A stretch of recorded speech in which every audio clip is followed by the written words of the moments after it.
last forever. Keep your voice low. The sun is high, but I wish I could bathe in the moonlight. Ooh, this is it now. Come out of the shadow. Ooh, make the walls fall. Memory is headed for disaster. Heart is beating slow. I hear the words, I see the ghost of laughter in the afterglow.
2018 Fnatic roster was seen as Europe's best chance of taking the World Championship. After the struggles of Korea, as well as Europe's aggressive playstyle, it honestly felt like anything could happen. Fnatic and IG were tied in Group D, and this tiebreaker match would determine who advances to the quarterfinals. Find out if it's Fnatic or IG. Early game. Ooh, free gold on a Reckless. Lands the Q. It doesn't result in anything, but I like the attempt, right? You know, going for these pre-planned level 1s, there's very little drawback to them most of the time, and sometimes it is going to get you a kill, sometimes it is going to get you a summoner, and at the very least, it will show your opponents that, hey, we can mix it up in the early game, and you have to play knowing that we could be waiting in any bush. And I think this is 2 games in a row, actually, where Fnatic's had a good read on the early game. We mentioned the fact that Whippo leashed, then pulled his wave, got pushed in, allowed himself to scale up. Never really won the lane versus the Shy, but certainly was more relevant as the game progressed and was more of a team fighting threat this time around. We'll see whether he is able to do the same thing. He's going for a little bit of a cheeky peek into the top side of the map. Now would know where Ning is starting. And I like that ward that IG puts down. It shows they're trying to push early game. There's the early Q as well. It should track most of Brox's possible gank paths, and IG should be able to shove without too many difficulties. Hylissang going to even be rooted in place. Take a little bit of damage, but this trade's not going to mean too much. Either way, though, it is IG getting the shove down here. They're going to put Fnatic under the turret, and it will lock Hylissang up. This is already Broxa moving down, though, and if he comes around this way, down, he will not be spotted by the ward, so he could be going in. Well, he's only going to be level 2 on this one. He's going to walk forward, gets a safeguard, he's going to land the Q, and Jackulov going to flash to pull him forward. That's a little bit early, but still a route to behind the flash. Into the knock-up and ignited. Fnatic in first blood in 2 minutes. And they fail the flash there from Jackulov, flashing too late. He brings Lee Sin straight to him, and Broxa, another game, another first blood on the bot side.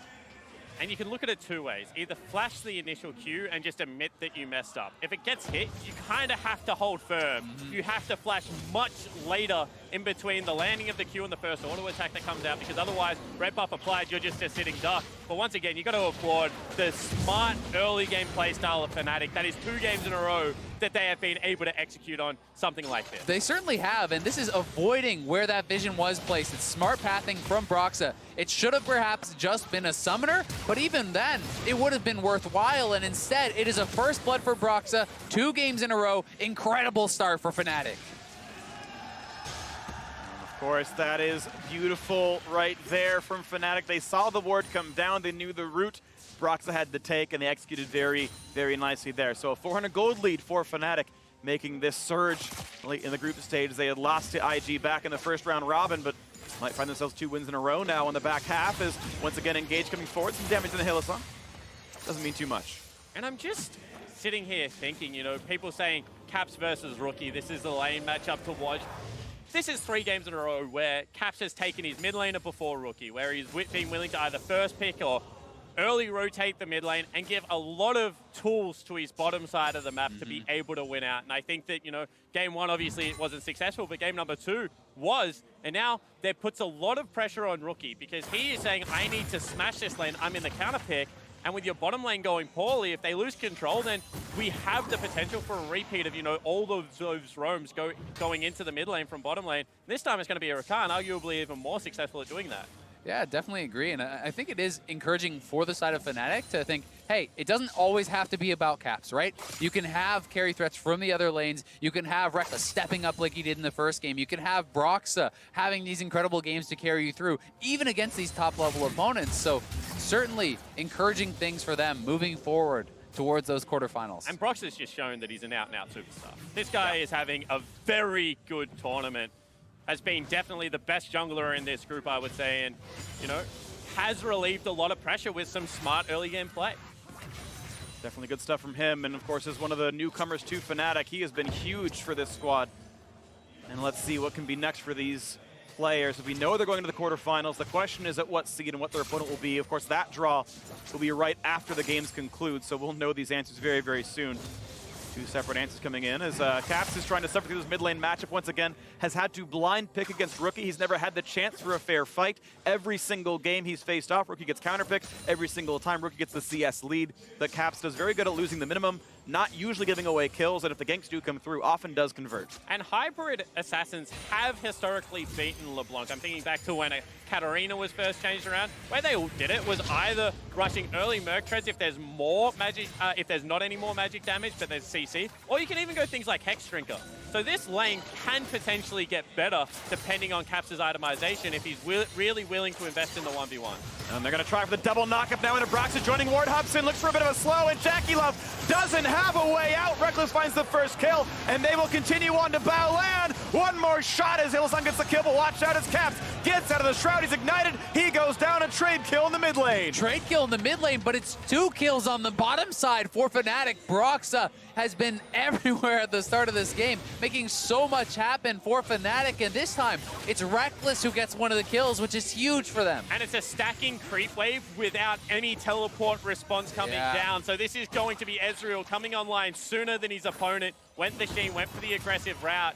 You can see very nice for Whippo. And they're going to try now on the top side, level 6. Can they interrupt the ult? He's going to flash away, still get the knockup. But does he have the damage? He's close! And yes, in the 1v2, Whippo finds a solo kill, but he's flashless and it will be the trade. Yeah, Ning trying to make things happen around the map, knows his team is falling behind, so he makes a play happen in the mid lane, but had no flash off that and was a little bit low. So it was a good counter kill from Whippo in the 1v2, and now it's Broxah's turn to make something happen here once again. And they might have it. Distortion's on cooldown, but Caps, the health bar so low. Oh, the Q jukes away! And Rookie is incredible. Finds that kill. Being he can get Broxah has too. to run. The clone needs to block. He's got to walk out from this one. And that's going to be the Q getting juked away from Rookie. Able to just stay alive. What a play out of the Invictus mid laner. And look at the confidence that Rookie plays with. Every opportunity he can look to turn that around, he goes for it. That's not going to mean much. Don't worry about it. Nothing happening on the top lane, but you could see that Rookie wanted that 2v1 one more time. Yeah, and I mean, he might have actually had Broxah had Hylissang not shown up, so a good roam to make sure bad did not go to worse for Hylissang, but it is an outplay for Rookie, and Ning once again on the top side. No flash from Whippo. No ult as well. It means no way out. First stun's going to land. Ning does not have flash, but he's going to get these. Oh, sidestep! Whippo is sick, gets away from the cask and walks away with his life. What an outplay there from Whippo, getting a 1v2 kill, then dodging the next gank that looked like a sure thing. Yeah, that was pretty nasty because he just also did the little pause afterwards and just still was like, yeah, that one didn't hit me, fellas. Better luck next time. No, Ning going for round 2, though. Broxah, however, is right behind. That sweeper knows his award. Spotted, though. And they're going to try anyway. They're going to pop the spells here. Now, Whippo, can he get the outplay? Keep in mind his jungler's nearby. And yeah, Ning Predators and goes, never mind, this is not for me. Yeah, because the Akali was rotating up as well. You can see Caps had inside track. Rookie said, do not give him a kill this time around. I've got him isolated. I've got a 20 CS lead. I've got the kill and the assist. Just let me have my 1v1. Here is this play one more time. Ning coming in. This was the initial 2v1 kill to trade back, and Flash came out. Caps, excuse me, trying to get the trade kill back onto Ning, and then the eventual 1v2 that Rookie was looking at. Yeah, you can see Caps is trying his best to bait, but the double distort in, and then it's the juke. Last auto attack. Rossa takes an extra turret shot. You can just see the experience, the ability to kite back. Caps' face there kind of tells the whole tale. As you mentioned, if it wasn't for Hilly showing up in that middle lane, probably could have been the 2-for-1 there. And we know last game, how Fnatic got Caps back into the lane was these roams. They want to make sure that he is relevant. He is a superstar, but down here on the bot lane, Rookie's roaming. And it's a 3v2, and Hylissang's going to try to jump backwards. He's going to try to get away, but it is not going to happen. Rookie gets his second kill of the game. The distortion to keep the chain there was sick from Rookie, and you can see why this guy is considered the best mid laner in the world. This game really is a tale of two lanes. Fnatic smashing the bottom lane. They got a few ganks, but they're doing so well down here. But the mid lane, again, Rookie with the counter pick. 3 games in a row. Every single time winning lane, this time getting his lead elsewhere, and smashes Hylissang with his roam. And the coordination's very good because as soon as Rookie shows, Baolan is going, lands a chain, distorts forward as he battle dances away. Nothing you can do there if you're Hylissang. You just kind of have to sit back and marvel at it. Yeah, just a really well coordinated engage there. The stun from Leona guaranteed the initial hit on the chain, and then the follow doesn't give Hylissang the chance to get out. So now Hylissang on the roam, looking to try to get Caps going here. Well, they can try, of course. He just killed a control ward, so this movement is known, and we are in a game that is only 300 gold apart. Neck and neck here. Brock's going to try for this Infernal Drake, but the teleport is coming down. This is going to be the fight, though, quickly picked up on the one side, but now battle ensues as it's a 3v3, and Broxton needs to find his way out. He has flash if he needs it, and doesn't burn it for a very... No, it was on cooldown, sorry. Did not have the way out, and does go down to a body slam in the Blade Caller. So now Jackie Love on the board with his first kill. Still, I'm going to call that, worthwhile there for Fnatic. They get the Infernal. They do give up one kill. It's just about, can IG get anything more after it? Because one kill for the Dragon's looking pretty good. And I also love this play from Ning, because Hylissang is just not being punished for setting up the swag in the mid lane. So instead, they say, you know what? We're just going to push bottom lane as fast as possible. We're going to look to open up the map. We have the team fighting team this time around. Let's go turn for on it. him. And that's a good word by Hylissang. He knows he can walk through, but yeah, this is still an outnumbered Everyone's fight. coming. And this wave is not going to happen. First turret goes to IG, but now there could be a re-engage. Cap's coming down, Hylissang flashing away, not going to find his way in. Now they can try again, but Rookie is here. Watch for this battle lane. Going to whip the ult, and Caps just creating chaos. So for 1-for-0 is Fnatic jumping backwards. Caps may stay alive. Watch out for Rookie, though, and he's not going to find that kill. Fnatic, a flash to get out, but now the rest of the squad is in. Jackie Love going to ult to dodge two of them, and they're going to be able to disengage, but Rookie waiting in the wing, finds a root, but he's knocked up. This could be assassination, and it is. Fnatic get 2 kills for the turret. Yeah, it looked like IG had the play. They could have got out, but Rookie decides, I can go for the outplay. There's no need, though. 5 members from Fnatic in the bot side. Duke is pushing and getting an advantage on the top. You didn't need to go for that play. Well, they're going to try for another one, though, and this one, Body Slam stops the queue. Here comes Baolan as well. 2v1. Broxton may have bit off more than he can chew. The health bar's running down. The kick, the Q, the second. Get out. That was gorgeous. And there's another one coming as Jackie Love also falls. Fnatic win the skirmish. And Broxa is an absolute monster for Fnatic this game. Taking over 3-1-2. He gets the kill, gets out, baits in Jackie Love, and they take him down. Listen to that crowd. Fnatic once again up in gold. 1,200 there and the Infernal Drake. What an exciting game. A lot of entertainment provided for the fans here. The final game of the group stage, and once again, this fight by Broxa, incredible. And you can see it stops the damage of the second Q, but he goes aggressive. I think he surprises the IG jungler. And then just the ability to know that there is no way out. The only way is forward. Oh. Styles on him. I mean, the man had like 20 health, and he goes in for the flash kick. He could have looked so silly had he gone down, but he makes it happen. And you gotta feel so good about that one. I love That's what our faces were looking like. Reaction cam. I want him to play every game, not because I dislike Soas, but because of those reaction cams. Whippo is the best hype man Fnatic could ever have. It's like, that's my jungler. He's so good. My God. And I mean, Invictus right now just looks rocked. Because honestly, game number 1, Fnatic just beat him around the map. They beat him through team play. IG say, you know what? Enough of that, let's pick a little bit more fight. Now, Fnatic say, all right, let's go. Yeah, they're scrapping right with them, but IG is still within about 1,000 gold here. The gold's still fairly close, but you have to say, Jackie Love has not been having a very good series of games here against Fnatic. Getting picked off a couple times in game number 1, failing to flash the Lee Sin Q in the early gank this game. Now, trying to overcommit and try to kill Broxa there, gives away his flash and his life. He certainly has not been performing, but Fnatic are taking full advantage of it, and Broxa has been having such an incredible set of games.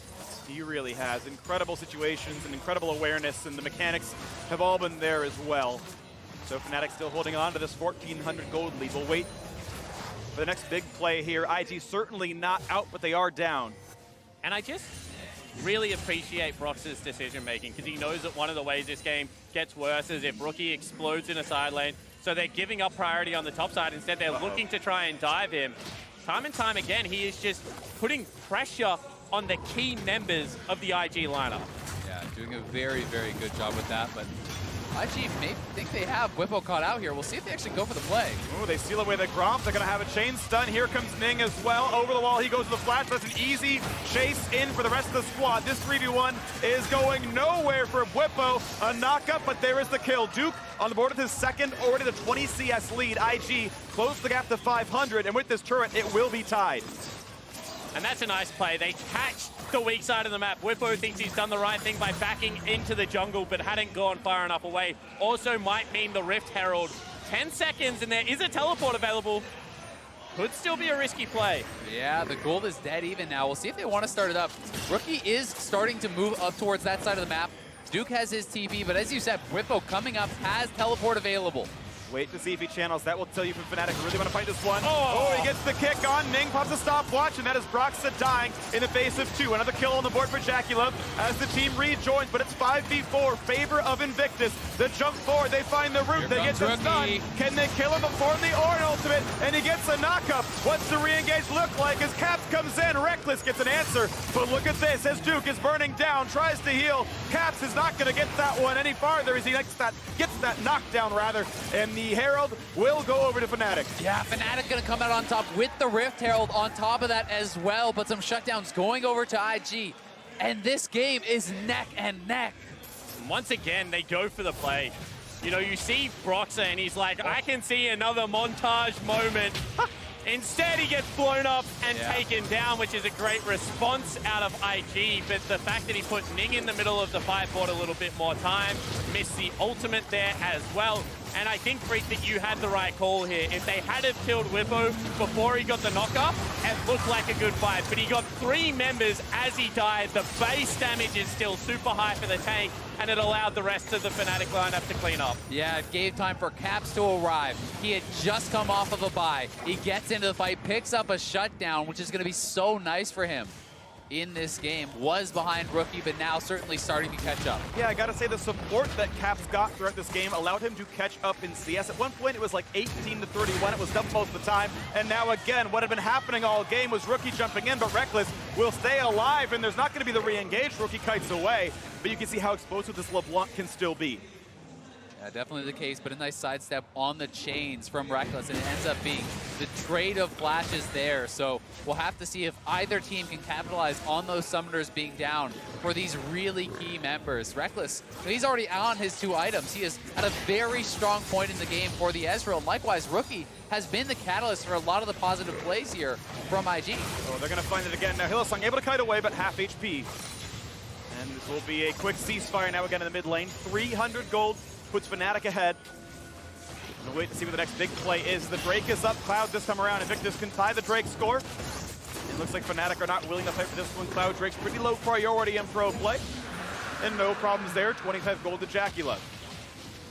And I think that IG just wanted to turn the Drake over. They wanted to see, can we top deck an Infernal off the back end of it? Can we try and equalize? Because right now we feel pretty good with where Duke is at in this game. However, earlier spikes for the Ezreal. He's sitting right now at probably 40% cooldown reduction with his rune choice as well, and just has the mobility around these fights. We've seen how dangerous Ezreals can be.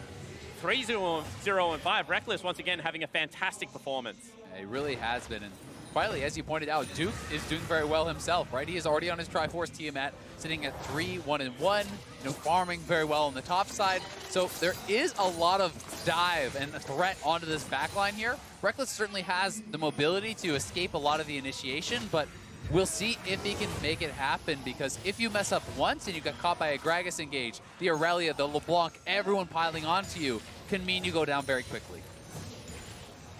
They have this mid lane actually in a fantastic position right now because they've stopped the recall. They're going to get the teleport out, but they call in the Ornn Horn. They're going to find this knockup for JackeyLove, a trade for the ultimate now. Leona ult, I think he was expecting some kind of hard engagement. The knockback in towards Reckless. Can they knock him down? And they will, but it could be a trade of bot laners as JackeyLove is assassinated by Caps. The turret's still alive, still can fire towards his champions as Caps jumps the wall. But Rookie is here, look for the blast cone, gets over though, and there's not going to be the chase. Caps flashes and gets away from the tether. ID. Looking forward. Want the chase here. You can see still aggressing forward, and that is just a 1-for-1 trade. But Reckless was the shutdown on the back end of that. Yeah, and you see if he gets caught for 1 second, they can burst him out, and they're going to take the turret off of the back of this. So certainly a good fight there for IG. And it's once again Invictus tying the gold in this game. JackeyLove is on 2 items now and beginning towards that next one. Caps, the split push might come close to answering the turret. Depends how well Rookie does here. What this fight looks like. Equal level on these players. The minions are gone, and Caps actually not going to be rooted up. It was the snap back for Rookie. Yeah, he landed the chains. I think he thought it missed in saying that Broxah once again is just sitting in that brush. So maybe Rookie just with the sixth sense saying he's been there so much of the game, he's probably there now. Yeah, and he would be right on that. Broxah's still certainly sitting behind him, and he's giving the respect that he could be there. So Rookie, I think, is kind of checking that box, playing a lot more intelligently around where the pressure could be coming from Fnatic. But here it is one more time. You see they decide to make the call to go for Reckless as the ultimate misses from Baolan, but nice ultimate there from Ning.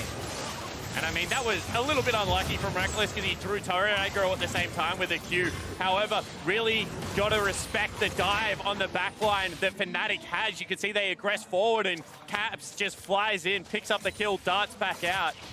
There's just so many threats. These are both, you know, very low tank lineups, and I think both of the aggression is starting to kind of play on the minds of the players. It really is, and you know, you have to say these kills going the way of Caps has been so helpful for them because he had to start with such a defensive build from so far behind, and now he has been able to get the goal to get an Oblivion Orb and the Spell. Looking at the re-engage indeed. The stun's going to land on the front line. Explosive cast, but it cannot quite kill Reckless. Instead, it's Baolan who falls and Ning's at 5 HP. Rookie drops as well. 3 for 0 Fnatic. Duke's got to make it all happen himself. Does he have the damage? Oh Get my the God! trace. Duke is huge.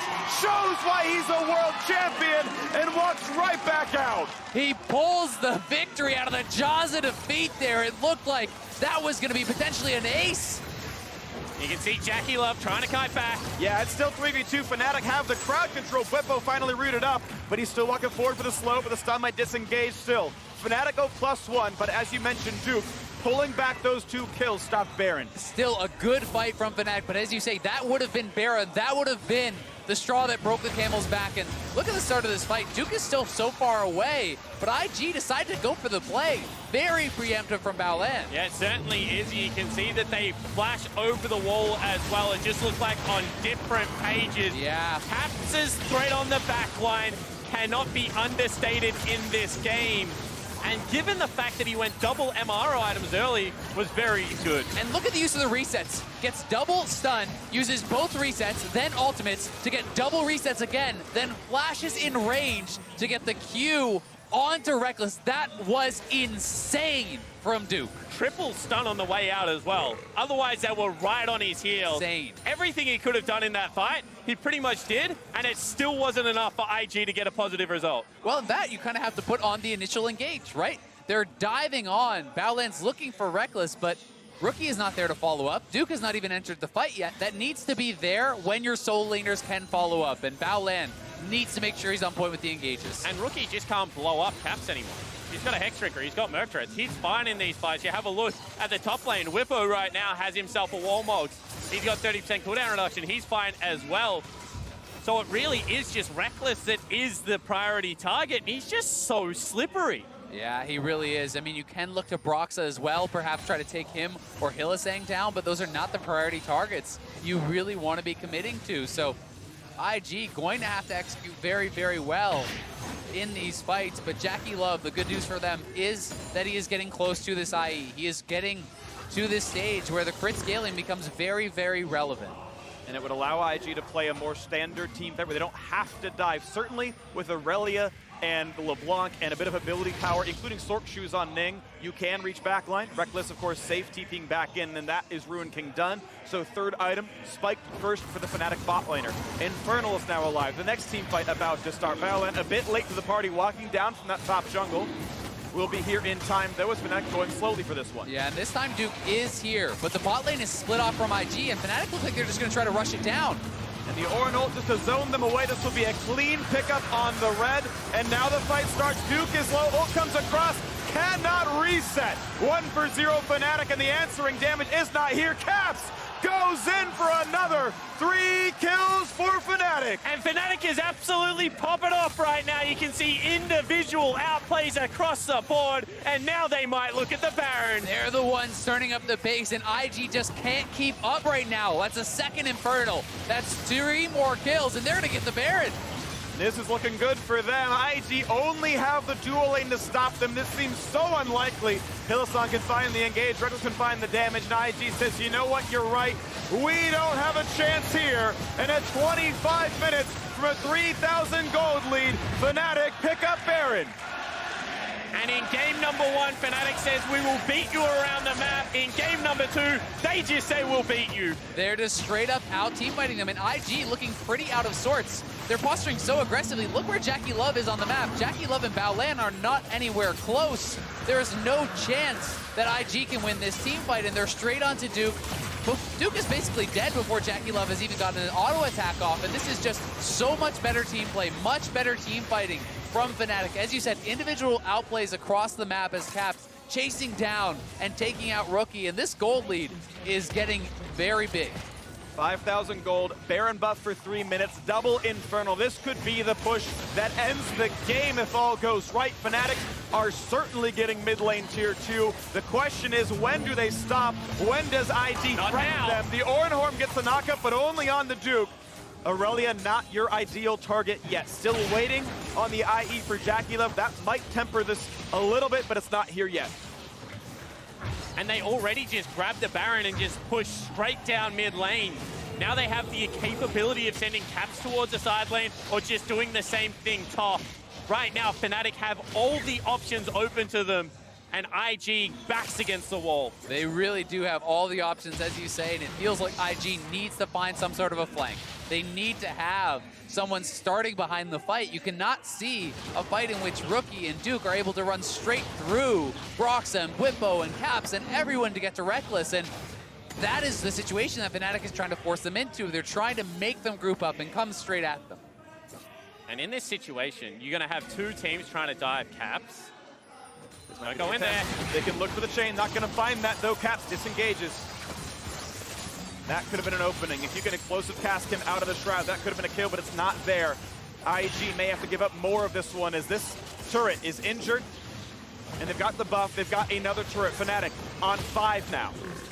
The experience leads are getting enormous as well. 2 levels for Reckless, 2 levels for Caps. Whippo is up a level, Broxa is up a level, and there's so much extra power in even just the experience beyond the double Infernal, beyond the gold. And not only that, just at this stage of the game, the team fight is just much easier to execute upon. You've got the true Shroud down in the back line. Jackie Love can't approach. He's not an Ezreal. He doesn't have, you know, the 3-second arcane shift at this stage of the game.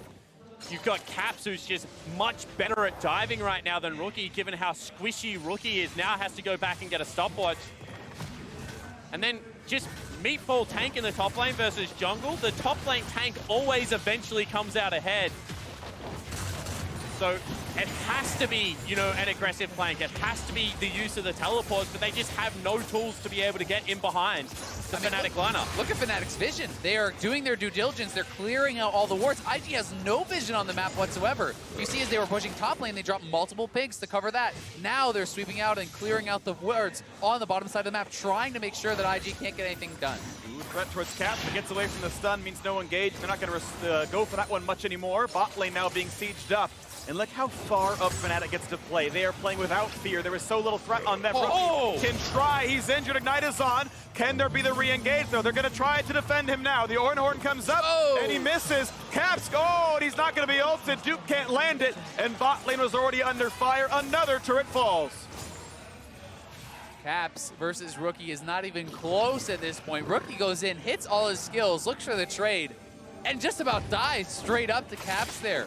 Caps is doing so much damage and really not threatened at all in the 1v1 at this point, and could have even been a kill had Whippo been able to connect with the ultimate. Yeah, now level 16 as well, so just able to toy with the mid laner of Invictus, able to drag him around the map. Reckless now a full item ahead of his counterpart, just everywhere they're winning out. It's becoming alarm bell, because I don't know, as this map gets smaller, whether IG gets more choices. Normally when you get pushed in your base, you can look to make a last stand, but just front to back is not the way they want to do this. No, it's not at all. And Fnatic are going to get the best dragon spawn for themselves as well. Another Infernal coming out on the map, which IG may feel pressured to try to contest for. That third Infernal could be even more damage. I think it'd be the wrong choice to try, though. They are almost assuredly losing a fight in the river here with this 8,000 gold deficit.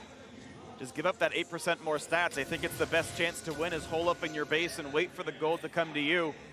But Fnatic playing for ward control, playing to look for that last fight that might close them the game and win their group stage 6-1 after the tiebreaker. Europe has never lost a tiebreaker at Worlds. Fnatic looking to extend that legacy and pull a top seed into the quarterfinals. And you made the call, Freak. They have to give it up. They realize that they don't have the vision. They don't have the items to look for the team fights. And it's going to be Fnatic with triple Infernal and a massive gold lead. It's hard to see a world in which they lose from here. And even though there's a crit 80 carry on the other team, I don't think this is a situation where you're like, we're getting outscaled. It's just going to be such an easier time for Reckless in these team fights.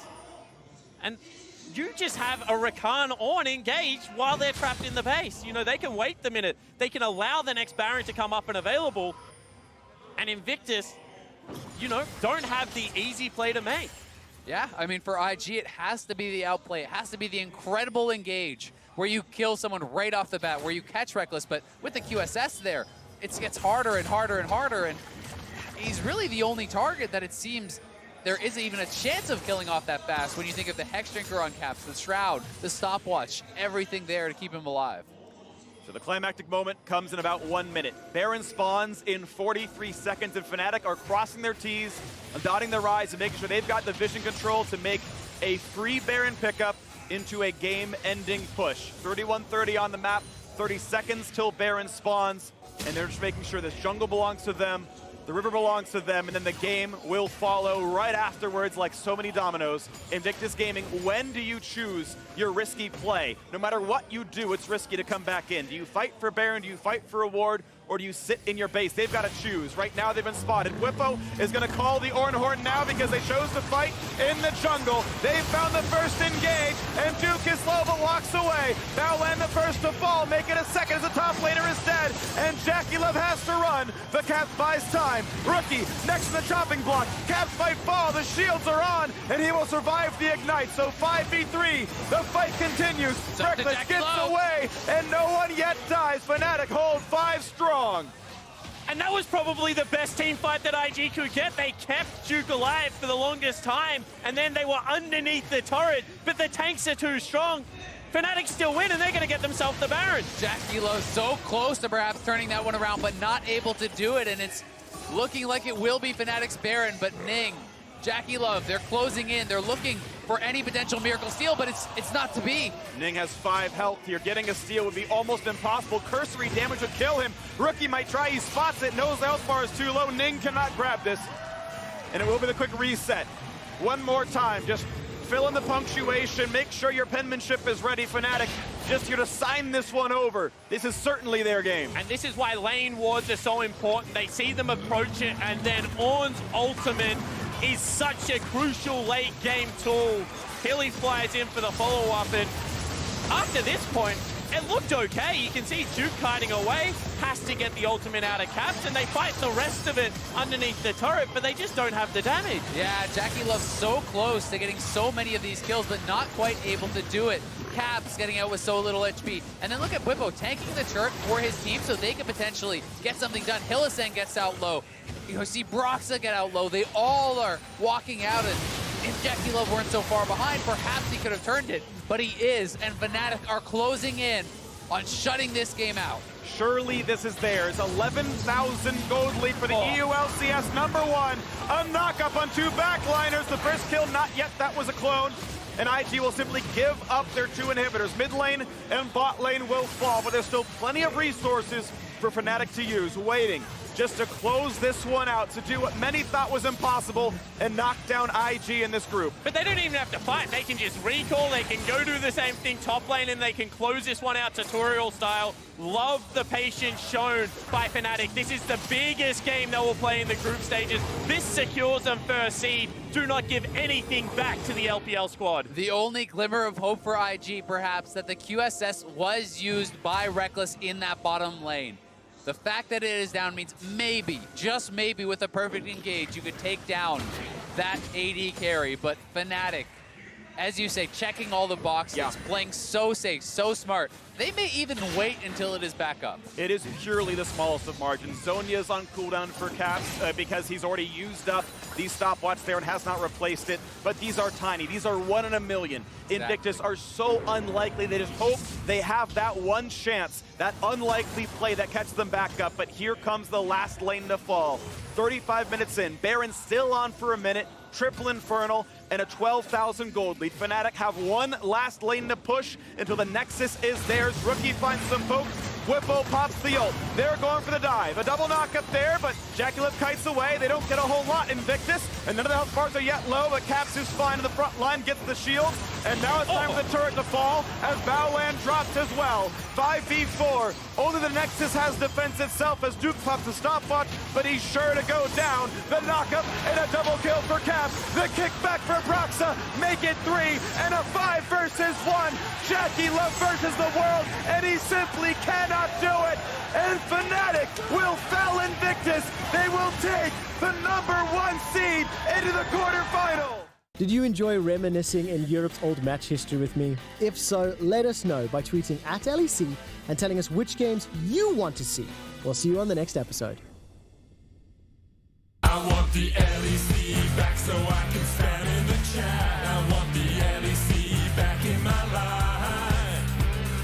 Rap battles, Medi, Vedi, feeling alright. I want the LEC back tonight.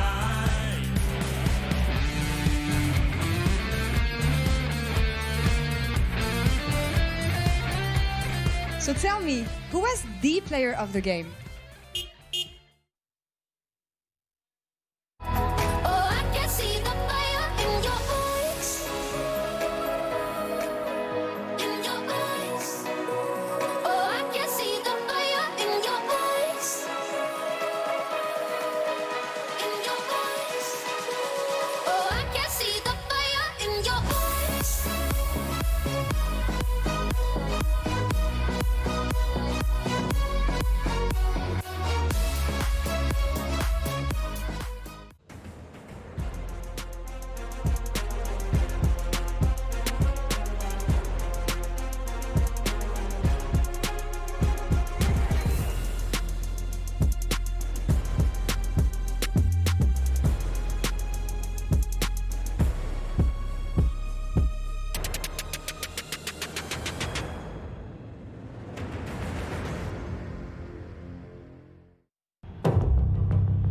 This is my creed. The boots that make me faster. The items that make me stronger.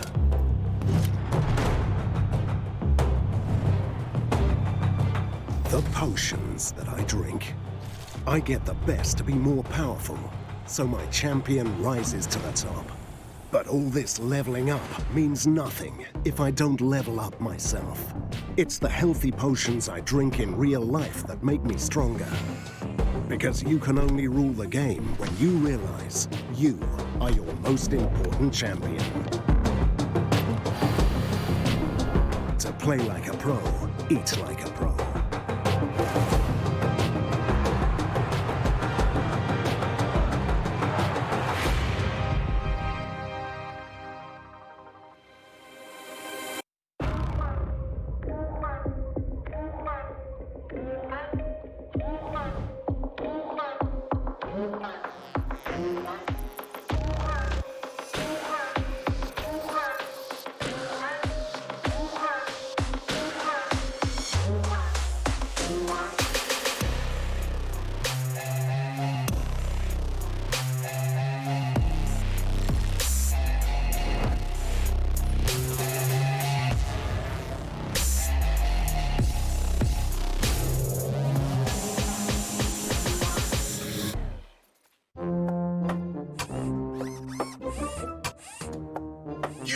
A chance against me.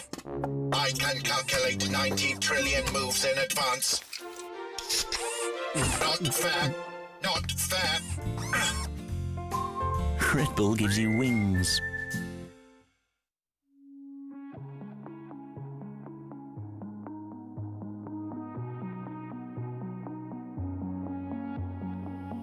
Hearing whispers whispers in the night, voices filling up your mind. You're like a ghost of you. You've been drowning in the rain, slowly saving up the pain. So deep inside of you, see the colors of the sky slowly turn from black and white. A rising hope, bright as gold. And now there's nothing left to lose, so we're breaking all the rules. And they don't know what we know. 'Cause I can hear the thunder from afar, a lightning in the dark. I can feel the fire come alive, so calm before the storm, so dark before the dawn. Oh, I can see the fire in your eyes. In your eyes. Oh, I can see the fire in your eyes. In your eyes. Oh, I can see the fire in your eyes.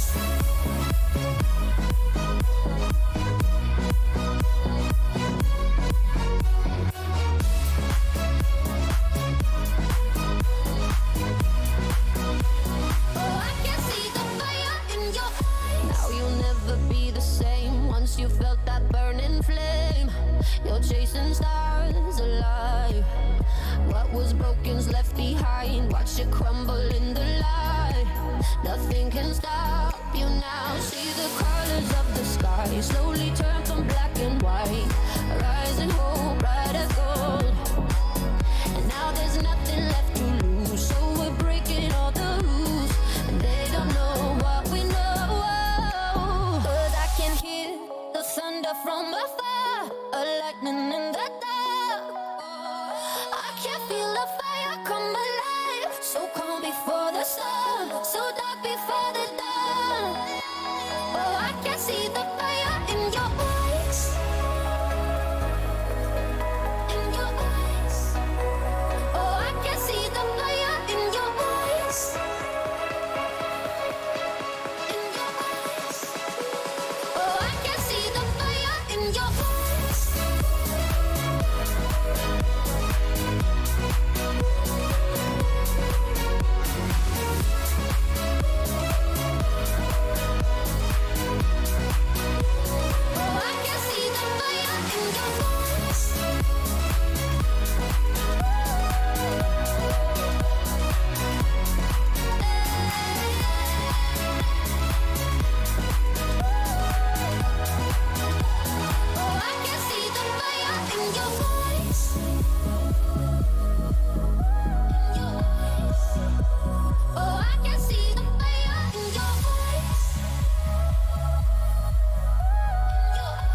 LEC Spring Split, XL Esports has gone from last place to playoff contenders.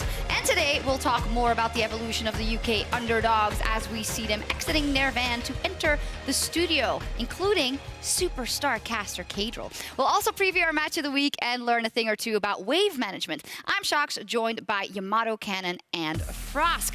Now, as we dip into the standings from yesterday, G2 and Origin continued their winning streaks, solidifying themselves as the top teams in the LEC. Of course, we'll see them facing off a bit later today. But Yamato, out of the two, who have you seen the most complete performances out of so far? Complete, I would say Origin, because I think their drafts they've just played for the drafts, honestly. Their drafts have been fantastic, but at the same time, these drafts haven't forced them to be tested in the later parts of the game. Usually, they figure out the early game, and then later on, it's like they can just wait because they outscale. So there's some question marks there still. Yeah, and it's kind of like the three components that I think Ender really highlighted yesterday about Origin's draft. That's you're bringing range, you're bringing CC, and you're bringing scaling potential. And this kind of is the secret ingredients for what Origin have been able to put together on the Rift, and then use it to great success. And at the same time with G2, I think the biggest question mark, what will happen when they face a team that is actually disciplined? They threw some early games early on, and then they came back because they found these flaws in the way that the enemy played.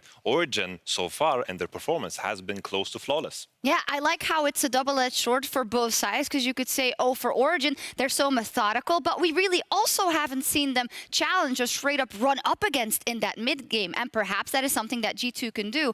And I also have an inkling, Frosker, that in these games where it really matters and they have to play cleaner, we might see a different G2. I mean, they certainly turned it on just the other day, so it's always this idea that it's like the beast is sleeping, and you're just waiting for G2 to get angry and to wake up. And we heard from them yesterday that they are ready, that they think they are still definitively the best team, and they're going to prove it today. We'll see. I also want to put the attention on XL, who's currently in 3rd place and could book their very first undefeated week in their LEC history. It's just been phenomenal to see how they've entered the split. I think EXO showed a lot of promise even last year because they had some key pieces. Kadril stepping up big time. They didn't reach playoffs, so we didn't celebrate them in the same way as Rogue. But I think they were on a similar trajectory, made massive improvements in the bot lane. And I think that just means that XL is a team to be reckoned with. Yeah, for me, I mean, we'll always talk about Kadril and how he is kind of that superstar caster and jungler right there in the bot lane. But I think Yamato did bring it up very well, is that it is that bot lane. It's the fact that you have Patrick and Torre down there that have really been the difference maker for me. And then all you need is for Mickey to come up heads when he decides to make those coin flip plays. We'll talk about them later in a bit. They are our first game of the day, and I'm also liking just everything that's happening right under the top 2. We have a couple of teams that are vying for that top 3 and could all get it. Something we saw yesterday, though, or someone rather, was Set, aka the boss. He was styling on people in top lane, and yesterday we gave out some tips on how to beat him. But it turns out it is harder than it sounds. Draft to comp with CC. You're ruining the and run away from him. Huh? You can just walk, actually. The sidestep, the center ult coming in, Bwimbo in trouble, but that's big damage! That's one! The only way he wins is if he gets the 2v2! Run away from him. Ulti already used, Bwimbo wants to finish him down. Knuckle down, 1-2 punch, that's a knockout in the mid lane. Run away from him. It's easy. Yeah.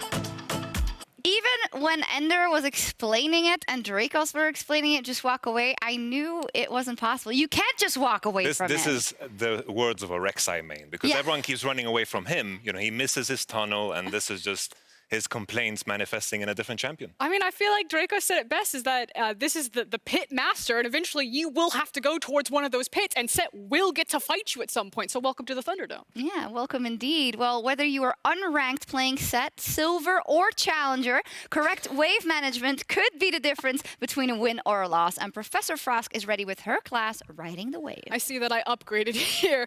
Okay, you've been hearing specific language around waves and wave management for a while now, so I'm going to do a TLDR to help you better identify what we're talking about. That way, when you flame North America, you can cite specifics. Now, there are 3 main buckets for all wave management to fall into. There's freezing, crashing, and pushing. Now, let's start with freezing. A freeze is when you manage to hold a minion wave at a specific point in the lane, typically closer to your tower than your opponent's, and usually by keeping the 3 back caster bros alive. This allows you to deny the opponent's CS due to the threat of a possible gank from the jungler. You can also use a freeze to neutralize a missing summoner spell like Flash. If you're flashless, you want to get the golden experience from the minions, but you want to do it from the safety of your own map. Next, a crash, or sometimes referenced to as a slow push, is when you get multiple waves to stack up before they crash on your opponent's tower. This is usually done by thinning your opponent's wave by 1 or 2 minions, which will make your minion wave naturally snowball larger and move closer to the enemy's tower. Now, crashes are important for 2 main reasons. 1, your opponent needs that crash badly. If 3 waves are built up, that's a majority of their gold and experience, so they want to be around for it, especially at early levels. And 2, that also means you get more minion bros to assist you and your jungler in an early dive, and more value to do it, because even if you trade 1 for 1, they'll miss all that golden experience to their tower. But if you want to keep it safe, it also means that you get a big window to back. And finally, there's the push, sometimes referred to as a bounce. Pushing a wave is what most people have experience with when they rock into a lane, they slam their face on the keyboard, and they use all their buttons and constantly auto-attacking to push the minion wave as quickly as possible, shoving the wave into the enemy tower. And there can be good reason to do this. Pushing can give you first rotation towards an objective, giving you crucial time to set up for an incoming play. Now, in case of a bounce, that idea is usually executed in early levels, shoving as quickly as possible to bounce the wave back to your side of the lane. But either way, it's just about using conscious thought, so you're not just autopiloting and shoving free gold into your opponents. Yeah, it makes a lot of sense and is very, very important in our game as it is. Yamato, you as experience as a coach, how much do you practice or train specifically with your players around wave management in games? I think most of the time I've noticed that mid laners and top laners know it very well because they need to focus on it so well. Usually the bot laners are the ones that need it. Because they are the ones that slam their head into the keyboard and blame the junglers when they get ganked. I mean, it must be quite difficult because even if, you know, obviously all the pro players know the principles, but there's just so much more going on a map that they probably aren't always paying attention to their waves or the waves of the enemy. I think the more difficult part is, sure, in the lane matchup is easy to manage, but in conjunction with your mid lane, for example, timing a push and preparing a wave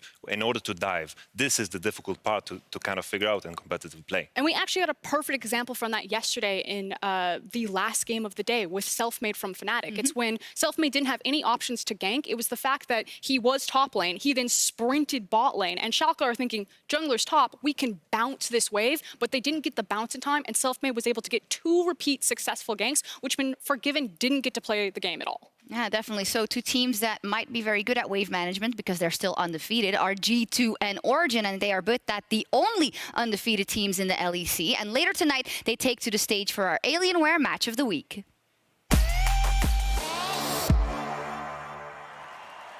There's no doubt in my mind that this is a matchup between the best and second best team in the league. I realized after joining Origin, I'm not afraid of G2 anymore. He should be.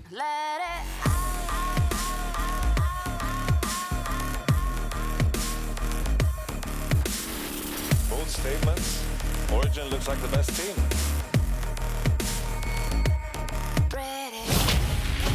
Job. It has to be overstayed as well. Crown shot still laying down a bit of damage. E goes the wrong way. Now with the E to Yank goes. He's still alive. G2. Doesn't land on anyone. Look at the dawning shadow. What you're gonna do when they come for you. I'm pretty sure that everyone who plays against us can never feel safe. We are chaos. Origin versus G2 is no longer the David versus Goliath matchup that we used to have. Upset was not touched in that fight. 9K damage. That is so not okay. I think me and Upset will show them what a true world-class bot lane is. Dreams, he just walks the entire way with the hook. How did he hit that? Away by the cannon barrage. He stays alive long enough. Alfari in the 1v2. This is Xerxes. My he knows that body slam flash. That's gonna be first blood. This is why Xerxes is one of the best junglers in the LEC. We are going to do great things in 2020. We as G2 are the best team that Euro has ever seen, and if people are not scared of us, then we should remind them.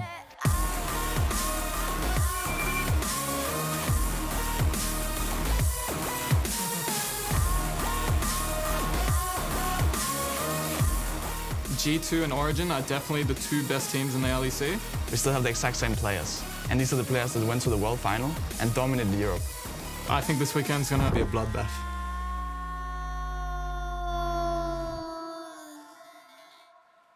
Whew!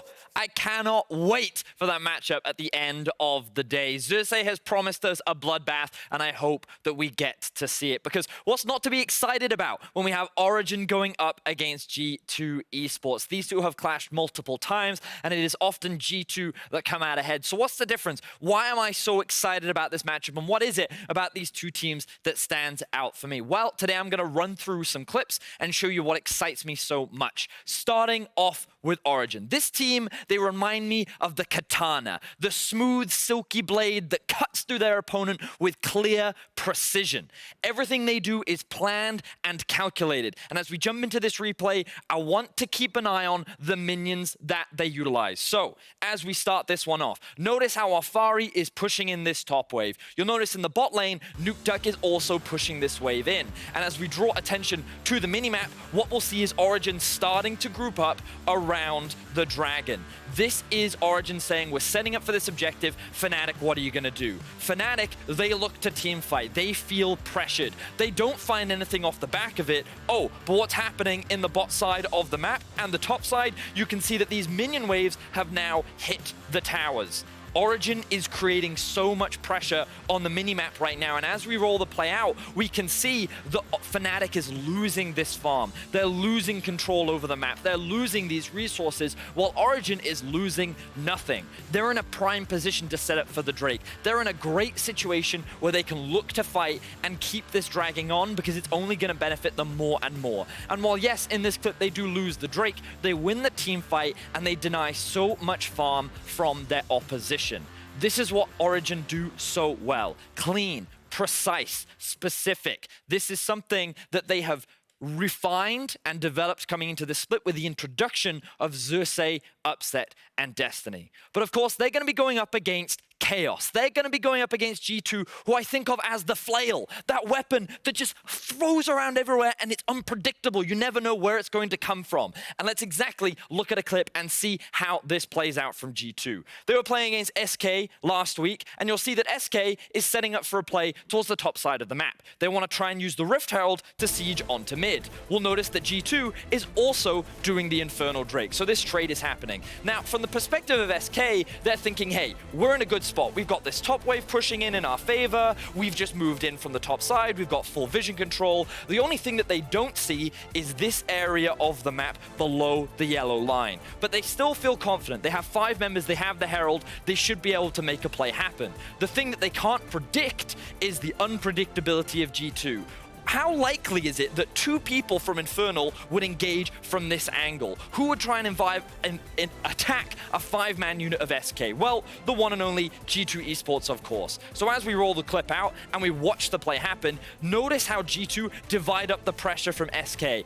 SK is split up into 2 sections, the front line here and the back line here. And with Mickey being able to come in from over the wall, with Perks attacking from the right flank, and Jankos coming in from behind, they utilize their fog of war to find a successful team fight, stopping the siege on the mid tower and turning this game in their favor after losing a couple of early kills. This is how G2 utilize that chaos. This is how they take advantage of the fog of war and how they create these opportunities that help swing games in their favor. So many exciting things to watch in our match of the week later today, but Jankos, he didn't think so. He had some extra spicy stuff to say in an interview yesterday. Let's see what he said.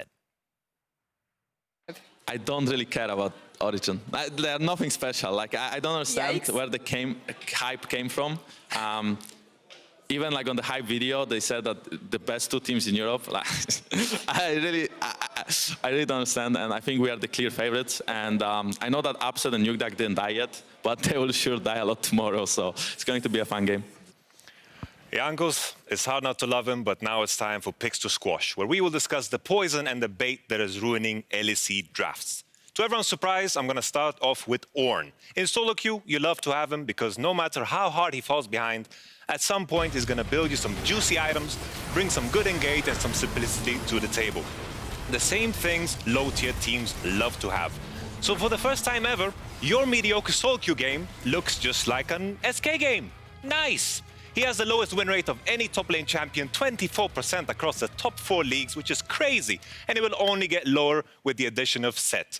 You're better off picking Gangplank, Mordekaiser, or even Soraka, throw some bananas in there. Next one, this one, you guys know exactly why I'm bringing this one up. Next one is Swain. With the small changes to Swain, he's better suited for the super role. Barely even in the super role. His Q doesn't pack the same amount of punch, and his mastery choices are strictly worse. The one that stands out the most is Nimbus Cloak. With the reduced mobility, he just gets kited like a dog. Specifically by the meta. There's Gangplank battles, there's Gragas battles, whatever battles, Swain doesn't like him. I'll keep the last one simple. Misfortune sucks. She's only got 2 wins over 7 picks. Why? Well, Gragas barrels, already mentioned them. Braum shields blocking that ultimate. Nautilus ultimates, once again cancelling her ultimate. And once again, you know, the Leona blind, just cancelling her ultimate. So, Verius, are you vibing with me? I'm vibing with you, Yamato. I'm feeling it. I want to double up and I want to strut my stuff over to the trash can and put MF in it. I'm feeling it. Good stuff. Any follow-ups? Because I honestly am at a loss for words. I think that he had some great selections, and I think he makes some great points. These champions were expected to be very strong coming into the meta, but we just haven't seen that level of success. And as Yamato said, I love that he's talking about the introduction of Set, these other top lane champions available to you. It does feel to me like they're just having way more impact, considering how easy it is to stop some of these champions in the current meta. Do you think a lot of the times it's for teams, it's just like, all right, let's fall back to what we know, because otherwise things will become overcomplicated here in week 2? You know, I've talked a lot about Zayaraka. There's also a cycle of just pick champions that press R. Yeah. Misfortune and, of course, Ornn, they just fit the bill. You know, oh, we need to get some wins on the table. We're 0-4 maybe in the first 2 weeks. Okay, let's pick Ornn, Misfortune, our comp just when you needs to see press the a button. Orianas coming out as well, then you know you've reached that. And you know you're in a you're in a bin, you know. You're done. Yamato, I'm sure he's not listening, but was that Swain one specifically for Bwipo? Yeah, for my boy Bwipo. The Conqueror, you know, he was just floating around like this, flashing in, you know, it looked quite disastrous, and you know, it's rough. I love that. This image is I love it. He's like, what is this? It's Swain, ladies and gentlemen, it's Swain. It's great also, Yamato just laying down the law, and we'll see if teams take his advice with 5 more games worth of action left. Later tonight, Selfmade looks to continue his great performance from yesterday as he goes up against his former team in SK. I mean, it's a good one for the storyline of Selfmade, but oof, it's going to be a rough one for SK. Yeah, I'm expecting Fnatic to just smash this matchup, honestly. Right now, we see SK, Vitality, and Misfits sitting at the bottom of the table. And while Misfits did pick up a big win, I'm still looking at these 3 teams as kind of at the early parts of the split being easy pickings for many teams. Yeah, still a couple of teams chasing their first win even, so maybe they get that on the board today. First up, however, today is XL Esports versus Misfits. After finishing last in summer 2019, the UK underdogs have started the new year with a bang. Let's check in with Lar at the Smoothie Bar for more insight. Smoothies. Thank you very much, Shox. Welcome to the Live Like a Pro interview. We're back this week with Fabien from XL. Thank you very much for joining me. I have so much to ask you because yesterday I talked to Youngbuck about how XL was doing amazingly since the beginning of the split, and I know you recently joined the team as head of performance. Can you explain what it's about?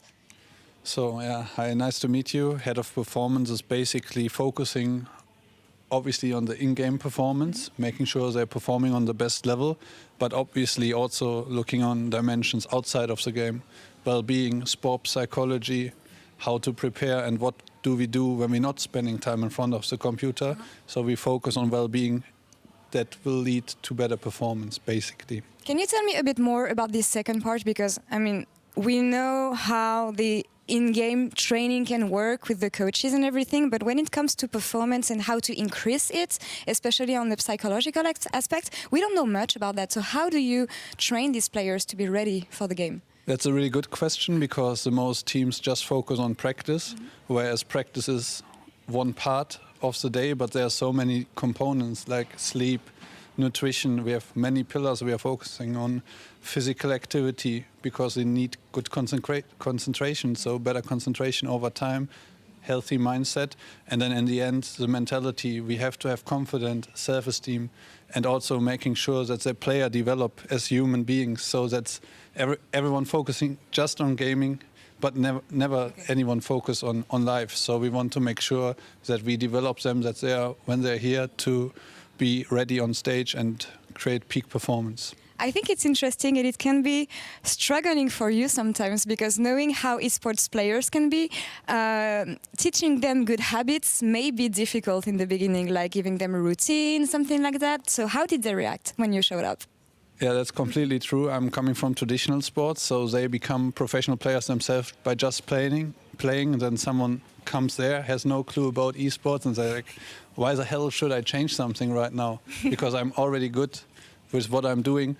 So normally they are really negative towards you. You are lucky as a performance coach if they are neutral, but over the time they will understand, and by showing and leading by example, they will see the benefits, as we can already see in Excel, having 3 games and 2 wins. And we see how it goes. I mean, they showed so much progress lately. And as you mentioned, you used to work in sports. I see here that you have a degree in psychology in sports and exercise. You used to work with football teams. So how is it different working with football teams and esports players? I mean, there are different needs. The football players, they are way more physical, so they do physical activities, they focus on their sleep, whereas there is not the awareness in esports yet that they are nothing else than a traditional pro athlete. So we just have to transition what makes sense from traditional sports and esports, what doesn't make sense, and what makes exactly sense in esports. So it's actually really similar, if you would ask me. Can you give me some examples then from things you brought from sports to esports at Excel? I mean, in general, if you work with a person, they're always the same human needs. So when you are a caster and you have bad sleep, you are not in a good mood. That's the same with a professional player. Food is really important. Physical activity is important. Fresh air. So all the human needs anyone actually could benefit from. So it's not rocket science. The rocket science or the difficult thing is, like you said, having quite rebels. They don't want to change and almost get a cultural shock because someone like me coming in, how do you address it? Because I know what's good for them, but everyone is different. So how do you approach them? That is the most important thing about my job. And getting to know them, I think. So focusing on today, they have an important game. They've been doing so well lately, but I mean, each game matters. So how do you make sure they are ready on game day? So basically, when we get the shuttle 2 hours before the game, everything is planned. Before they get a vitamin water, a smoothie, we make sure they have the right nutrition and snacks here.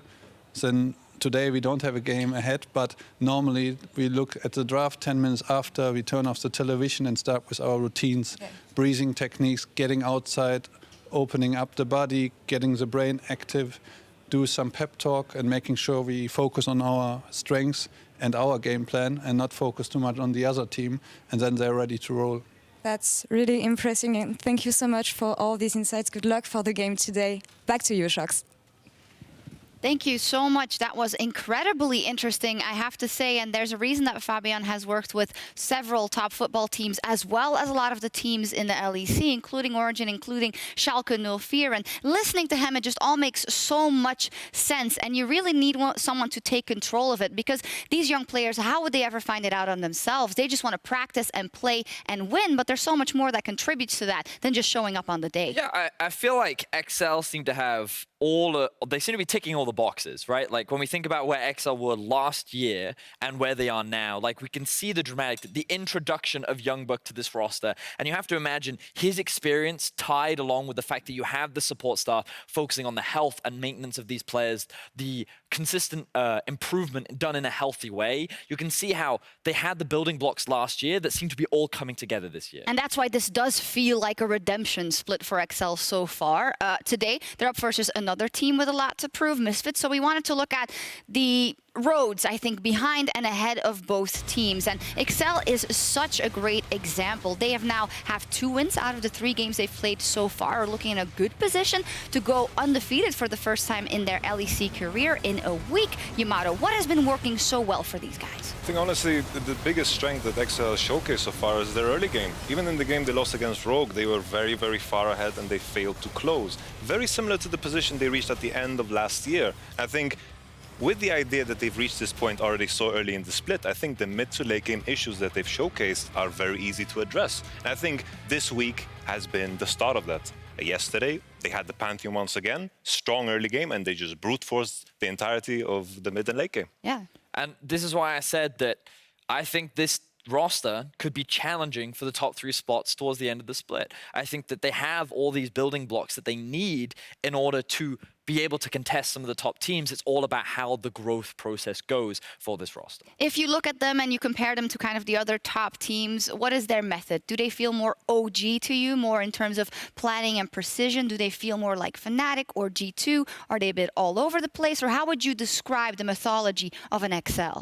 I feel like when it comes to XL, the vibe I'm getting from each individual player, reading their interviews, how they speak about each other, I think the atmosphere is fantastic. Also, the vibe I'm getting from Youngbuck and from talking to him, how he contributes to a culture. I think everyone's there to improve a product. I don't think they have any personality issues. I think all of them have the same goal. And I think with this in mind, I think there's always going to be steady growth. You have some players with a lot of history, but they've never been in a situation when they're surrounded by players with equal goals and equal kind of predispositions in terms of what they can accomplish. So I'm very excited for this roster. I agree with this being like one of those disciplined rosters that can take away games from a team like, for example, G2 if they slip up an early game in the end of the season. Fantastic trajectory ahead for XL. Of course, they have to win those games, even though we talk them up, including this specific game versus Misfits. Now, Misfits for the last 2 years, it's been so rough for them, we have to say, for a brand that came into the scene and was very successful in their first kind of foray into, that's not a word, for their first kind of moves into the league, but they have been struggling. Now, we have a new dawn. We have a couple of new players. We have a couple of new influxes behind the scenes as well. But until yesterday, it didn't really materialize. What are we seeing in their next couple of weeks? I mean, the bright side is Febiven looked good yesterday. Like, he is one of the players that I think many fans have wanted to see in the roster and succeeding for a while. And I think that yesterday was the best example of him working well with his jungler and being set up for success. So it's definitely a good start. But there's still a lot that needs to be shown to me in order to convince me that Misfits is still in a position to be challenging further up in the rankings. Something that stood out to me in the first week specifically was that Razor EQ on Jarvan when he just missed the flag, and that just got me worried for the future of this man, especially as a rookie.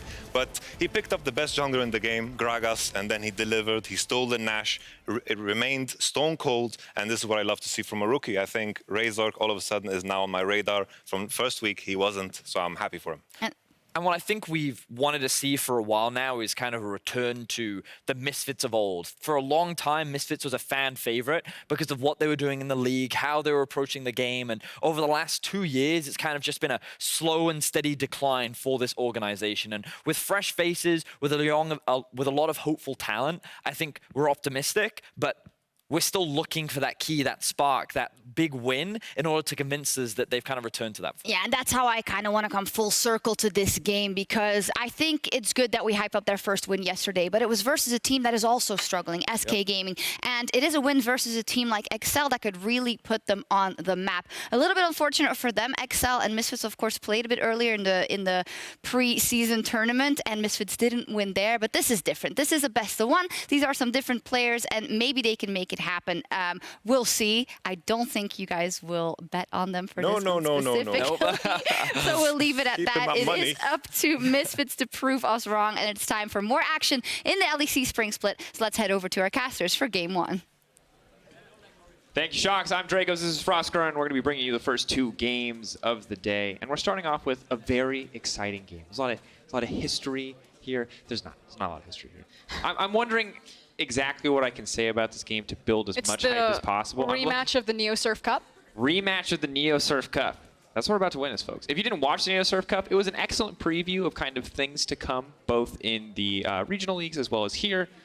And really the only matchup that I'm worried about, I wasn't worried about this one until yesterday, but after Mickey laid the smackdown with the Pantheon, there's 2 things I'm excited for. 1, it hopefully making it through pick and ban, and then 2, what Febiven is going to do to shut down that Pantheon. That's a lot of ifs, but that's what I'm holding out hope for. I mean, the good news for both XL and Misfits fan is that Mickey and Febby popped off yesterday. Febby on his Kiana, Mickey, of course, on that Pantheon. I'm going to say that the Pantheon maybe had a helping hand from some enemy team decision making to really start rolling early, but Mickey did execute on it. It was a big confidence play to go right over that wall and then immediately into that bush with the Elise in it. And after that, the game continued, but the game was over. Let's be clear. The game did end at that moment. It may not have looked like it, but in the same way that, like, you know, people in action movies slowly bleed out. We saw the same thing happen live in front of our eyes with XL's previous opponent. The question is, what level of misfits do we see today? Because yesterday, Fevin put his carry pants on. It was a wonderful thing to watch. I feel like B-Boy popped off too. Dan had a solid match with the set into the Ornn. Overall, felt pretty good. Big step up for Misfits Gaming. Can they continue on this pace, though, or do we see them go back to some of the more disappointing aspects of their play style that we saw in week 1? Yeah, it's about setting kind of the expectations about who's the favorite here, and you heard it from the analyst desk, and we're pretty much going to echo the same sentiment. It should be Excel, but now it's a matter of kind of how heavy. Misfits did find their first win yesterday, so they do have the potential still to actually finish 2-0 in a week. So we'll see if we get any surprises as we head into draft. All right, Excel going to be on the blue side, Misfits on the red. I believe Misfits did have side selection and opted for red, instantly banning away the Pantheon. Now, yesterday they did use that red side counter pick to good effect to set Fevy up in a favorable matchup in the mid lane. We'll have to see if they repeat the same pattern today. And Excel, as I've taken a look over a couple of their drafts, they do have fairly interesting draft strategies or some weird trends that are kind of outside the LEC. They're one of the only teams that priority picked a Braum before. Yeah, I was going to say the first pick Braum was very odd. And so I'm curious if we're going to see a very similar pattern today, because a lot of the big priority picks are taken off the board. Kind of the only one that's missing now is something like the Aphelios, but the Sinnas, the Gragas, the Syndras, these are all picks that we've seen high priority. Maybe you could even see Kiana. That one's cropped up a couple of times. I'm curious, too, what the priority on Xayah Rakan looks like. Patrick Cantore, obviously a fantastic performance yesterday. The Lucian, though, interesting enough to be banned away. Saw it mid lane in the hands of Perkz. Have not seen it a lot in the bot lane. I feel like one of the biggest strengths between Patrick and Torre is that they are so flexible that they can play any of the different pairings that we have down into that bot lane. We know that Torre is a phenomenal Rakan player, so something like that Xayah Rakan that you mentioned is still capable there. Whereas I don't really know the full extent of Bvoy and Dennick's champion pool. If they are just as flexible on the Aphelios, the Misfortunes, the Xayahs, the Rakans, even the Syndra that could come out possibly. And from what we've seen across this patch, it has been a lot of jungle plus bot lane in this first pick phase. And already we see Kadro getting his hands on his jungler of choice. What he said yesterday, Gragas and Jarvan, the two strongest junglers in the current meta. Now that he banned the Gragas away, he'll take the Jarvan for himself. He'll be going toe-to-toe with Razor's Lee Sin. Xayah Rakan, the immediate response. Misfits have the conventionally perceived power pick of the Aphelios, but we've already seen what Patrick and Torre can do when they really get going on the Lovers bot lane. I'd be really curious if they actually pick up Feby's pick here and don't immediately try to grab something like the Braum. Aphelios and Braum just work so well together, and Xayah Rakan is already going to be such a massive pain to deal with in that bot lane.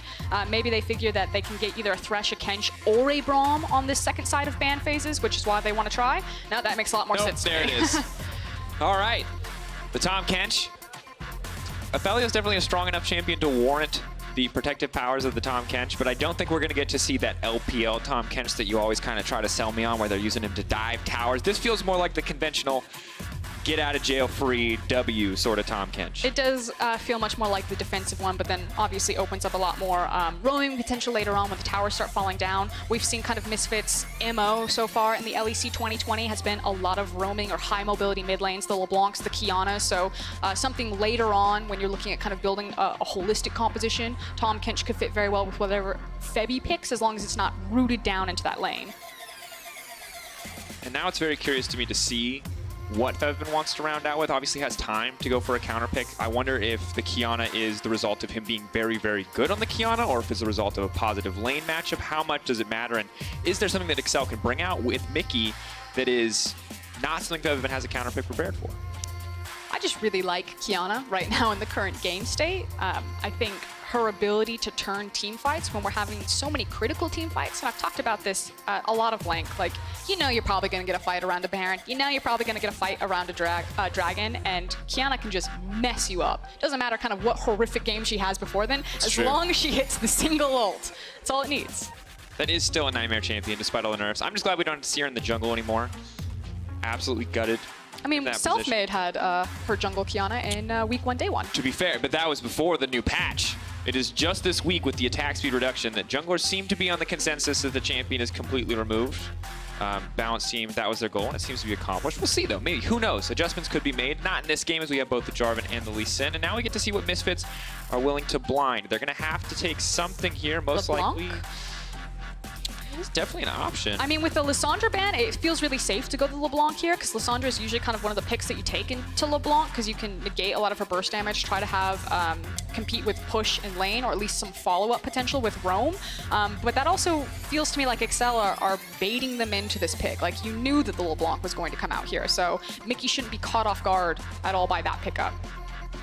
Question is, what is he going to opt to go for? I don't think it's going to be Janna. I don't think it's going to be Janna.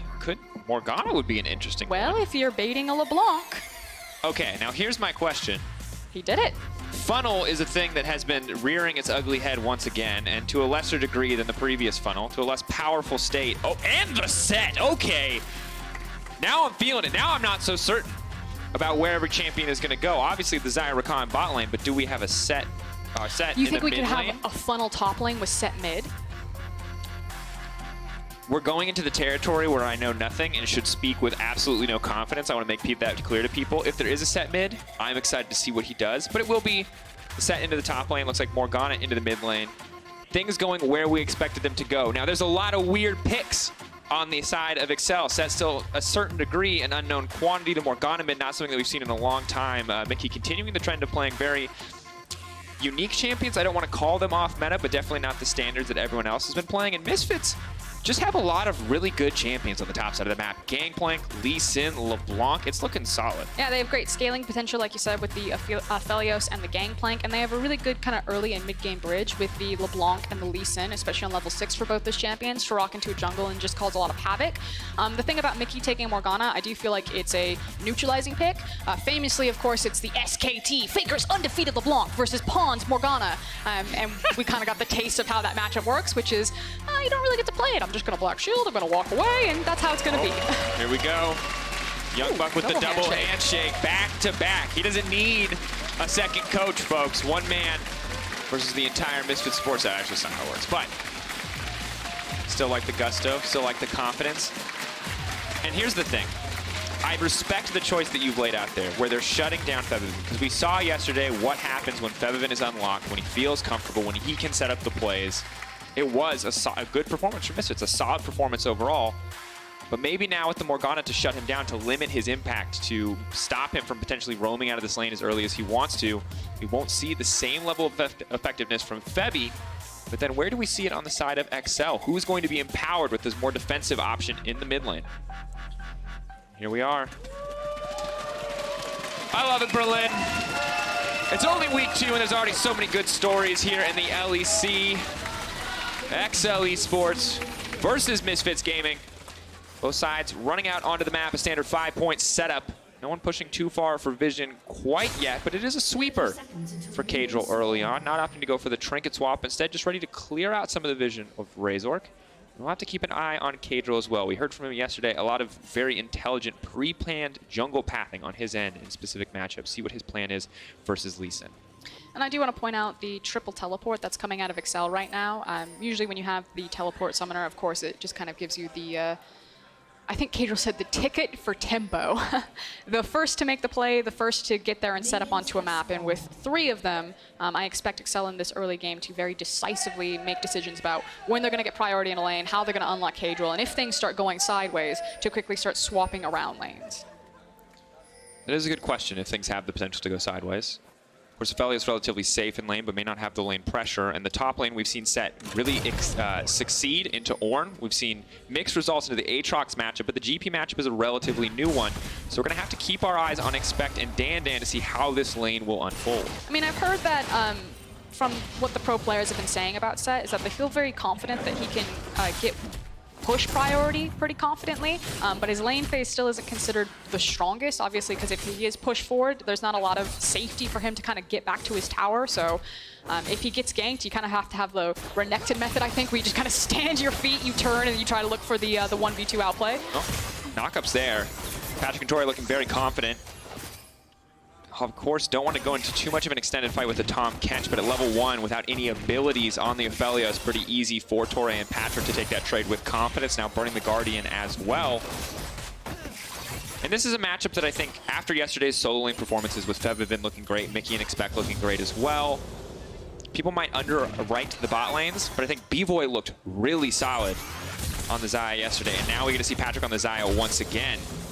have to keep our eyes on these bottom lanes to see what they're going to do. I do want to put our eyes at the jungle right now because Kadril is walking forward with the sweeper and really invading Razork's jungle pathing. Now, because he has priority in both the mid and the top lane, he's going to feel really confident doing that. And I think Razork actually chose some smart pathing from the Lee Sin to go red into Krugs and kind of like almost immediately clear out that jungle. And then if Jarvan kind of stepped forward, was spotted out by that ward, he could very safely walk away from it. So got his 2 buffs, took his Krug camp, and he's being very careful around this jungle, even kind of like pulling his Raptors just to check what's up. I mean, to be fair, he did see what happened to the last mid laner who disrespected Mickey. Died. Of course, that was Pantheon, not Morgana, but still good to give the respect, still good to play this one patient.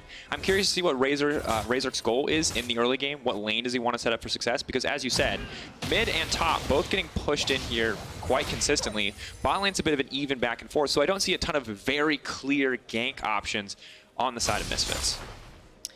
No, it was kind of like how they're going to play around this. So Kadril again checking to see if he can get anything. Smart pathing from Lee Sin to secure both his buffs into the Krug camp. We'll see now if Kadril can maybe force Dan to miss out on something here. I don't know if they go for the full dive.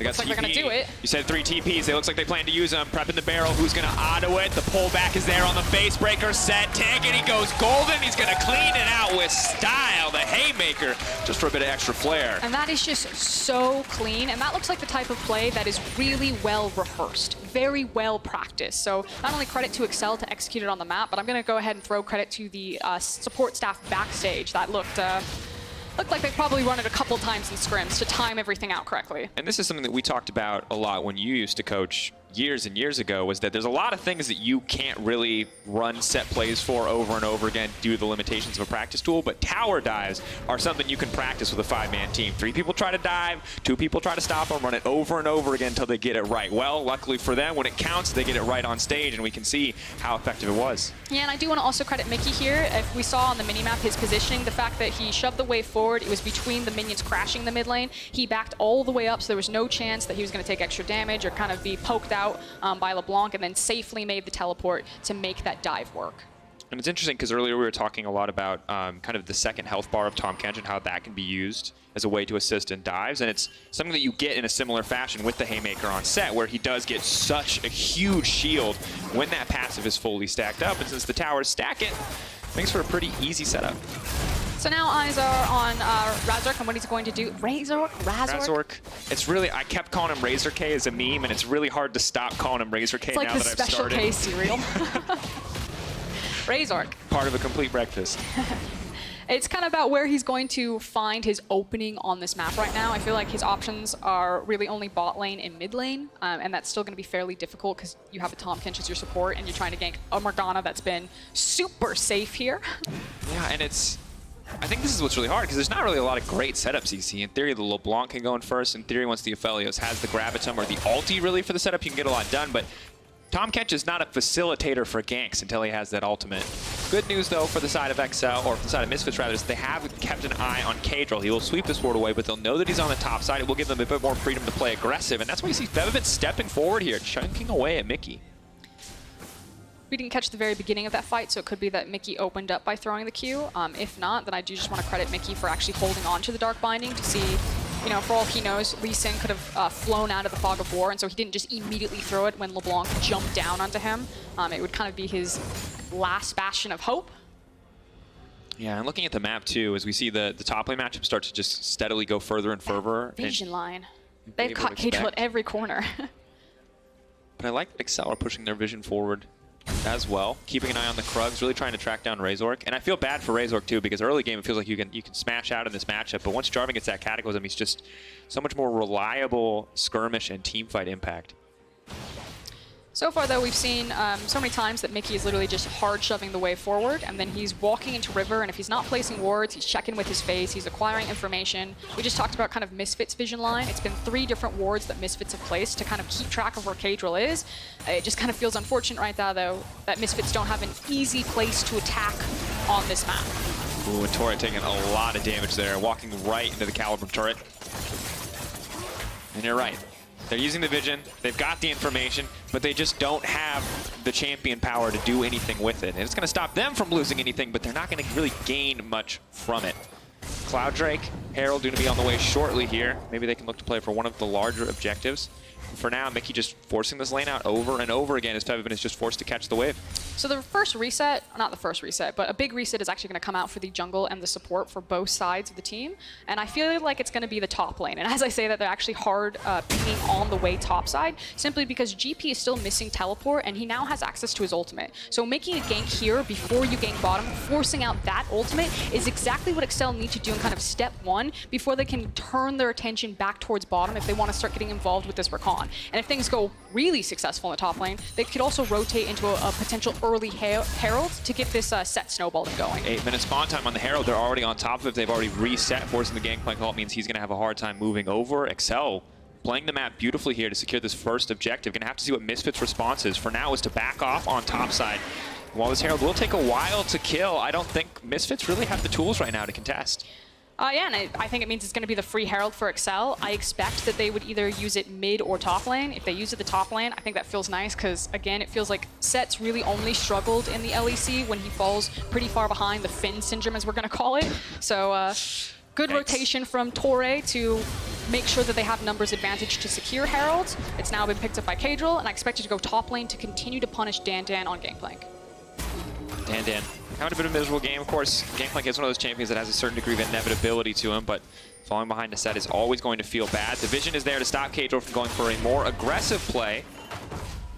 Okay, but Misfits now need to make a decision. So LeBlanc and Lee Sin have just disappeared into Fog of War, and Kadril's like, okay, they're coming top. I think the assumption might have been from Excel that they'll try to trade Cloud Drake, but Misfits are not trading objectives across map. Yeah, they lost the Herald, so that's just like a straight loss, but they were not going to say, we're going to give up Gangplank's tower, we're going to give up his lane, and we're going to go to Cloud. They immediately fell back to try to assist Dan. And what's crazy is how little Misfits or Excel gave up for that Herald. Is Mickey now in a little bit more trouble? Febiven finally has the lost chapter. Ludenzek will make these trades even easier in the future, but just constantly trying to chip away now. Matchup slowly shifting in favor of the LeBlanc.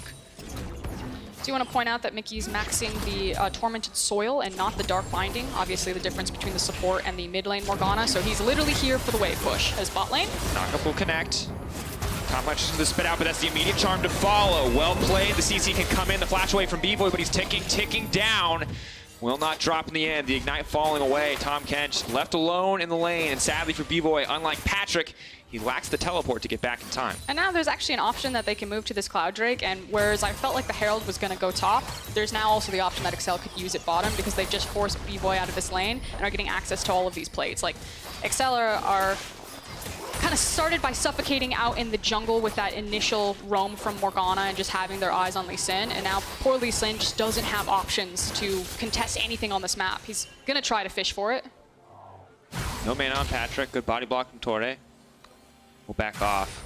Good call out from Razork. You know, if they do stay there, obviously no mana on the Zion makes it a pretty easy pickup, but not going to get anything in the end. And plates are falling all across the side lanes here inside of Misfits. And there's a lot of adjustment happening from both teams as soon as they get information about where someone is. As soon as they saw that Lee Sin was on bot side, Kadril was kind of sniffing around the Cloud Drake. Now he's sprinting back up into the top lane, and it feels like, okay, we're back to plan A, which is Herald top, punish Gangplank, let's get this set ahead. Ward's still there, Kadril's still spotted. LeBlanc and Lee Sin on the way up. Everyone is chasing everyone around. This is amazing. No one wants to touch this Cloud with a 10-foot pole. Look, yeah. We are not trading today. Yeah, look, they're fine. They want to. They could make a pick. Oh, Kadril. Waiting over in the darkness. Mickey now in trouble. The kick goes in, and that's going to be an easy pickup from the side of Misfits. Finally, some signs of life from the Misfits roster. Now the pushing comes in as Denik snipes a cannon minion there with the D-Mat. Yeah, and Misfits will not go quietly into the night. Excel were watching them across the map, trying to figure out where they were going to attack them, but Razork and Febiven in particular just following Kadril at every opportunity and finding their window on a very low health Mickey. And they didn't want to touch Cloud with the 10-foot pole, Oscar, but when it's free, they'll take it. You know, maybe not the Drake they want to see ever, but happy to have it. A little bit extra CD for the Gangplank ulti will be nice. But now the Herald comes out. Turret already quite low. Going to get more value out of the true damage from the Herald. Looks like they're going to be able to break this one. pretty instantly, and that's all getting put into the back pocket of Expect. He's already winning in this matchup. You can see going for the Trinity Force, not a more defensive option like the Black Cleaver, so he is here to mess up Dandan's day. But it's also not just the Herald play that Excel have tempo on, it's also the fact that they very quickly rotated Patrick and Torre into this mid lane, and Mickey is catching a big wave building up bot side. And it's really hard to dive the Morgana, because theoretically, Razor could have tried to take the red and then with the crash that Aphelios and Kench had put up, look for a potential dive on, let's say, Xayah's left alone. But because it is Mickey, he has access to the Black Shield. They just have to reset, but that means that's still like free waves, free plates that went into the back pocket of Patrick and Torre. So across map, not just in top lane, Excel actually won in virtually every lane. And really the only strong point on the map right now feels like Fevin. As we can see in this play, he will be the beneficiary of this kill. And looks like the play, the idea is here from the side of XL, the setup, but do not respect the execution from the LeBlanc and the Lee Sin. And you can see what Mickey's thinking. He's like, I've got my jungler here, I have my support I'll here. walk forward, I'm no totally matter where fine. you go, you're going to get stunned. No matter where I go, I'm going to die to this burst damage, sadly. But I do think it draws a lot of attention to, so far, who I believe to be the most important member of the Misfits lineup. It's Fevin. You saw his performance yesterday. You saw his Kiana. We all know what he can do when it comes to history. And in this game, with the LeBlanc in his hands, it feels like that pressure remains. He needs to be the one to step up as he gets knocked up. Mickey's on the way. Chains will connect, and Fevin should just walk away. I think everyone's going to walk away. So we've now fully swapped into Australian-style lanes with our top laners in the bot side. The funny thing about that is that for people who don't watch OPL, they're going to be like, is that actually what they do? Map's just upside down, it's fine. It's good. It's wholesome. It's more symmetrical this season with the alcoves. You know what kind of tilts me a bit, though? It's that you can't see the alcoves in the top side of the map. You don't need to see them in the top side of the map. You just need to know that they're there. You just need to know that they're there. They're there for Reddit highlights and smokers who want to take a break. That's it. Well, right now, it's Morgana and LeBlanc. Hiding in the darkness. So, pointing out kind of the next play here, you saw the minimap ping go down. It's the mid lane tower is kind of the next easiest objective, and we're probably going to see Excel play between top and mid lane to either look for picks around those two lanes, and if they break with a big numbers advantage, then they can rotate it into pushing down this mid lane tower. But you can see how confident Torre is, obviously on the Rakan, very slippery, but the short of it is that Excel feel like they're on the hunt. Yeah, Excel feel like they're pulling ahead in terms of small advantages. It's not amounting to much in terms of overall gold. There are some small places where they're not completely winning out, but the second Herald looks like it will go down uncontested to match the first. Should be another tower to follow. And Dandan should just run away here. Oh, Facebreaker misses. That's maximum grit. Now he has to walk away. That's going to be used without any mana. They might actually just be able to take down Expect here, but they have to be careful. Showstopper is up and available. Herald has already gone down. So while Dandan was confident to step forward there, it's not going to get him much else. But good signs for Dandan that he's not losing out completely on those trades. But now it's how much can Misfits stall here on the mid lane push with the Herald behind Excel. There's no more plates. I do want to point out that Torre on the top side of the map. Yeah, so if anyone stepped forward, like V-Boy stepped forward to try to contest that push there, he was going to be insta-dead. Oh, and unlocking mid lane tower. Going to give him so much more access to this jungle. Torre was already fearless. He's going to be able to push in even further, lay down more vision. And you can see Razork just hiding, waiting in the darkness. Looks like he will be spotted out here by Cadril, but Cadril only level 8, does not want to contest the Lee Sin in the 1v1-4 now. Razork definitely has the lead. And I just feel like, yes, Misfits, I can see how they can find the picks. I can see how the plays can come through Frostgrim, but it feels firmly like the ball is in Excel's court. I mean, it has been for the last 16 minutes. The gold lead isn't terribly far away, but I just feel that it's been Excel's who have been making the reactionary, or excuse me, the proactive moves, and Misfits have been lucky to kind of try to keep even, but are being very reactionary around right now, especially around the map. And I mean, the good news is there is a lot of scaling elements on their team. Obviously, Set is pretty terrifying in the late game when he really gets to lay down those big haymakers, but the Aphelios, the GP, these are champions that can just one-shot the enemy, especially if you get the right weapon pairing. But for now, still waiting to complete a first item. Still dragging a little bit overall. The odd pickaxe, just... Whose pickaxe are you? Oh, Aphelios. Interesting. Might just need the AD to help him farm. I think it's just bad back timing. Or maybe he's like, all I need is one fight. I'll skip the Essence Reaver. We'll get the fat IE damage as quick as possible. Keep our eyes on the itemization. There's the GLP. dangerously close to not flashing out of the range of that binding, but Febiven will be able to get away. Major Summoner Burn, though, will make the follow-up ganks that much easier. And while XL had no interest in the Cloud Drake, they are willing to commit for this Ocean. And Mickey is all utility right now. He maxed W. His second levels are going into his Black Shield, actually. So with the GLP and the Glacial Augment, he's essentially a utility support bot. And I love Black Shield with Set. Because the only thing you do against Set is, when we talk about it, you walk away, you kite him. Already difficult to do if he gets the right setup, but impossible to do if he has a Black Shield. If they really want to fully commit, we could see a Shirelia's on the Rakan. That would be my dream state. Just enable this man to punch people in the face. Run at people and punch them in the face. Run at people at a reasonable pace, and then, yes, punch them right in the face. With 7.6k gold, Zdenek goes back to Midlane. I think he was hoping to take someone with him, because let me tell you, when the Tahm Kench appears, you're like, oh, all right, they're going to defend the tower. And then when it's just the Tahm Kench, Dan now potentially in trouble. Misfits trying to collapse, but as you said earlier, FLICKR, just very reactionary. This is a super formula from XL. They're actually just walking all over Misfits right now, correctly moving their vision line with them, identifying the right tower. I don't think they'll look for the dive. I actually think they're just trying to dissuade Dan and deny him as much as possible, but they're playing on their waves really well. They're eating up all of this map. The gold lead's still not getting too far out of control, but... No, but they're matching. They have 3 towers. It's good, actually, that Misfits have actually been able to keep it as close as they have, because it is still a 3-tower difference. XL got both Rift Heralds as 1-for-1 on the Drakes. The kill's still only 1-to-1, so a very slow, very controlled game. I'm wondering if there's a break point that that XL are waiting for to try to push for a greater lead, or if they're just comfortable with the current game state. I think the issue is that they have a Morgana and not kind of like a more traditional mid laner. Like Pantheon. Like Pantheon. And that Kadriel is going the Cinderhulk route, that you're effectively waiting on Set and Xayah to have kind of core itemization before you feel really confident breaking open the game. And so I think that's kind of not necessarily what's slowing down XL, but the fact that they're kind of taking their time with it. That they're playing around when Set gets super far forward in the lane, that he gets kind of like an isolated 1v1 or he gets a 2v2, and they're just basically hoovering up CS with Patrick. And as soon as he has 2 items, they're going to be much more confident to look for fights. And I think for the sake of XL, you're kind of hoping that time comes sooner rather than later, because I just keep looking back to Febiven. That's the double needlessly large rod. We're getting dangerously close to the second item death cap. And while most champions don't have to be super concerned, given the tanky stats on the top side of the map and the Black Shield as well, we might just see a Xayah or a Rakan get one shot here if Febiven wants to prowl between these lanes. And not just Febby, it's also the fact that Lee Sin has completed the Black Cleaver, has Warrior's Enchantment, so you do have a lot of assassination potential, which is why you're constantly seeing LeBlanc and Lee Sin teamed up together. They just want to find someone and get something going on this map for Misfits.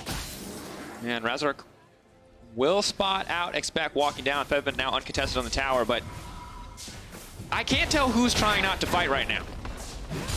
Seems like both teams are just like, oh, you have more members, we respect that, we will walk away. Well, you might get a fight. Go, Knockup's gonna go there, gonna get the value out of it, but they're walking through the pinch against Aphelios. Is definitely not the ideal location. Patrick not placed to deal damage, and as you mentioned, the Cinderhulk not gonna be too effective. Decent damage on the Infernum ulti. May have wanted to use Gravitum instead for a follow-up fight, but not a lot happening there, just a trade of spells. Yeah, there's just no follow-up. GEP ultimate, not there. LeBlanc was too far away for any sort of flanking position, so kind of all for naught.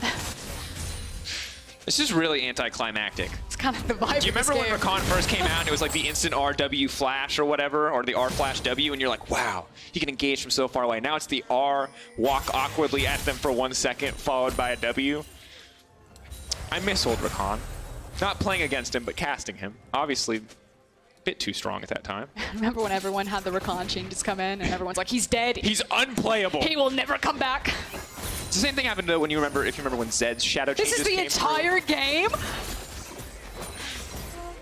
That is 212. If you can't see it, I know it's a tiny number. Look, some people like PvP, some people like PvE. League of Legends has it all. Anyone who tells you it's just a PvP game is wrong. Listen, you're not building Black Cleaver because you're farming your jungle. Just build the Tiamat then. Ooh, expect. I never realized that Zed actually just says Facebreaker when he uses the move called Facebreaker. Feels a little on the nose, but we'll take it. Have you practiced your WWE calls? No. So Medic started doing that, and I was like, we can't all just do WWE calls. I really want the Undertaker one through the table. Someone's got to get it in a team fight. If he gets to do anything this game. Very true. So that is a nice kind of display of what this game is all about. Walking away from each other as a counter to any sort of action. Yeah, but it's an Infernal. We can entice them. Guys, Infernal, strongest Drake in the game. A guaranteed win if you get a single one. That's a lie. But if you get it right now, whoever gets this is going to win. It's working, FLICKR, and I've convinced them. High in fiber, it's very tasty. Here comes the teleports. So many teleports, the entire team now coming in. Mickey walking forward, Spooky Ghost are there, that's a slow Dan. Now Tori's in the middle of the team, that's a beautiful ultimate, but the Tom Kench is there to stop. The Tom Kench is there to deny. Febiven is waiting over the wall. Patrick sees him coming though. He's going to flash backwards, they're going to take it. Patrick manages to get the Drake. He has the Black Shield on as well, but keep your eyes on B-Boy, because here comes the onslaught. Patrick next on the list, but Dan coming in, that's a clutch barrel. That's a triple kill, and now Misfits are on the map. And it was a very messy team fight from Excel. They were late to the party. They forced way too hard with the teleports. Misfits managed to play it slowly. Massive damage from the Gangplank in particular. And yes, they lost the Infernal, but they're walking towards the Baron. And Lee Sin went from 200 damage to 1,700 damage in a single fight, and that's what you love to see. But now, stakes are getting higher for the side of Excel. They were comfortably in control of this game, but now they got to make some decisions. Now they got to get it done. There's no showstopper for Expect, but he can just make his way to the pit if he wants to. They have to back away. Caedrel's there. That's true. That's a good read on the situation. I forgot. This is a slow, controlled game, FLICKR, and I was getting too hyped. I was like, they're going to fight for it. One more time. It's the pit. Set. But that could have been the breakaway for Misfits. They finally found the gold lead. Yeah, again, they lost the Dragon. But if their jungler had stayed alive, that was surely the Baron. I do want to say, can we look at this fight again, because actually a lot of fantastic things happen here. Okay, so you get Torre, who gets kind of the initial knockup, but Dinnick actually absorbs a lot because he just has Aphelios inside of him, and so you have people diving onto the back line, but it's not really meaning much as B-Boy gets kind of shot out to the side. Patrick with a very sweet steal here, but I just feel like Patrick was stuck in a bad position, had to hourglass very early, immediately into a barrel, and just explodes. And kind of the only silver lining was the fact that Excel did manage to kill the Lee Sin, but the back lines and the front lines get very separated. Lockdown is there, Tom Kench on the way. Saving the day for now. Wants to spit him out. The flash to safety, the re-engage. That's right. No one's going down on Dinnick's watch. That is, I'm going to say, 2 fights back-to-back that I'll give Dinnick the save. And I was excited because I was going to talk about the difference between 80 carry flashes. We're going to hold that thought because there might be another fight. Bevan kind of dissuading the engage here. Poking, prodding, trying to deny XL a little bit of the vision that they're trying to lay down in the enemy jungle. But it's a full 5-man commit on the top side from XL. They have a decent wave. Here comes Stand Down. He does have teleport. He could look for a flank. There he goes. Oh, and that's actually really good from XL. Teleport is now committed here. I don't know if they're going to be able to find the falling fight. They have to commit. They've used a major cooldown if they want to win the falling fight. Troy's going to go over the wall. He's going to find the knock-up onto Dan. Patrick trying to buy as much time, but he doesn't have flash because of the last fight. But that was a horrible kick, knocking him right back to safety. Patrick still dealing so much damage, still finding 2 kills in this fight. Expect still alive, and oh, here we go, right in the pit. You do not want to fight this set. Bebevan stepping forward. Haymaker going a little wide, trying too hard to be flashy with the predict. Finding will not connect. Set still alive for now. Expect trying to buy time, but Bebevan finishes him off. Anything you can do, I can do better, but Caedrel with the dunk down flag from the sky. Mickey from the Baron pit. Yay, good luck, team! You can do it, Set!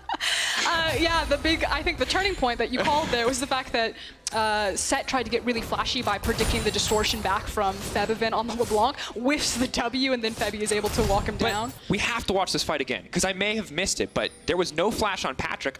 Razor kicked him out of the fight, thinking he would finish him off, and just kicked him to safety. He got to auto like 4 more times. Okay, so we start the fight. It's going to be Gangplank. Dan uses the ultimate to force him off the tower and is now flanking. Let's watch the kick. Here we go. Zaya ultimate down. Yeah.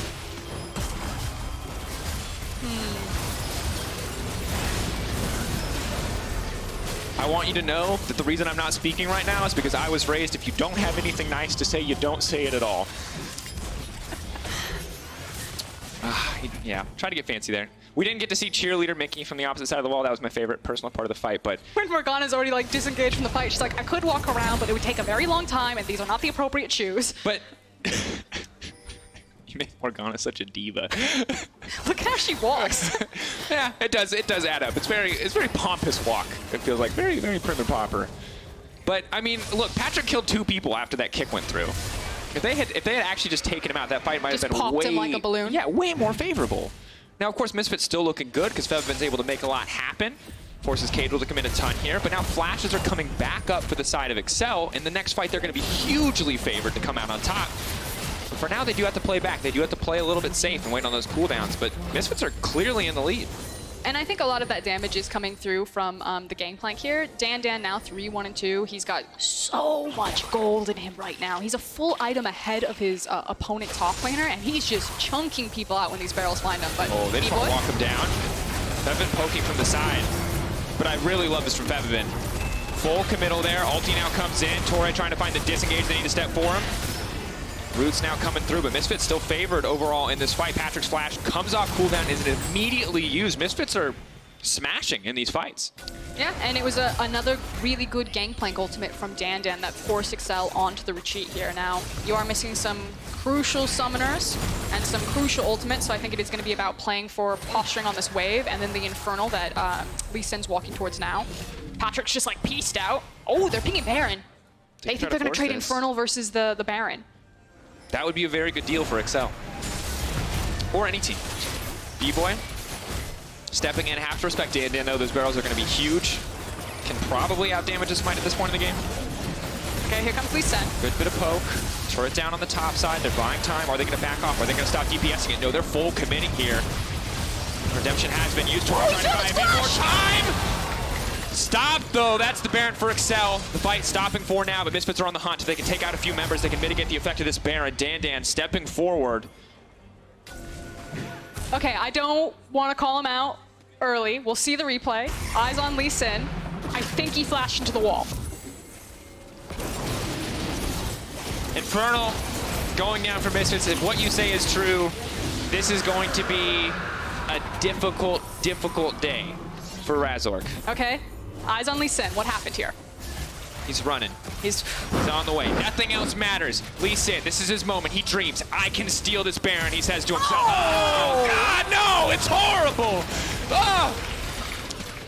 Put the Teemo error sign up, please. Save him. Oh. He lost his teeth. That was... Ooh, can't even get the red buff. Cadril, give him a break. Okay, I have good news, though. Okay, I'm going to try to... It's not necessarily good news. I think I overestimated. Just make your point. We don't have to pretend. Because they have Aphelios and Gangplank, still really decent wave clear. So yeah, Excel got the Baron. It doesn't mean that it's the absolute end of the game for Misfits unless they get wiped here. They should actually be able to survive this one unless they take a bad team fight. So that's the silver lining. Okay. It's a pretty decent silver lining. Other silver lining, Fevin still does a ton of damage. B-Boy is getting progressively stronger. Those turrets coming over the wall are so obnoxious to deal with. It is just poking. So Misfits are holding on. But this has been such a back and forth game. Early game, totally in control of Excel. One team fight. Misfits now there in the driver's seat. One horrible fumble in the top side and then immediately around the Baron. Excel are back on top. I think another nice thing about kind of Misfits composition is not only the scaling options, but the fact that they have multiple damage threats across virtually every single member. So if team fights get really scrappy and there's not like a front to back line of scrimmage that's set and you're just trying to kill the tank line as quickly as possible in front of you, like they excel in those team fights. They have so much mobility, they have so many damage threats. Oh, Felino Salty is going to lock every single member down and now they're just going to shred through. Dan on a rampage. Fevin looking to lock up Cadril. Patrick trying to dissuade any further engage, but my God, set. You don't 1v1 a pirate. Definitely not outside of a pit. That's rule number one. He now going in. Just gonna walk him down. Denik trying to give him the tongue. Patrick running for his life. The third auto won't come in. Cadril wants to turn this entire game around because Patrick is still alive. Hope is still alive for the side of Excel. Mickey and Patrick. Fevin wants to step forward. He knows one combo will kill Patrick. Binding will not connect. That's a fake LeBlanc, but Patrick still untouched. 2v3. LeBlanc now the support to try to turn this one back, and Excel holding on despite a terrible initial fight. And basically what my point was going to be is that the short of it is that Misfits can carry from multiple positions, whereas Excel's composition at this point is almost exclusively Patrick and Set. Like they have two actual carries, and this is really how these fights are turning out. Like everyone is strong arming for little Patrick here. And the difference, too, is Lee Sin, despite the struggles that Razork has had in this game, just kicks Set out. and then he has to walk back in. He's not doing anything effective. The difference is the GP lays down a barrel and shoots it from a mile away, and everybody dies, as you'll see here. Yeah, that was the big explosion there. Thank you for slowing down observers. And then Expect just has to go in. He's underneath tower. He's in the middle of the GP ultimate. And Excel do manage to kind of walk this one out in the end, in part due to some hardcore parkour by Kadril. He's like, he flags to the wall. He bounces off the wall into the ultimate. Tell me that wasn't some like Mirror's Edge that you just saw there. I don't know. Given that he died and no one else really did, it was a little bit more like that scene in The Office. Yeah. Just jump into the refrigerator box. It's fine. Yeah, so champion damage dealt. What you can see is Patrick, the one true carry of this team, as Expect wasn't able to have an effective team fight. But the split damage profile you mentioned, very much true on the side of Misfits, mostly right now on the side of Dan. It's also an issue that anytime Patrick doesn't have access to Flash, I think it's actually just a lost fight for Excel. Like, they almost can't look for fights if he doesn't have Flash, because a random barrel will just ruin his day into like a Lee Sin Q. Barrels are ruining the meta. Gragas, GP, you heard it from Yamato. There's barrels everywhere. Need to get them out. As we check in on the map state, Gold is about dead even.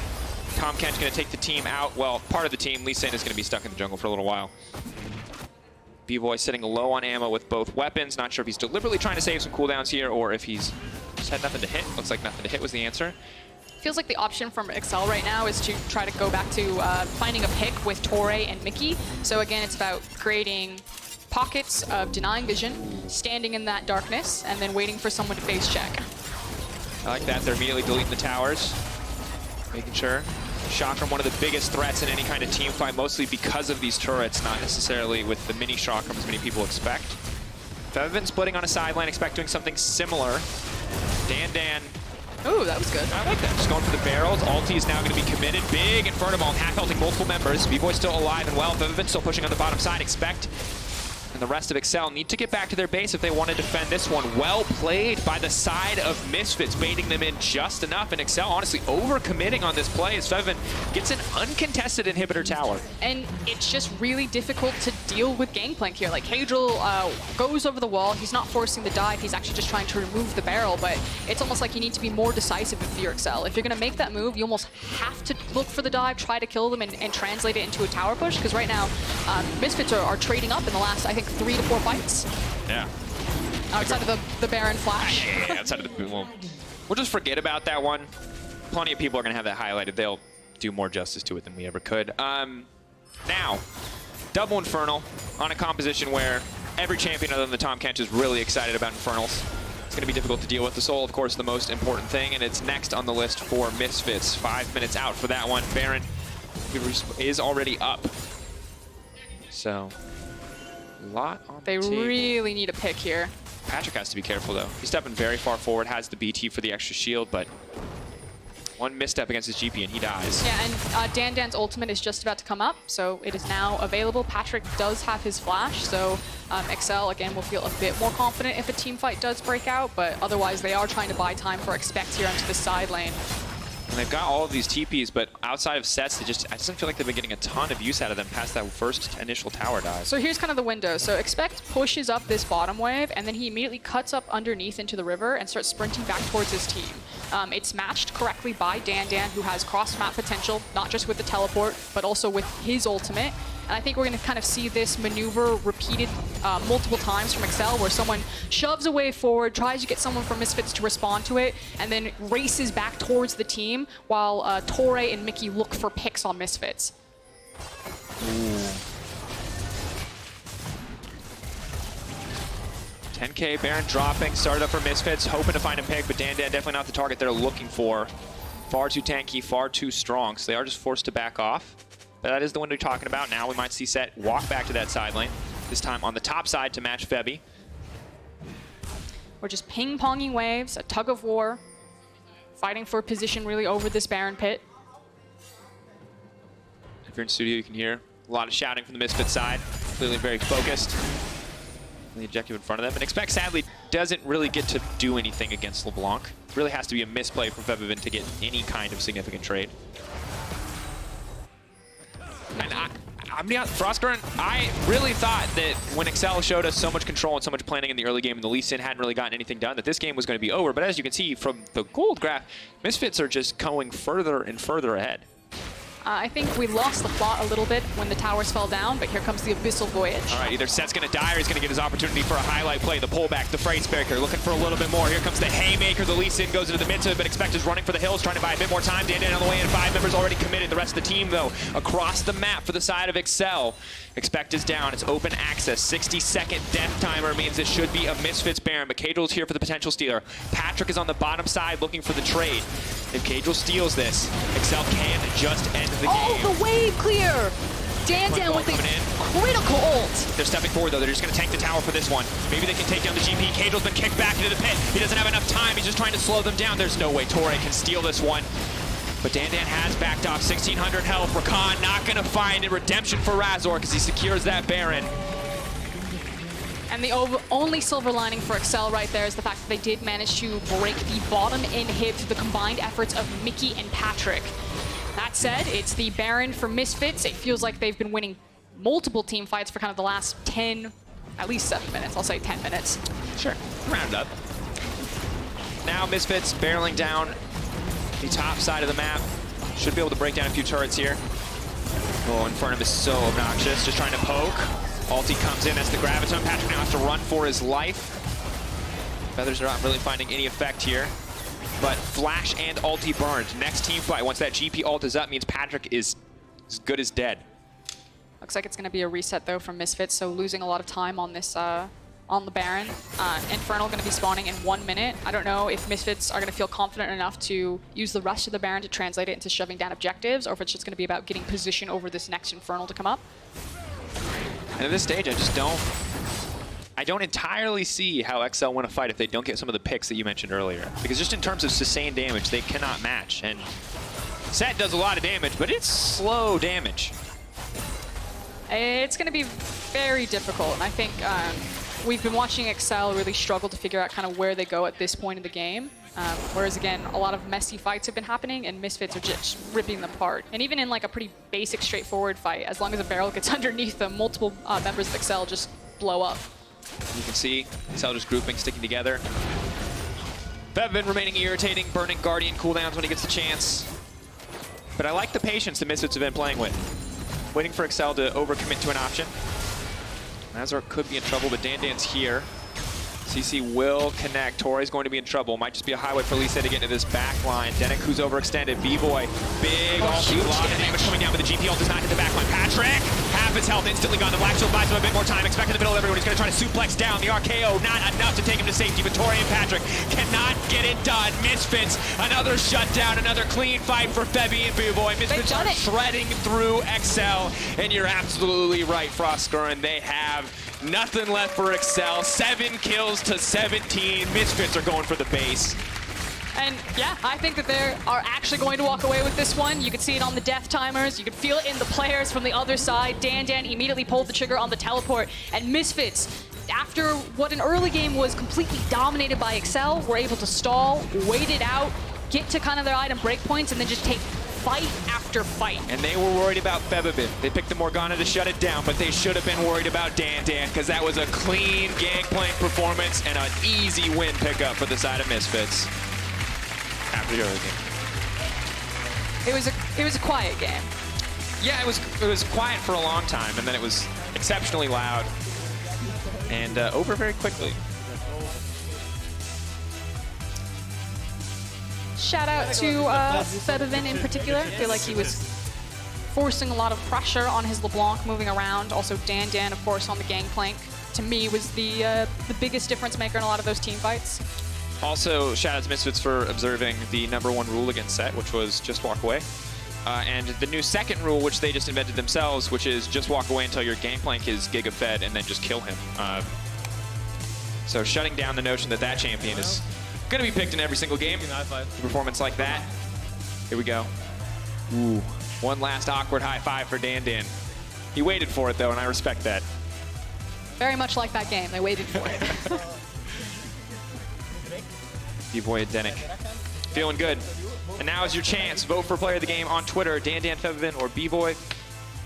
It's hard to know. I like to give it to Gangplank, because that's kind of generally where I'm at. I think Dan's the safest option.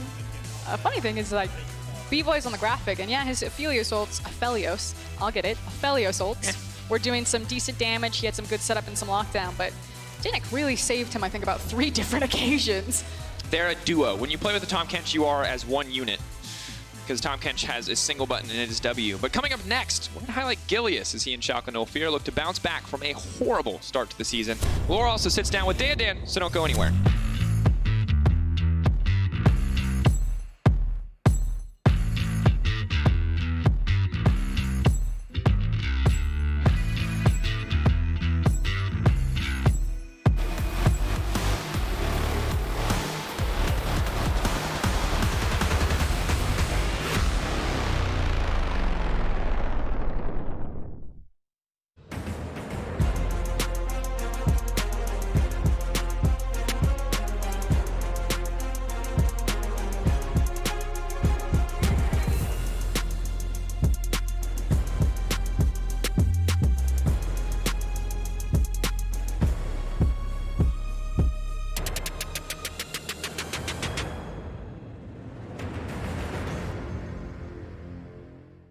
I want the LEC back so I can stand in the chat. I want the LEC back in my life.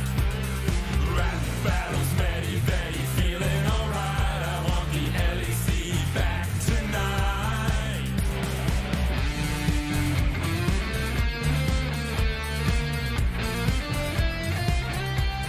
So tell me, who was the player of the game?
and welcome back to the LEC, everyone. Misfits go 2-0 this week. Dan is with me right now. Are you happy about this week, Dan? I mean, yeah, of course we are. I think we were quite disappointed after last week, so going 2-0 this week, who would have guessed, right?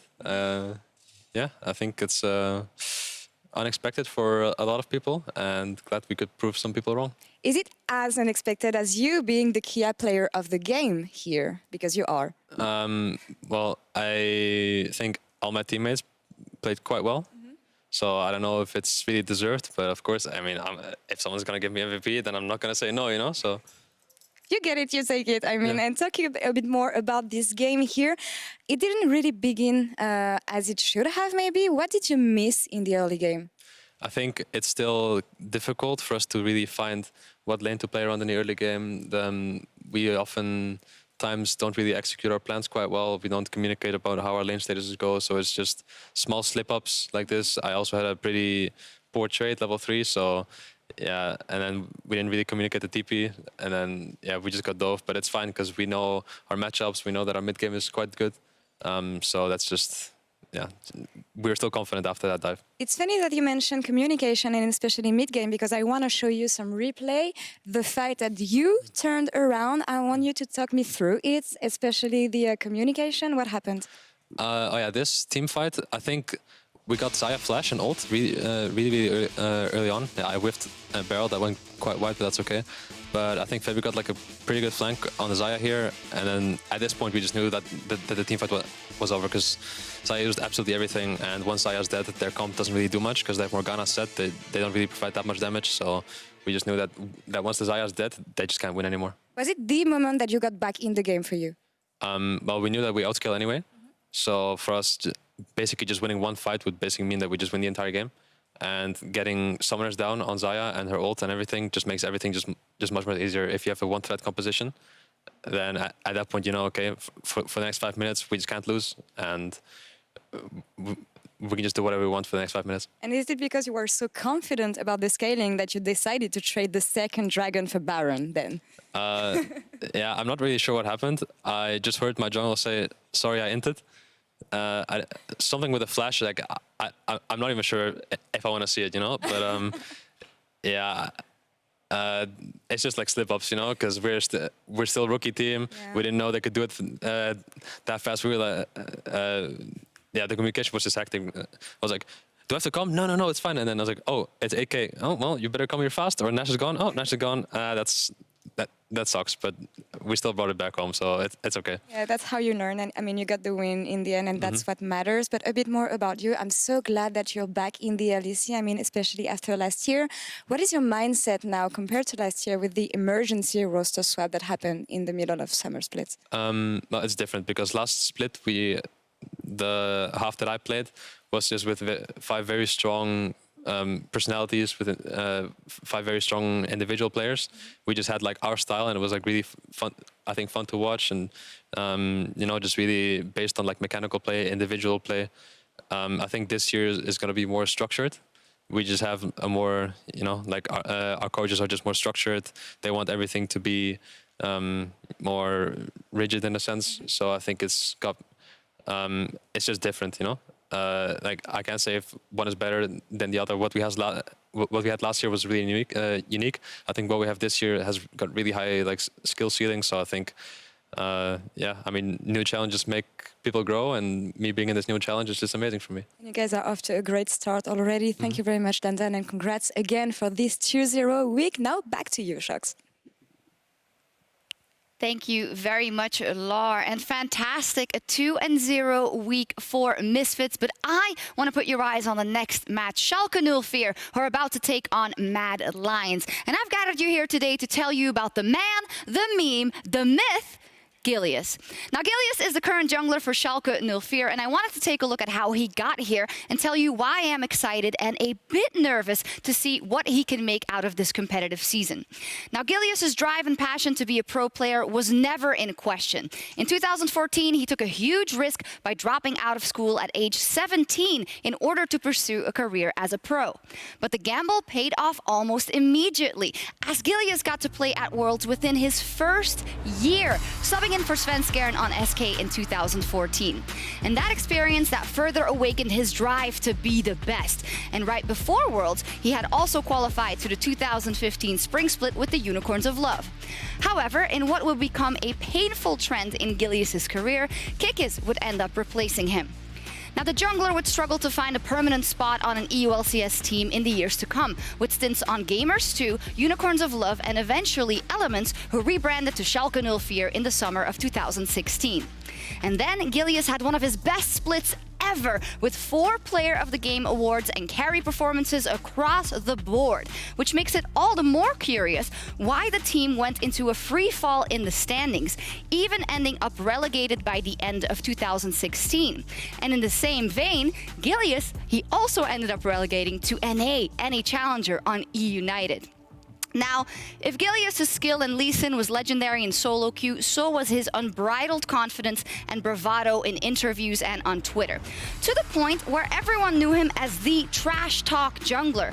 Unfortunately though, Gilius couldn't always back the trash talk up and would often find himself benched or replaced. But even with those setbacks, Gilius was always willing to put in the work, and he rebounded in 2018 in the Spanish Superliga, winning the playoffs with Jizuke, Attila, and Jack Troll on Giants at the end of 2017 to find them on Vitality with those rookies in 2018. And now Vitality, they continued their growth in EULCS with a 4th place finish in spring. But deep into the summer split, Gilius once again got benched for Kikis and devastatingly missed out on the World Championship with Vitality. But true to form and dedication, Gilius kept grinding. He went down to the German league, playing with Ad Hoc Gaming, and perhaps signaling a permanent shift in his attitude, changed his in-game name to Humble Gilius. Now this year, Gilius has returned to a Schalke 04 that gave him a chance before. But the team has started off the split with a horrible, 0-3. Now, this is very important because to me, this could be Gilius' biggest test and opportunity to date. This could be a make or break split for the jungler. To quote his former coach Yamato Cannon, even if the whole world doesn't believe in him, he believes in himself, and that's a massive strength. This season, let's see if he can make it count. It's a fine question, Shocks. I love it. The history of Gilius. What did you say? The man, the meme, the mystery? The myth, the meme, the man. The myth, the meme, the man. Yes. It's many things, many M words. Speaking of memes, we got some memers in chat right now. I'm taking a peek into Carzy and Forgiven, and it's adorable. They taught each other how to say, "I am your friend" in Czech and Greek. Yeah, but I would highly encourage you not to repeat what they wrote there. Not because I'm worried about you butchering the pronunciation, but because we can't confirm that's actually what they wrote. They could definitely be trolling each other. I definitely wasn't going to try to. I can barely speak German. Like, I can't speak German. Okay. You weren't supposed to bust me, though. I'm sorry. The best German that I can German speak is so flawless. is Schalke 04.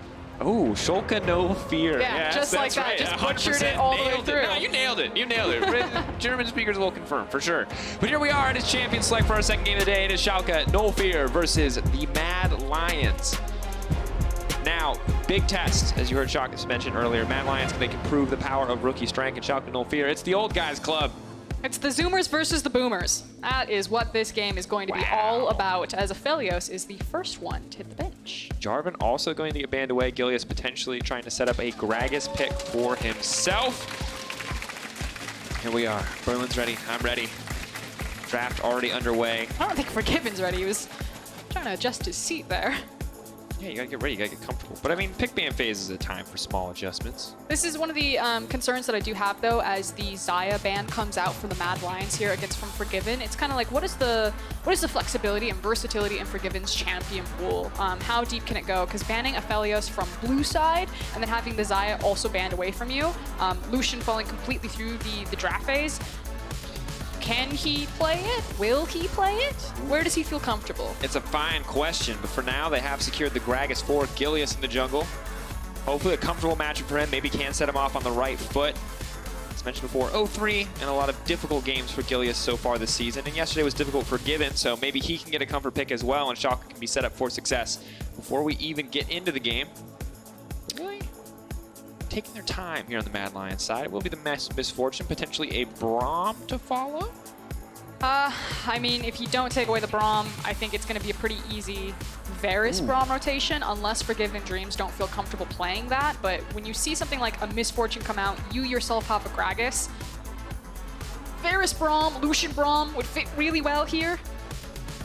And I'm curious to see how well the Gragas perform. Gragas currently is 9-1 in the LEC. That is a 90% win rate. Seems to be the strongest jungler. Oh, totally forgot Senna. Senna's great. Forgiven's going to try it again. Now, yesterday was very difficult, but it was obviously a lot of different members coming down to Forgiven's lane to shut him down.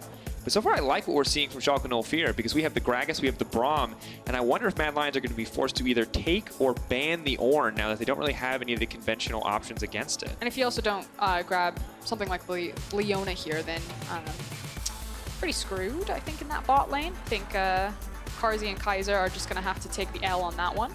Senna and Braum. Senna, for me, is kind of like the top tier of the ADC, just because I think she's versatile with all of the supports that are currently in the rotation, especially around with the Braum. Whereas I think Misfortune really does need that Leo combo to kind of hold her own into the lane phase. So we'll see if Schalke want to try to take that one away. Second ban phase, Pantheon is going to be the first to hit it. We'll have to see if the bot lane focus we expect to come through will be there.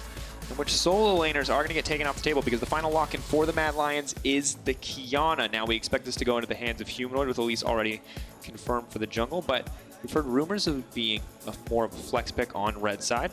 The Thresh, however, will be the option. And I like this because a lot of the safety for MF is there once you add the Thresh. You know, a pseudo escape for a champion who's otherwise quite immobile.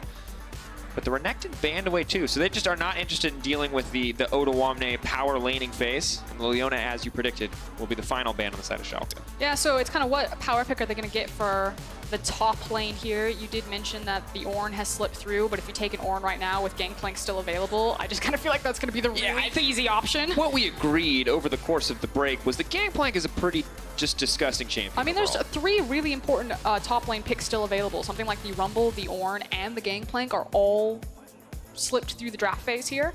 I'd love to see a Rumble. I honestly would also love to see a Mordekaiser. Anytime there is a Braum on the other side, just Mordekaiser ulting him to take that shield away for the MF ult feels so good. I think he has to go AD because he's already got a Gragas and a Senna, or the Gragas particularly from the jungle. True. So that's why we're seeing now the Aatrox come in. Abadage has, I believe, played this mid lane last year, but it has pretty much exclusively been top since the nerfs came out. Kind of repeatedly, actually, over the last year. Final option, though, LeBlanc seems to be growing in popularity here. Reliable champion can create a lot of pressure in the mid game. I mean, you assume that it's going to be Humanoid's Kiana in the mid lane, but one of the big advantages of LeBlanc is just her ability to be blind picked. I expect to see an AP top laner. Rumble, Mordekaiser certainly fits that role, just because you have strong AD in Kiana. If you did go AD top side, you could then look to dive, but it feels like with Kiana and Elise, it should be a lot of focus on the middle lane. And I gotta say, I would have preferred the Mordekaiser. Really love Mordekaiser ulting a Braum. There's almost no greater feeling in the world. You get a 1v1, you can win. The enemy team no longer has a shield to block your MF ult, but you gotta respect it. The Wombo combo is real. FLICKR. And yes, Schalke have a Gragas barrel to disrupt it, but I see Rumble ult. I see Kiana ult. I see Misfortune and Rakan, and I guess Elise is there to get them through the early game. She doesn't really contribute past 10 minutes, but all the other champions can blow an entire team up if they group. Again, I kind of feel like it's given away that when you have a really strong AD mid, you got a really strong AP jungler, they have great CC and setup in Elise, Kiana, that there's just a really big snowball potential there in the top lane, especially when you then also have a Rumble up there who can take care of his own wave management really well. If people try to dive him, he has access to his ultimate, he can just drop that, be really safe. So I think this is all about Humanoid right now. I have to see, because Humanoid has been a mixed bag, has had a solid performance on Zoe, has had a pretty unfortunate performance on the Mordekaiser. See what version of Humanoid shows up today. Only a single handshake. Head coach to head coach, secondary coach not getting any of that. Gear up for the second game. That's right. Schalke 04 versus Mad Lions, FLICKR. You said it best. Boomers versus Zoomers. Old names versus new blood. Feels like a quintessential LEC matchup. Some names I never thought I'd see on the stage again. Forgiven coming back. That's all you can ask for.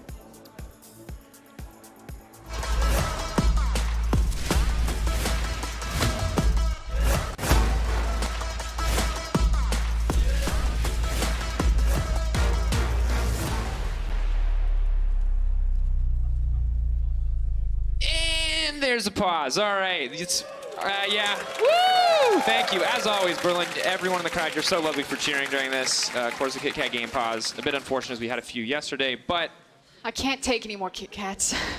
They're like my favorite you know candy. it's not part of the deal that you have to eat like 6 Kit Kats every pause. Every time a break happens, it's self-inflicted. the other casters just start jamming Kit Kats down my throat. All right, well, it's a short break.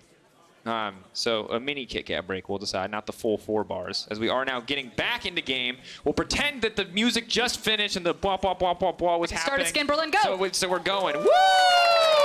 Yeah! Let's do it! Schalke versus Mad Lions. Boom versus Zoom. Who comes out on top? That's the #1 question. All right, FLICKR. It's Elise versus Gragas. Gragas, most winningest jungler in the league. I think he is hilariously overpowered. Not really overpowered, he's just very strong. Elise, very underwhelming in my eyes, but how does she win this game? So I want to start with Gragas first. Okay. Because Yamato brought up a really good point, and he hasn't gotten to say it yet, so I'm going to say it for him. Nice. Credit to Yamato. One of the bigger issues with Gragas is kind of the hump over level 2 that he had to get, because a lot of his power comes from having access to level 3, and then like the setup of the gank potential, his speed through the jungle. And with the jungle changes, especially when he starts blue buff and then immediately into Gromp, obviously with the changes to the experience, buff, Gromp gets you very quickly to that level 3. So that's kind of one of the big highlights of Gragas on the current patch in the current like jungle ecosystem. You just have a lot more flexibility now that Gromp and Krugs are comparable as opposed to before where you had to go buff, Krugs, other buff, and Gragas, while he is pretty good at clearing most camps, could really suffer. But Shadow, a guy that we praised repeatedly for intelligent pathing. We have to see what he can do today, if he can limit some of the options here for Gilius. Maybe Gilius can finally get the ball rolling in one of these early games. For now, it is just the leash on the bottom side. Elise most likely going for the blue buff into the Gromp. We'll have to see where Shadow goes after that. And of course, both these junglers have really high early gank potential, and they have great setup in both their bot and their mid lanes. I feel like there's a bit more flexibility for Schalke's composition, and that they could also look to gank and set up for that top lane with the Aatrox, especially because Rumble tends to be pushed pretty far forward if he's trying to trade on you aggressively. Yep. Pretty much has to push there. Ooh, Kaiser getting 3 stacks and cuts of blows, but will not fall any further than that. Obviously a big chance for Forgiven to kind of redeem himself after yesterday's performance. I've been saying redemption a lot today, bear with me, it's my crutch word. But he did have a very rough day. He got absolutely destroyed by Reckless yesterday, and what I thought would be a much closer laning match. But now, today, with the power of Senna, and I think what it looks like the Louis Vuitton skin, maybe, I'll have to see if he can do a little bit more. Checking in on the jungle pathing again, there was an early ward that was placed on Shadow's Raptor camp. It hasn't spotted him because he actually walked around the buff. It's also quite shallow being placed onto the ramp here. So I even don't think it'll catch him from there. It's now a zombie Poro. Ghost Poro? Ghost Poro. Yeah, placed from the brush. So, providing a little bit of defensive vision for himself. Gilius just going to continue with the full clear jungle. And I think with the priority in mid and top, and especially with Gilius taking the time to place a ward there, if possible, he'd like to get access to that crab. Looks like he might go for Raptors and potentially a double crab, depending on if top and mid retain priority there. For now, focusing clear on this camp, crab should be next. Will not be spotted out as there is no vision on the bottom side, but in the bottom lane you see a lot of kind of aggressive back and forth trading. Both sides burning to their mana bar quite quickly as Kaiser trying to heal up a little bit there. Okay, here's one crab. So after Krug, Shadow is either going to look top for the gank. He'll walk through some vision, so it should be fine for Odo to back up. And then he himself can walk down to top river crab. And it's super safe for Shadow to do this because they saw that Abadage exited towards the bottom side of the river when he left the lane, even though he is pushed underneath and trying to trade aggressively with Human Wave. Just as called, FLICKR. We got to see what's next. Do we see the rumored Elise dive? The double magic damage Elise dive onto the Aatrox? Maybe not yet. Gilius is changing, or excuse me, Shadow is changing direction actually. Both of them are sprinting towards mid lane. But the thing is both of them will assume that they're backed. Shadow was spotted. Not sure if they know Gilius is there. Humanoid can walk down to pick up Water Blade, but it's a surefire sign that there is a gank on the way. They're trying to commit to the play. Shadow just threw that cocoon out, trying to predict Abidage's way out, but now Humanoid just leaps face first into death. Is invisible in the grass. Checks over to level 5! He's walking away. He burned the Ignite. What more Auto's going to do, but can Shadow turn this one back? He's going to grab it. He's got red buff as well. Can he get the fight with Gilius? Turning it. Barrel's ticking. He's going to walk away. Good 1-for-1. Humanoid almost makes it out, but still a messy exchange. Oh, that tick over to level 5 was almost exactly what the Mad Lions need right there. It was the fact that Humanoid's wave was building up, so Gilius knows that there's the opportunity to look for the gank here. Humanoid goes for a very aggressive trade that his jungler is kind of waiting in the wings, but it's the fact that Schalke have information that Shadow is there, but Mad didn't have information that Gilius was there. That was tough. And you got to respect Shadow for trying to go for the predict on the LeBlanc, but you could just tell the second they're behind in that play, they are not going to get out with anything better than a 1-for-1. Lucky to get out with as much as they did. Of course, Humanoid going to grab an assist, but Abidage with the kill. Should put him a little bit up in this lane overall.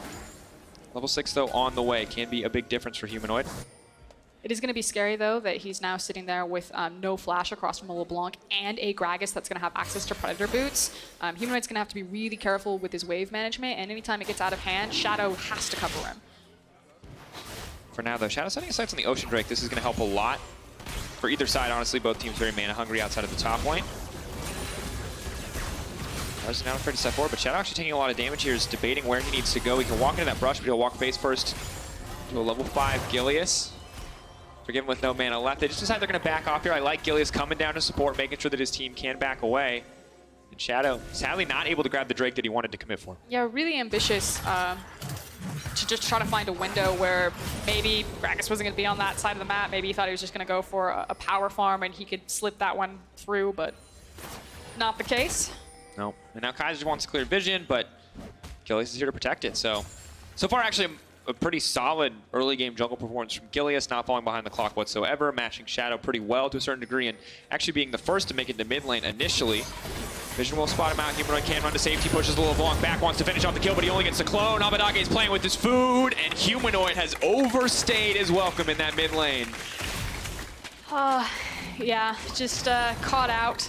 Did have Kaiser and Shadow waiting in the wings, but he's hit first. And it's difficult for Humanoid. I feel like we see two sides of Humanoid. He can be very, very good mechanically. He can have those big plays, but he can also just get caught out, overextend, overstay his welcome, and die alone. I think kind of one of the growing pains with Humanoid is that he can't really lose gracefully. It's as you're saying that when he wins, he can win super hard, and you can see those incredible Kiana performances on him. But when he gets in a situation where an early flash is blown, he doesn't necessarily have the assistance, or it's not quite timed as nicely as it would have, then he gets in trouble. And like here, he can see it coming. He knows that Abidage is fishing for it, tries to turn it around the best he can, but unfortunately, it was a 2v1. Chooses to go for the all-in. Vision does spot out the gank before it can happen here on the bottom side, and Forgiven and Karzi are just trading farm at this point in the game. But a clear lead for Schalke No Fear, 600 gold in their favor. Humanoid's lane prio, but I think he's just going to have to use it for a recall here, maybe to clear a ward, because he's running out of mana very quickly. This is actually hurting Shadow a lot, because he's spending so much time trying to cover Kiana right now. Like, he lost so much time when he started to try to start up the Ocean Drake. That was interrupted. It's now been 2 times where he's had to run towards his mid lane just to kind of cover Humanoid there.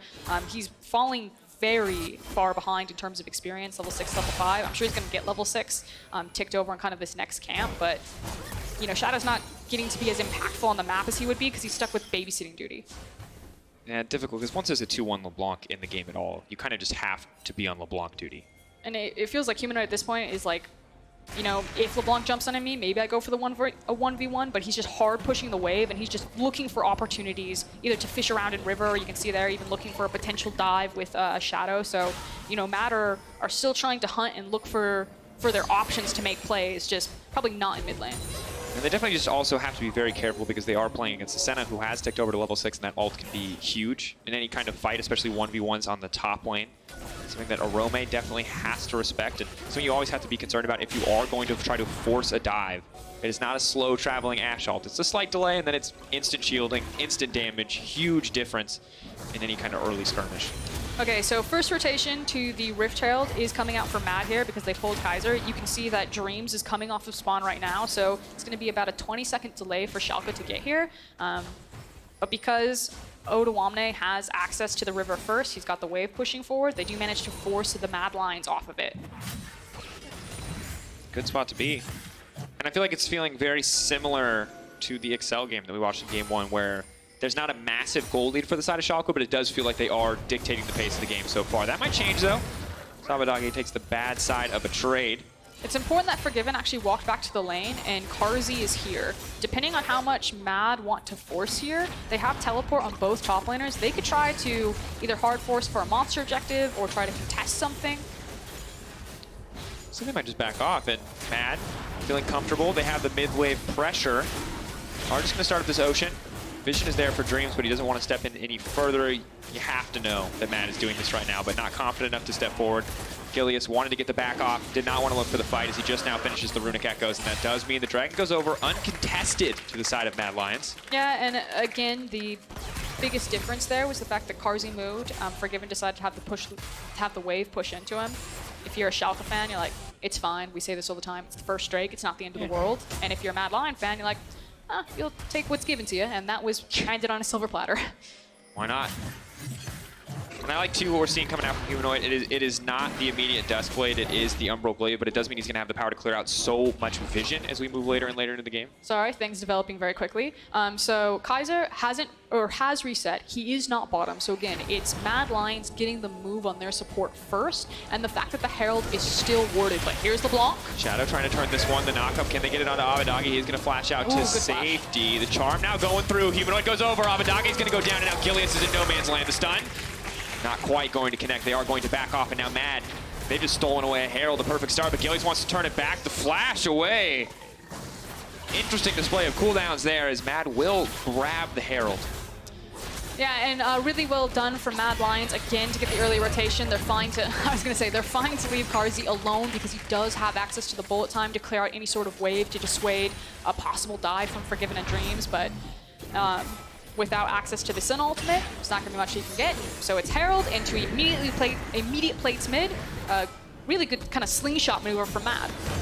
Barrel, not going to stop the recall there, and an immediate bit of gold into the back pocket of Humanoid. This is kind of what you want to see on the Qiyana, because this is something we talked about earlier when we were talking about Bev, hey, even if you fall behind, Qiyana is eventually going to do Qiyana things, and here we get to watch some of them. Yeah, and right now both our mid laners are still doing ridiculous amounts of damage, so kind of feels like all of the early skirmishing in the mid lane completely been neutralized because they both have kill threat. As a good setup by Kaiser there. Flashes over the wall, follows it, and Humanoid is the primary benefactor. Yeah. He's got his, what do you call it, the glaive? Yep. How do you say the front word? Umbral. Umbral. Umbral. I always want to say umbrage like Harry Potter. The Umbrage Glaive. It's one of my favorite new items to come into the game just because I think Vision Denial is so strong, but I'll hold it. Yeah. Odoamne going for the dive. Arome smartly trying to focus on the wave, but his health bar might be the bigger concern here. Tries to buy a bit more time. They're tanky, but he has it burned. They had to wait for that last auto. Very close, but Abadage will grab the kill. And we did mention briefly in Champion Select that Rumble can be a fairly decent weak side top laner because of his ability to clear waves with the ultimate. But when you throw 3 people, and one of them being LeBlanc, it didn't quite go as to plan. But here's the cross-map trade. Good heads up from Forgiven and Dreams just to, we don't see where Qiyana is. He can have this one. Yeah, back off. You don't want the same thing to happen to you that you just saw happen to Rumble on the top side. I like how confident Abadage is to step forward. Ooh, Humanoid not quite going to make it over the wall, but does manage to grab the snare. Suffering through that name. Pronunciation is just the struggle today. I'm having one of those days as well. It's fine. It's the Umbrage Glaive. The Umbrage Glaive. You was just going to say, someone told me, you know? I think it's cool though because it frees up potentially that you don't necessarily have to go for a sweeper, especially when you're an assassin like Qiyana having access to that item, because obviously it will help you pick up the wards, like is being displayed right now. Yay! And then you can have an extra slot for either a trinket if you want to hold onto that and play more of a side lane, find some security there, or a blue trinket, which is my preferred one. Yeah. And I love it too. I think it's such a cool item. I mostly see it on my Pike support. I think is the most common one that you see it on. Obviously not quite as much combat stats as something like a Duskblade, but when you're mostly just waiting on these ultimates for Humanoid, and you want a jungler there too, to try to win, you know, a 2v1 instead of a 1v1, I think it's perfectly fine. And so far, it's already killed a couple of wards, so good investment. Humanoid, I think, trying to bait here into Kaiser, but feels quite telegraphed. I like how they're playing around the cooldowns. Humanoid kind of saving his dash, waiting for Abadage to distortion in, and then trying to dash away to make sure that the chains don't connect. Feels like both teams, once again, giving each other a lot of respect here. Last game was a similar story, a bit more controlled in the early game. The mid game was really where it got a bit wild. Kind of waiting to see what Abadage can do once he finishes a full item. Did stop for the Seeker's arm guard on the way instead of completing the Ludens. Makes sense in the matchup, but does limit his power against other champions. He's gonna have to get out. 3 people rotating, so it looks like Schalke are committing towards the top side of the map, whereas Mad Lions committing towards bot and mid. Schalke are looking for a potential flank. Clean, controlled game so far. Schalke backing off. Humanoid gonna get in and deny a bit of CS here before Abadage can get in. And of course, the Ludens Echo is now completed, so Wonk will need a bit more respect from the side of Humanoid. But we're playing, it's Farmville. We're back in 2015, 2017, not 2017. 2008, that's what I was looking for, not the teens. Farmville was a thing. I mean, why not? The big winner here is Odawamne, who's just getting to free smack onto this tower, as Rumble was actually moving down mid lane in case his team needed him to participate in that potential Drake. Here we are, 2 Drakes for Mad Lions. So while it was very strong initially for Schalke, the game has balanced out, and Mad now getting these small advantages in their favor. Once again, Cloud not necessarily the thing you care too much about. Obviously, you care more if you're on the side of Mad because they have so many incredible team fighting alts, but still, the 3 back-to-back Infernals, or the 2 to 4. How many can you get? 6? You get 5. You get 5 Infernals from this. Is this going to be a 5 Infernal game, is my question. Right now, though, Schalke had the earlier rotation here set up on the bot lane, so you can see that Gilius was shadowing above Abadage, seeing if you move face check into the brush, possibly looking for a pick. Good respect for Mad Lions not to just go wandering into dark bushes, despite being later out on the map. And we're hitting that point in the game that I think is difficult for any team that is kind of newly formed. For Mad Lions, a lot of rookies, not as much experience in these kind of stalled out mid-game states. And for Schalke No Fear, this is a team that has a lot of veteran players with a lot of different opinions. We're going to have to see if that experience kind of pays off, if they can be the more decisive team, if they can kind of pull the trigger faster on some of the plays to come. Because that could be a big advantage. Or maybe Humanoid, as kind of the newly minted leader of an otherwise rookie lineup, can make some stuff happen. But there it is, folks. There's a Morellonomicon. Feel free to tweet LS, as many of you will. And that's going to be instantly Gilius one-shot. Wow! I was about to... Wow, Humanoid took the words I was going to say. Wow, Gilius having a really solid game, 0-0-3, so and then he immediately fault. Gets one-shot. Yeah, cast your curse. Yeah, that's the thing about the Kiana there. Is that if she finds anyone, she's probably just going to immediately pop them, which is why I don't.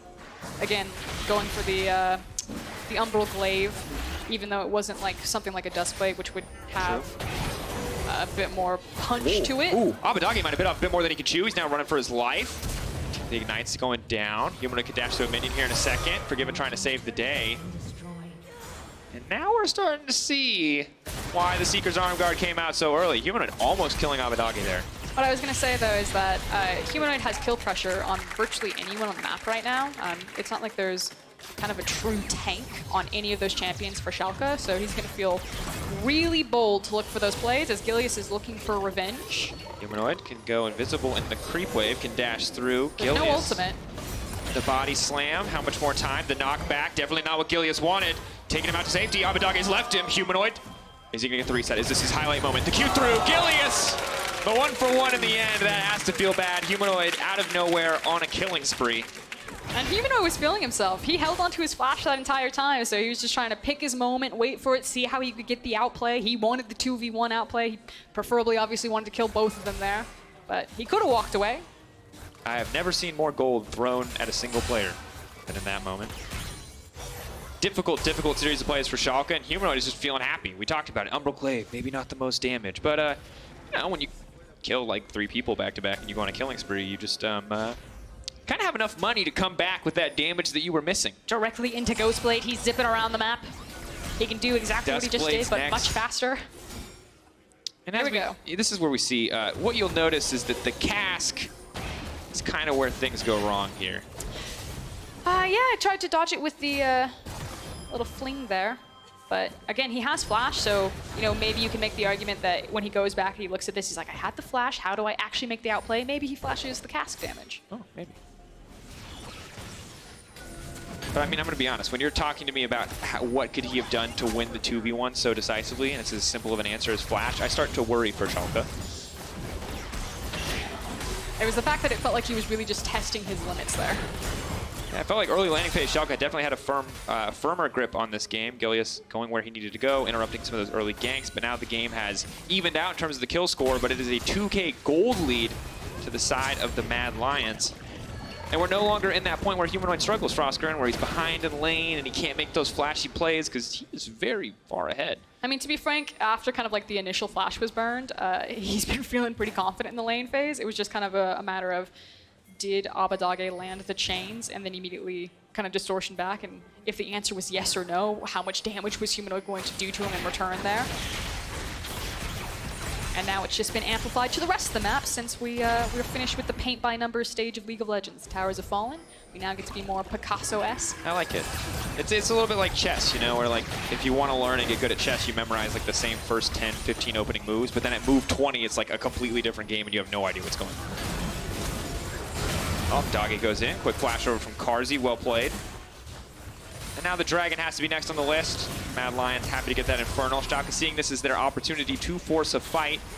This is really scary for Schalke about how they're going to approach into. They have to have the perfect team fight because you're fighting against level 13, so 2 points in the ult Rumble. That ultimate alone could be devastating on top of how strong Humanoid is. Dragon has gone down. Odoamne going to use the ult. They're on the retreat now. So they wanted to see the Infernal Dragon die. They didn't trust the notification on their screen, but they didn't want to contest it. And you mentioned the word kind of like decisiveness, if the veteranship of Schalke would translate into kind of some decisive map calls. You had the opportunity there for Schalke that maybe they try to rush towards the mid lane tower. You are concerned about a potential flank, but with the Gragas from Gilius, you could reset any sort of flank that comes at you from the Mad Lions if they start flying out of that bottom river. But like you said, Schalke just didn't really decide what they were going to do. Are they going to fight for the Infernal? Are they going to try to force the mid lane tower? And they just kind of watched both happen. It's difficult. The split decisions are where we see so many teams, regardless of how long they've been playing, really crumble. This one, of course, overall, still relatively low stakes. Sadly for Shadow, the Ripchild was about to expire, so he was forced to use it on the top side. It's out of the realm of... Oh! Doggy not getting much done there. Past the point where he'd get tower plate, so it's not hugely consequential, but it will provide a bit of a pressure point as Odoamne walks it in. He's just going for a walkabout. Wow. They're all running up here. The Rift Herald auto attack animation, so rarely seen. And Abbedagge is getting strong. We saw last game what can happen when a LeBlanc gets very strong. Abbedagge definitely at that point now. But Abbedagge may not respect the fact that Shadow is just waiting to kill him. All members except for Carzzy are up on the top side. Here we go, Kaiser on the way in. Abbedagge gonna need to be smart about how he dodges out of this one, or he'll just walk away. Kaiser falling a bit short there. Humanoid with a big knockup is going to find 3. Hitbox a bit questionable. Does manage to connect. And now both teams are just backing off again, testing the waters. Humanoid clearly fishing, looking for a play, looking for a weak enough member that he can one-shot. But without the ult, it will be a tough ask. But that's a better wave position because, yeah, Carzzy didn't immediately join there, but he did force that wave in. I don't think they'll get the tower, but very, very close. Ooh, very close. Yikes. Gragas just rolling by that one.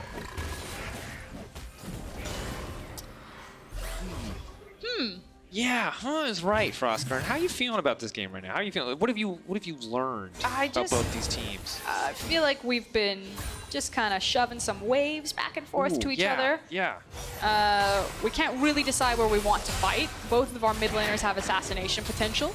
And they have, as you can see in the damage graph, assassinated some people. 8,000 to 8,000 in terms of damage, although a bit more in the favor of Humanoid. Well, and the good news for Matt is, like, I don't really feel like they're under a huge amount of pressure to do anything. Odoamne going to try to commit to the play here, but Shadow's on the way.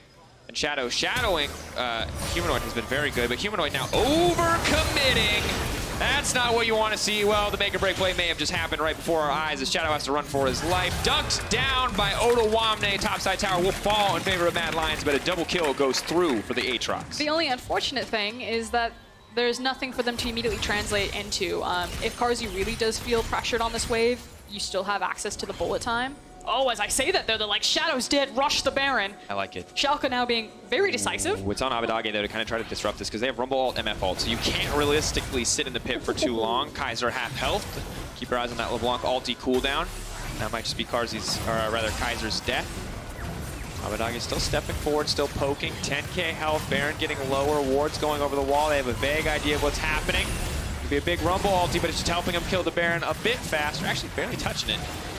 Otawamne wants to finish it out. Shadow's alive. Humanoid on the way in. 5k health. They don't want to finish the Baron. They're going to back off. Well held by the side of Mad and Schalke. Going to feel bad. They could have definitely taken the mid lane tower. Instead, they tried to go for the Baron play, and they're not going to get it. Okay, we're going to take another look at this one. It's the fact that Humanoid and Shadow are just fishing for an assassination out onto the side lane. But it's Schalke that get to the play first. Forgiven with a nice little shield there. Some heals to follow it up with the Senna.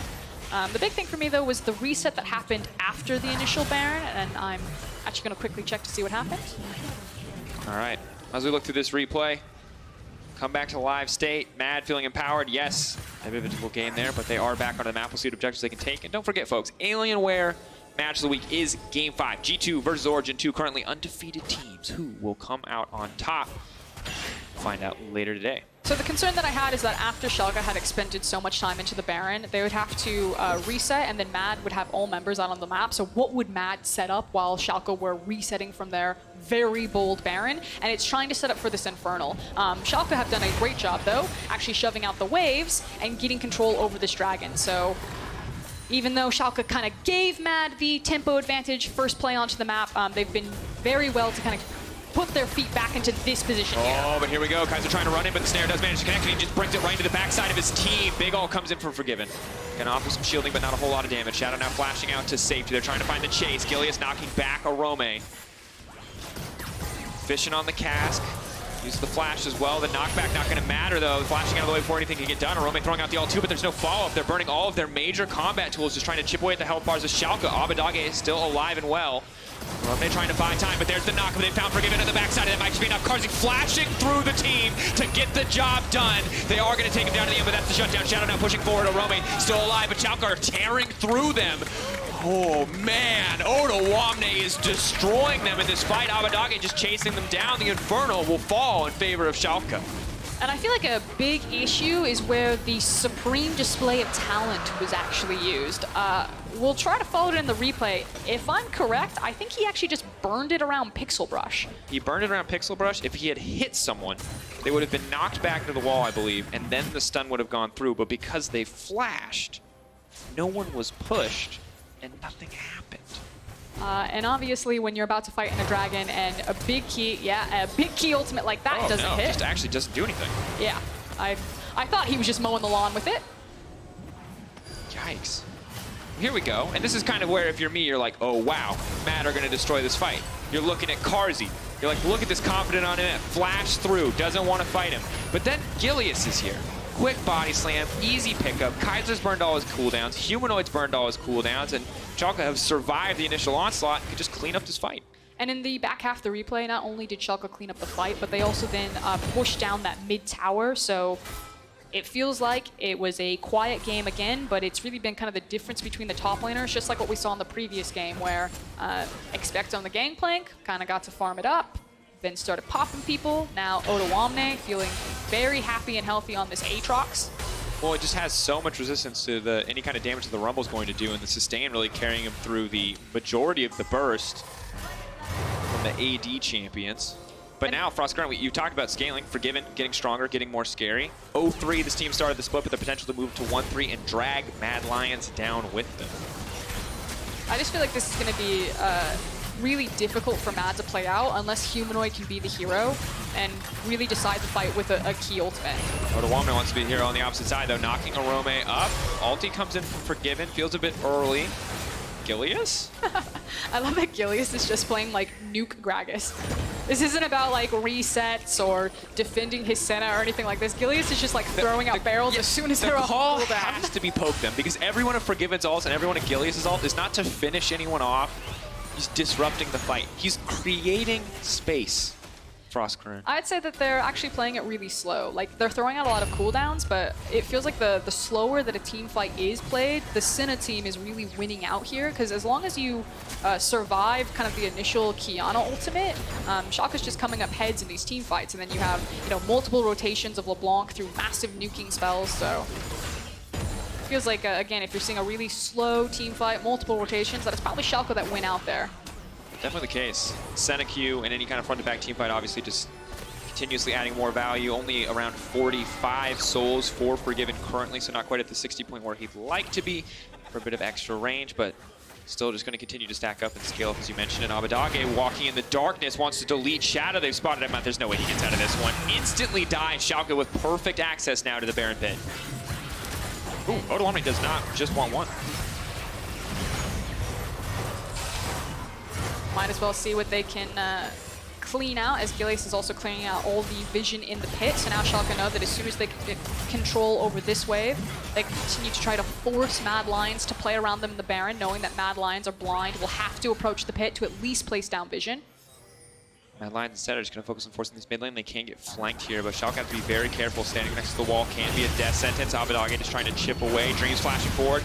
They have to walk through the Rumble to find it, but they might not even need to. Braumall baiting out the MFL. Now they feel like it's time to re-engage. Gilius on a killing spree. Just clean play from Schalke, waiting out these major cooldowns. Not that clean, though, if Gilius goes down here in a second. Has to flash away. Humanoid, though, no, is going to be able to make it out to safety. Did not overstay his welcome.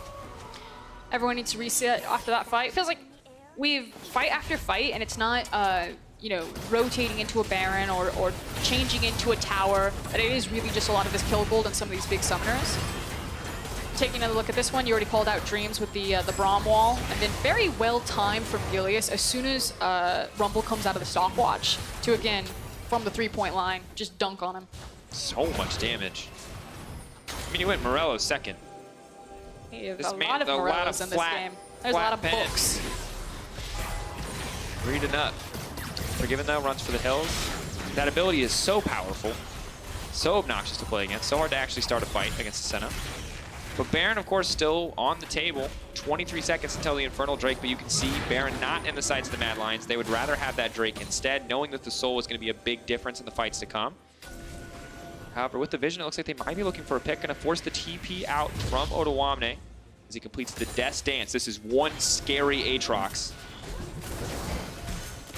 Still feel like it's opening up team fights, though, with Abadage, who's really scary. Gilius is doing a good job. I assume he's trying to scout for Humanoid, because that's the...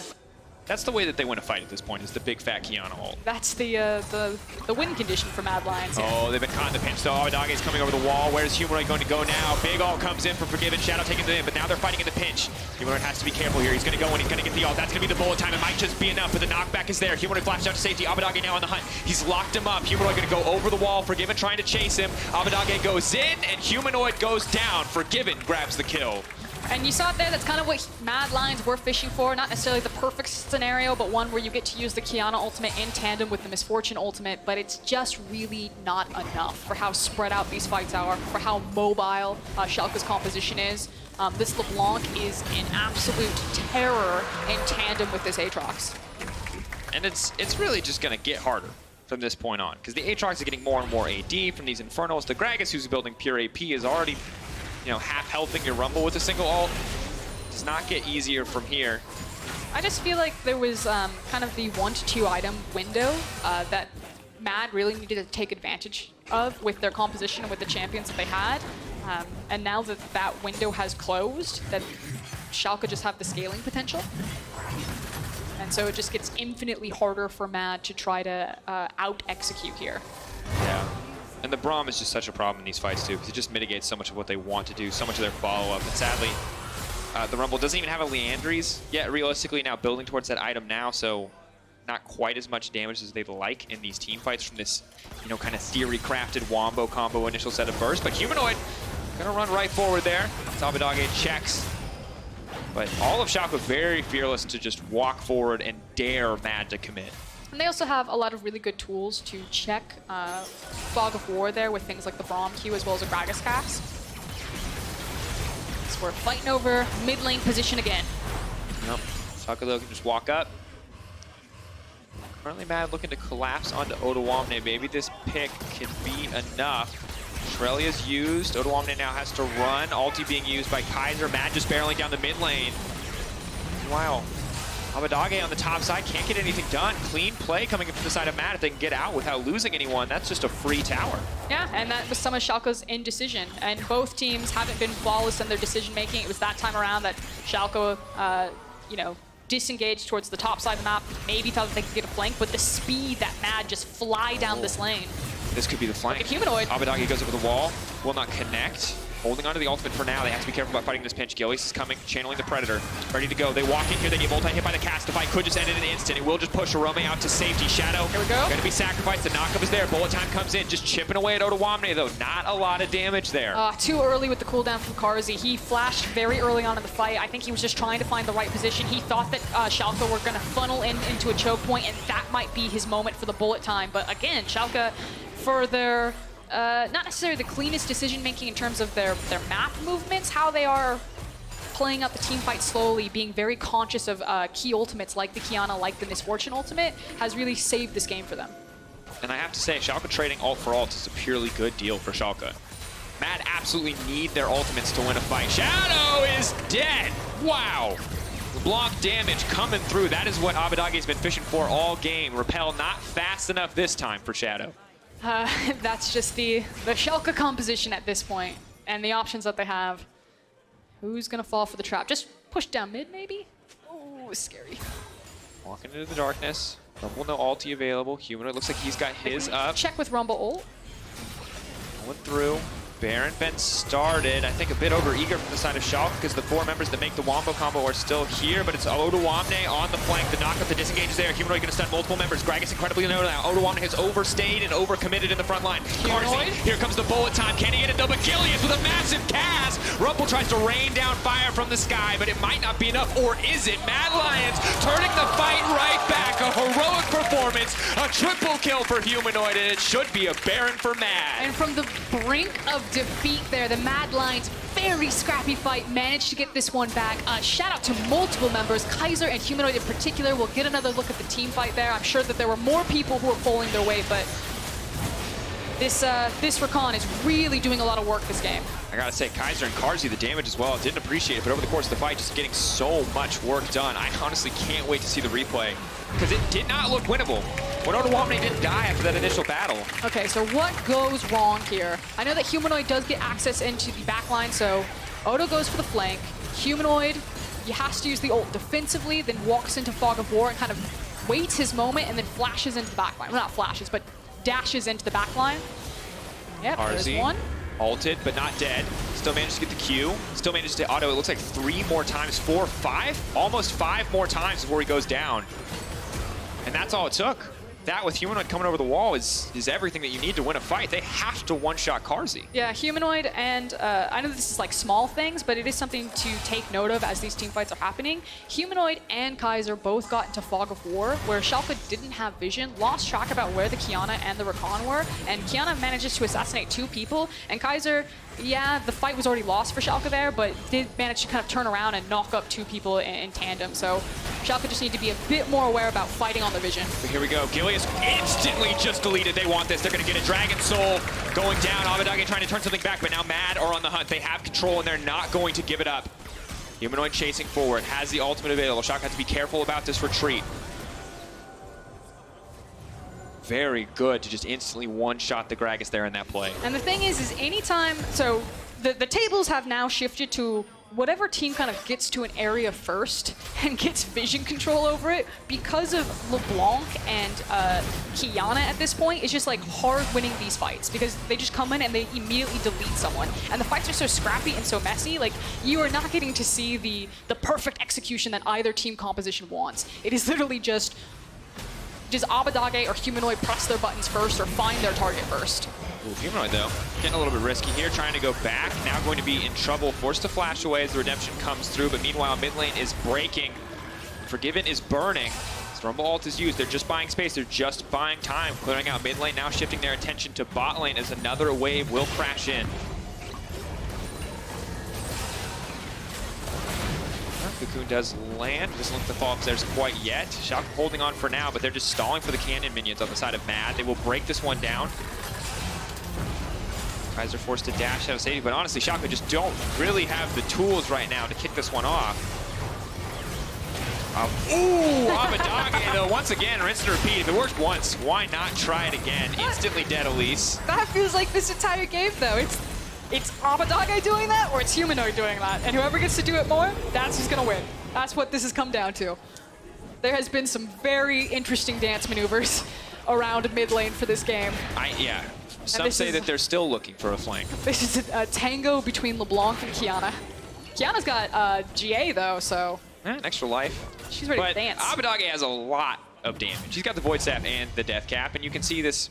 It's been an emotional roller coaster. And similar to a roller coaster, the differences started out very small, insignificant. But then as we get to that moment where the team fight goes entirely bad, just like a roller coaster, gets hype, comes right back down. Wow. This game is a mess, Frosco.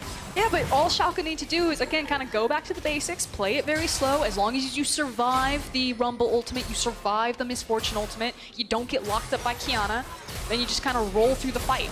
You have the Senna to keep you really healthy, you can disengage with Gragas, but it's the fact that Gilius is like only looking for the big play. Like the offensive double kill with the Gragas barrel. And the question is, does he need to do that at all? Humanoid, though, now running down. They see Humanoid split from the fight, though. They think this is their opportunity. Carzzy going to take a decent amount of damage. Odoamne trying to dunk down on the Shadow, but he will not find it. The Braum ult as well as the Rumble. Odoamne now running for the hills. Humanoid on the way in. Bullet time. Not quite enough, but Schalke low priority in the mid lane now for Mad. They can just run in. But that's 2 ultimates. You still have the supreme display of talent. So now Schalke have a very small window to get back, heal up, and then try to find Mad. Mad are like, it's not worth it. We're down key ultimates, so let's just try to go for the tower here. We're fighting in between monster objectives. And we're getting later and later in the game. Cooldown reduction coming in, so it's going to be smaller and smaller window of opportunities to punish when ults are down. But another tower dropping for the side of Mad. And now that Mad are in control, it feels like so much a more slow, more calculated team as before they had to take so many risks just to get control back. Is it slow and calculated? Because to me, it looks just very, very scrappy. I mean, it is very scrappy, right? But clearly they're not over-committing. Whereas earlier in the game, it was like, guys, if we don't get the Wombo combo, we instantly lose. Now it's like, guys, we don't have ults. We can back off. This is like so much hit-and-run League of Legends. Like, yeah, this is the GTA of League of Legends. Like, Gilius is just driving his car next to that Baron pit. They're like, what are they doing? And they just yank him out. It's not allowed. Oh. I've played GTA online, and it does feel like this at points. Where you're like, this isn't how this is supposed to work, and none of this is fun. The RP player's like, what are you doing? We're pretending to be cops right now. And as we have lost the plot, so too does it feel that our teams have. No, we very clearly know what the teams really want to do. Win the game. Just the amount of times I've seen blue team engage from behind red team in this mid lane has been far too many this game. Oh, here we go. I said here we go, I see what's gonna happen. Senna E, potentially heralding the start of a fight. Mad also running in Schalke. Infernal Drake up in a minute. Baron up now. Okay, eyes on Humanoid. There's like 0 flanking wards from Schalke. Or Abadage. Who one-shots first?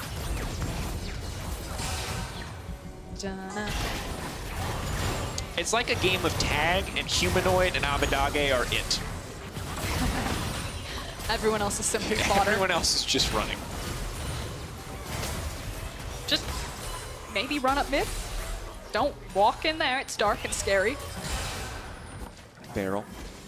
Cleverly sidestepped by Kaiser as he sets up his big moment. Here we go. He's going to Shirelia's. Never mind. He's going to hit the ward. They're chasing. Kaiser's getting frisky. Odoamne's poking. Humanoid, if he gets pulled back, might be dead. Dreams is fishing with the ultimate. Arome caught out, but Carzzy waiting over the wall. Someone go to a side lane. Someone get out of here. Call this the NALCS preview. Am I right? We're just warming them up. Okay, Humanoid very deep behind them. Okay, he's lured them in. He's looking to go over the wall. Can he get it? 4K health. Gilius, his chance for redemption. The barrel over the wall. They're not going to let him have it. Humanoid buying a bit more time, and down comes a rain of fire. Orome and the rest of Mad Lions walk away with the Baron, and they might walk away with a few kills as well. Here comes a big bullet time. Flash into melee range of an Aatrox. Now that's a play with style. Well done, Carzzy and the Mad Lions. Oh, and in the back of that fight, Abbedagge goes in and he immediately gets deleted. He tried to blow some people up, the fight got split, and now Mad Lions have finally done it. We looked at each other for about 15 minutes in that mid lane, but we're cycling through analogies. It's GTA, it's Animal Planet, it's a game of tag, but at the end of the day, it's a game of League of Legends, and Mad Lions have come out on top. Just took a little bit of decision for a long time, yeah. Big smile on Shadow's face right there. 2-2 the score for the Mad Lions. Sadly for Schalke, living up to the no fear in their name. And they had to fight back. They had to claw that one back. Lost control of the game for a while.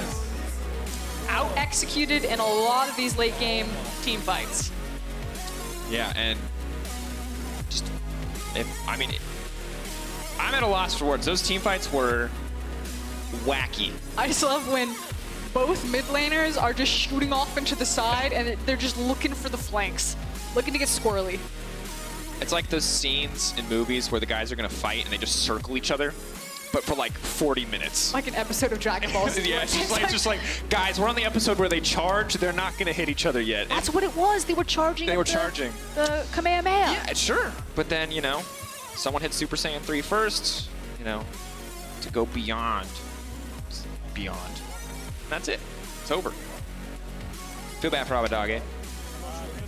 Had a pretty fantastic game on the LeBlanc, but despite his best efforts to one-shot Shadow a million times, it was not enough. And of course, you can vote now for who you think on the Mad Lions roster deserves Kia Player of the Game, Humanoid, Carzzy, or Kaiser. Okay, so hear me out here. Okay. Humanoid was like the clear weapon.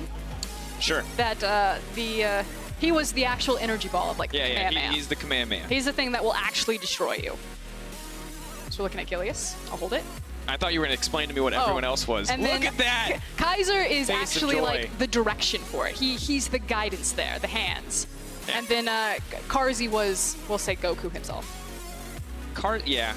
He was kind of like the follow-up. He was Gohan. He was the Cell Saga, where like I guess he's the main character for this one part, but mostly it was Human. The thing is that Humanoid was like the damage, Kaiser was like the setup, and Carzzy was the follow-up. I have a really ridiculous side story, but okay, we've still got, it looks like we're getting ready for the interview.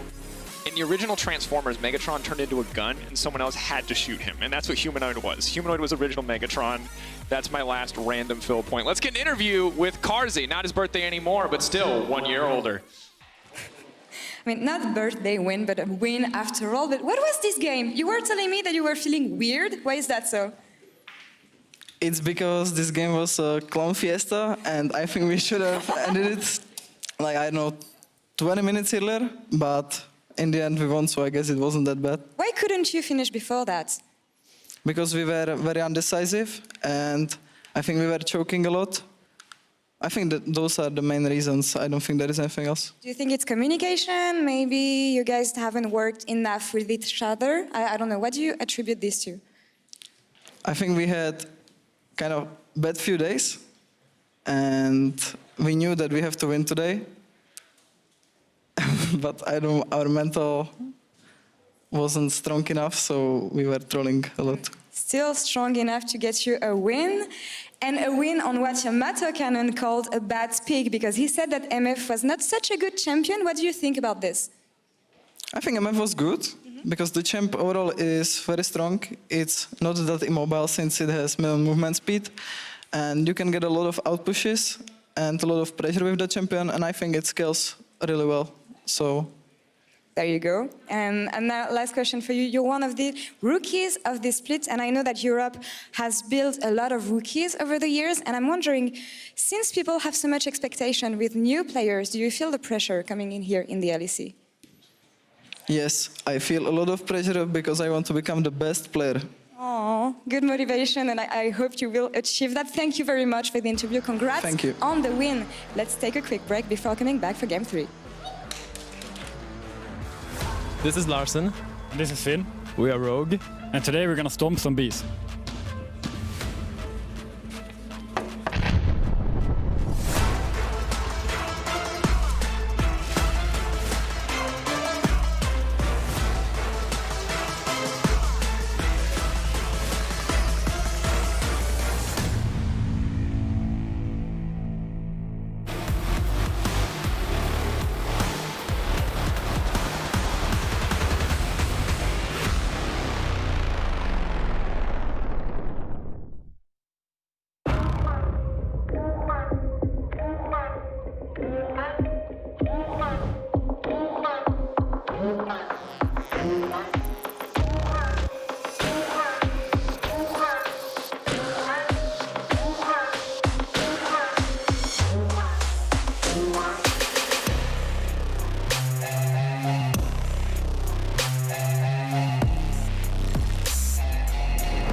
This is my creed.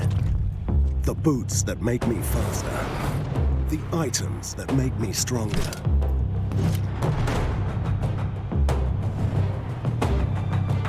The potions that I drink. I get the best to be more powerful, so my champion rises to the top. But all this leveling up means nothing if I don't level up myself. It's the healthy potions I drink in real life that make me stronger. Because you can only rule the game when you realize you are your most important champion. To play like a pro, eat like a pro.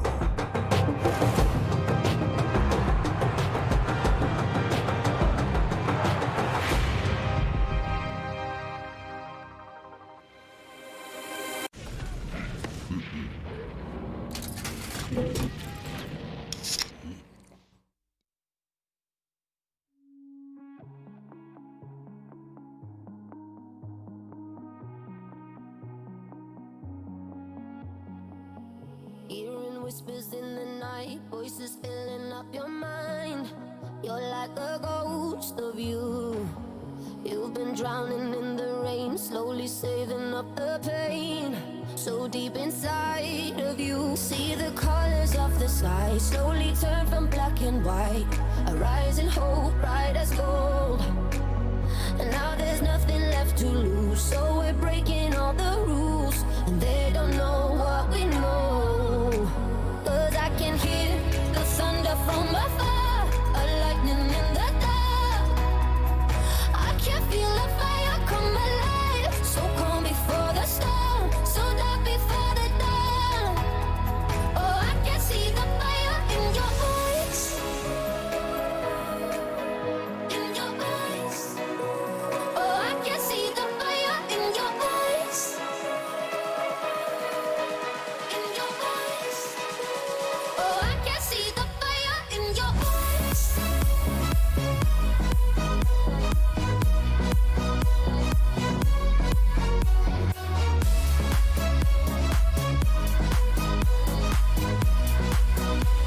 Oh, I can see the fire in your eyes. Now you'll never be the same once you felt that burning flame.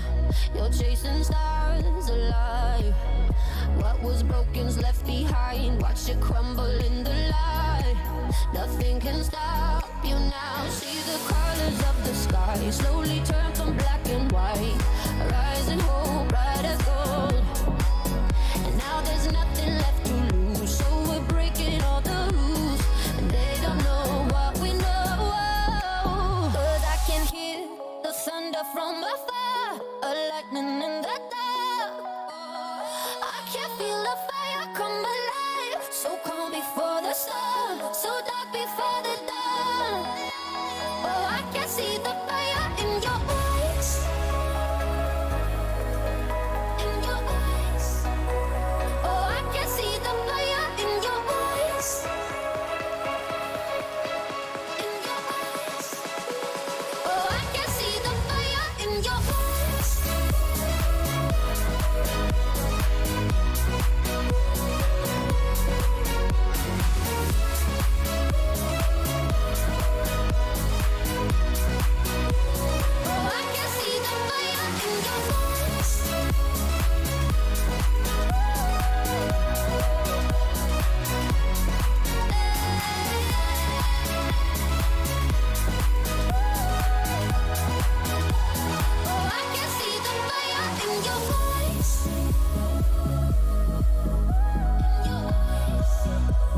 Vitality, the one-hit wonder of the LEC. Now, despite that, Vitality actually debuted in 2016 and have been in musical chairs of roster adjustments since housing everyone from Kasing, Shook, Nukeduck, Vander, Steelback, GBM. The list goes on and on. This team has gone through more roster changes than G2 poaches, and to be frank, Vitality could have done better with some poaching over those years. But outside their debut third-place finish, Vitality really hit their stride with the explosive formula of raw, untested talent and a 2018 Worlds run that didn't take them to knockouts but cemented them in the heart of European fans. Vitality stood tall and said, "You may not know who we are, but you will remember us," when they slayed LPL Titan RNG. In the voice of Yamato, "Play your style" is the Vitality legacy Europe carries on today. But then 2019 happened, and now 2020. And I'm going to be very frank, Vitality have had a rough road of recent, and the unfortunate reality is that the raw, untested talents that are inheriting the ruins of the previous roster, struggling to figure out how to turn the next page in their LEC careers while they look down the barrel of a potential 0-4 start. And across from them, Rogue of all teams, a roster that exceeded expectations in 2019, barely missing out on Worlds, and now standing among the elite in the LEC. Vitality today will face the timeline they could and should have been on. And yeah, it's only week 2, and the expectations for this young squad would have been playoffs at best. But an 0-4 start in a league this stacked puts the pressure on our baguette bros. So let's move the goalposts, and let's look for the development long term, because this roster isn't one for today, but tomorrow. With the raw, untested talent of jungler like Skeens, who stood tall in the LFL, and Comp, chasing just behind Karzi to bring a new wave of European bot laners. With Seiken and Litza in the wings, this roster has the pieces to recreate what Vitality once were. And yeah, it's unfair to carry the burden of something you didn't build, because it wasn't Seiken or Comp or Skeens that crashed in playoffs. And while this stage might be unfamiliar to them, the position of underdog is not. Vitality, you are the underdogs this split. And in some people's minds, you're already counted out. But everyone has always counted Vitality out. And while you are new faces to an old timeline, you are the next generation of taking chances in Europe, something that continues to make us a top-tier region. So play with confidence, Vitality. Play not for today, but for the tomorrow you can be. And play your style. Thank you very much, FLICKR, and welcome to the cast today. I'm Quickshot, joined by Vedius. And that was a motivational speech for a team that is struggling and has made a number of changes coming into the 2020 season.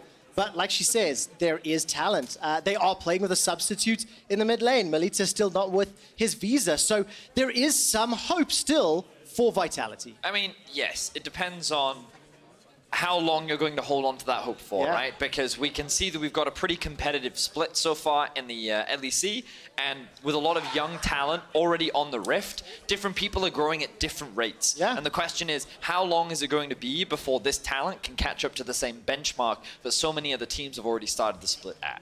So we'll have to find out. Let's turn our attention to Rogue. Of course, a lot of hope, a lot of expectation. A couple of standout moments, but frankly speaking, not the strongest of drafts. I'm going to be blunt, yeah.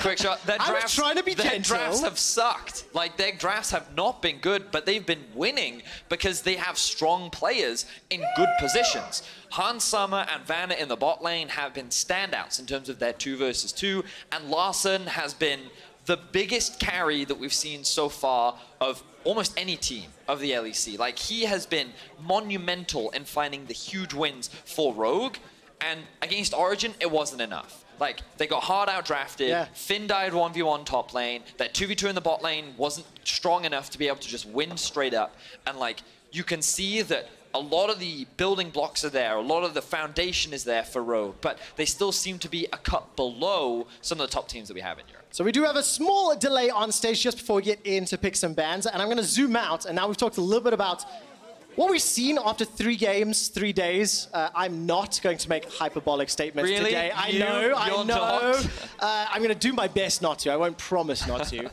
But do you think it's fair to say that it's a little easier to see how Rogue's path to success and improvement can be done? Because, I mean, you literally said to me that Larson is smurfing when we talk about his individual play. Now give him a team comp that the rest of the players can amplify his performance, and maybe this unlocks more wins. I mean, the impressive thing about Rogue is how they don't even put resources into Larson, yet he still finds ways to carry games. Yeah. And you can only imagine what happens. Well, what if you do camp his lane? What if you do give him those resources and you treat him like you treat a Perks? Then, like, what can he do with that? That's going to be one of the big questions. But, like, my big question is, can Vitality really challenge Rogue in that capacity? Is this the team to put Rogue on the back foot and force them to put more focus on their draft, put more focus on what their late game decision-making looks like? Well, if you look at the table really quickly and you assume that Rogue and Fnatic are going to win their next games, just make this assumption, you can already see a pretty clear top 4 and then bottom 6 as far as the table's concerned.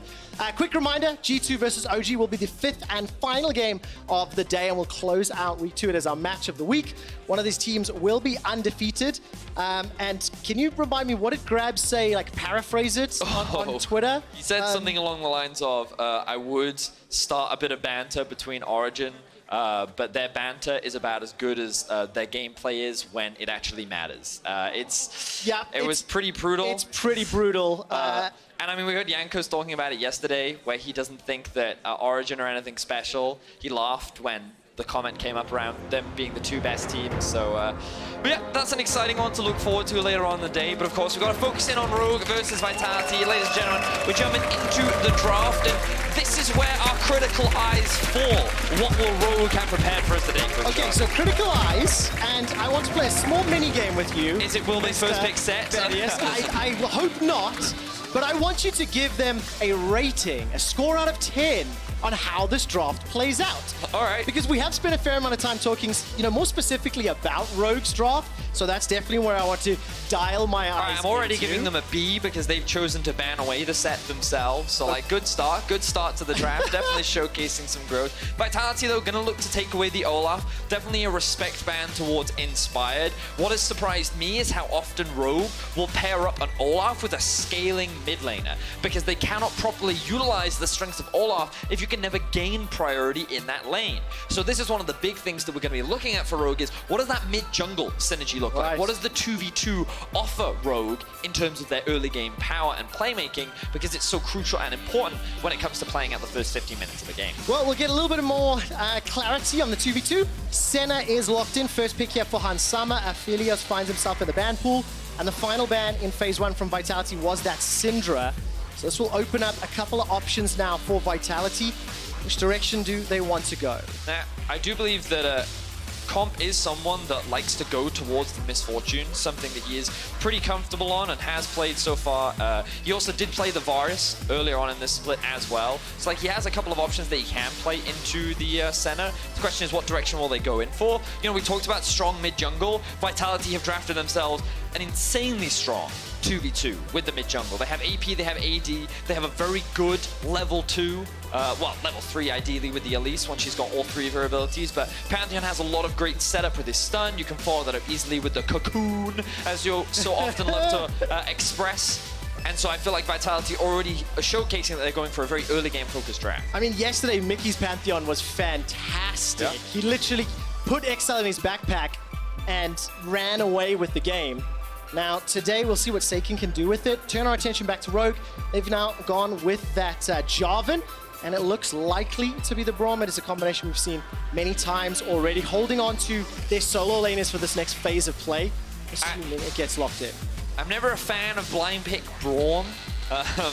Like, I know there's been a lot of debate right now online around what are the best blind pick supports, and like, I understand that from the pro player's perspective, their argument is Braum pairs it very well with Senna, offers good peel, can follow up with a Jarvan engage, but I just think that it is a very dangerous thing to blind pick because of how many counters there are, and there we are. We're seeing it right now from Vitality. The Rakan going to come out, one of the most common counter picks that we've been seeing from many European supports, and it also sets up for a Xayah Rakan bot lane, which is a very strong 2 versus. And just a reminder, you need to give me a rating out of 10 for how Rogue handled this drop. 10 being the best, 1 being the worst. Sure. I think they've lost a point already in Vedius's books. But jumping into phase 2 bans, Mordekaiser now removed from the pool. Rogue starting off removing the AD carry. So the Lovers duo, Xayah Rakan, got rid of that one. But you've already mentioned Varus is a possibility.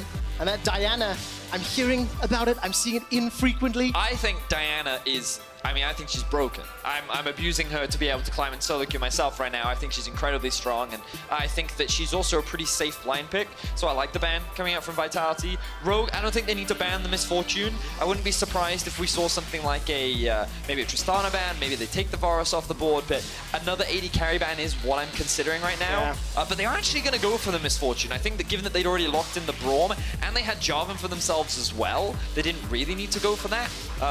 The surprising thing is that they're going for Ezreal here, a champion that has kind of fallen out of the meta ever since the Kleptomancy was removed from our game. Ezreal has not really been considered that strong. There's no good rune to put on him right now.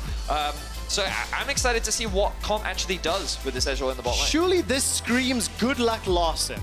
An Ezreal, a Rakan, a Pantheon, and a self-sufficient bot laner. I mean, maybe Jackdaw wants to roam a little more. Maybe he wants to try get in the face of the player that we were hyping up and getting excited about on the side of Rogue. Oh my word. Okay, and he's so locked in as Rogue, Zia.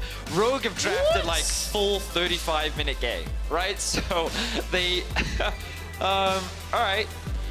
I mean, Why are you laughing? Okay, break down what you're thinking and your thought process here. I mean, so I think when you draft this much scaling, it's a little disrespectful because it assumes that the opposition, especially when they have Pantheon Elise, that the enemy team can't play early game at all, right? And I love the final pick here from Vitality because it does give you some scaling options yourself. The Camille will be able to generate a lot of pressure on the top side of the map and should look to outscale as well. But like, let's just very quickly break down how some of these lanes look in the early game. So Azir should be able to get push against the Pantheon, but the thing he has to be very careful of is an early gank because of how easy it is for the Pantheon and the Elise to set that play up. So we may see him push early, but he has to be very careful. So that one's kind of neutral depending on how much jungle involvement we see. Bot lane, Han, Summer, and Vander will have pressure in that 2 versus 2 because of the range advantage that Senna has. Meanwhile, on the top lane, Vitality should be able to get push in that matchup. So what we can see is that Vitality's draft is much more top-side focused, whereas for Rogue, they're a lot more bot-side focused. The key difference between them is that with Vitality's comp, they can very easily roam around the map because of Pantheon's ulti. So don't be surprised to see them burn Larson's flash and then look to gank these side lanes as much as possible. But it's all about the early game for Vitality. They really spike hard at like 1 or 2 items, and Rogue are trying to go for the full late game. So we'll see if this full scaling draft can get them there. We'll see how it holds out for them because, again, I think it's a little disrespectful. Like, I think that it's a solid draft, but you really don't have a lot of early game options with this draft. Any mistakes allows Vitality to just use the tools in the kit to accelerate ahead. Yes, but of course, if they can't close games, then Rogue is guaranteed to win. Well, we'll have to see, whether or not Vitality can play this early game out. They've definitely got the tools in their composition. We do have a very brief pause, which allows me to ask Verius to rate the Rogue draft now. Out of 10, where do we land? I mean, I'm going to give it 7. Okay. Because I think that ultimately you still have a lot of power picks in the form of, I think Jarvan's really good in the current meta. I think Senna is really good in the current meta. And I think that, like, I'm in line with the thinking that based on what we've seen from Vitality so far, like, they haven't easily been able to close out games. Their early game isn't one of the most proactive, or they're not the best at snowballing, especially when they do have 3 rookies on their team. So that's why Rogue have gotten more points. But again, like, I do think it's pretty disrespectful to draft this much scaling. But we'll see, we'll see. So let's jump into game and see whether or not Vitality can get any of those early advantages that they desperately need. 0 and 3 to open the 2020 season. A reminder, they are still obviously playing without their primary mid laner, Melitza. And Seiken has had some standout performances. Definitely been a flashy player, but it's the team that haven't really been able to rally and develop. And we'll see whether or not they can, combine together with this threat and the ability to pick people off. So we can see that Larson is running Cleanse. Smart choice for Larson. One of the... What's the word I'm looking for? One of the... I'm trying to say nice things about Larson. There's a word. Compliments. One of the... Positives. One of the great things about Larson, Impressive things. Yeah, is that we talked about how he gets very few resources, but also how he consistently gets CS advantages in lane, even though he spends more of his time sitting back and playing defensively. He's a very intuitive player, and he's like very Nuke Duck in the sense that he is very controlled, he doesn't often make mistakes, and he understands what the enemy team has and how to play around it. Now, I don't think he's expecting this, a level 1 engage from Jack Troll. Well, I think a little bit of pressure early. Clean's already thrown down. And we talked about it in draft. Ezreal and Rakan. Jack Troll's already got one of those summoners secured. Well, okay, so I was not expecting this to come out from Jack Troll, but the key thing is that it burns that cleanse that we were just talking about for Larssen. Now, of course, Ezreal immediately going to be forced back in the lane, and this is going to make it a little bit harder for him. But the big advantage is it makes it easier for Skeens to set up this play in the mid lane. Vitality are screaming that they want to kill this mid lane champion. And it's a juicy target. Yeah, we'll have to see whether or not he can path around. As it stands, Inspired's already invaded, stolen away that red buff. We talked a little bit about the strengths on which sides of the map. So a little bit of a bold move there from Inspired, but understanding where it's interesting because this is something that Casual talked at length about yesterday, where by going for the sweeper and because of how fast Java can clear these single targets, he started on the blue, he knew where Skeens was starting, and he took early sweeper so that he could figure out where he was spotted and what the enemy team was up to, and so he did that blue into red steel, and now he's going to get a 3-buff start. So good pathing from Inspired overall. We'll get that slight jungle advantage. You can see now Inspired hitting that level 3 mark. And of course, while you were taking a look there, Hans summoned Vander. Push the wave up. Vander just steps into the Gromp camp area. Vitality places another ward down. So very early advantages here for Rogue. And going to have a lot more information to work with and put Skeens just a little behind his opposite number. And we can see that Comp has decided to go for Conqueror. Something that we talked about in the draft was how, with the removal of the Kleptomancy, there's been a lot of debate around what is the best rune. And it's cool to see Comp going for this Conqueror. We'll see how quickly he can stack it up as Vitality look for a gank top lane. All right, Cabashard finds the engage onto Finn. Inspired is nearby, and Saken's already left the lane. Finn's dropped very, very low. The Fangs are sunk in, but the Spiderlings won't do it.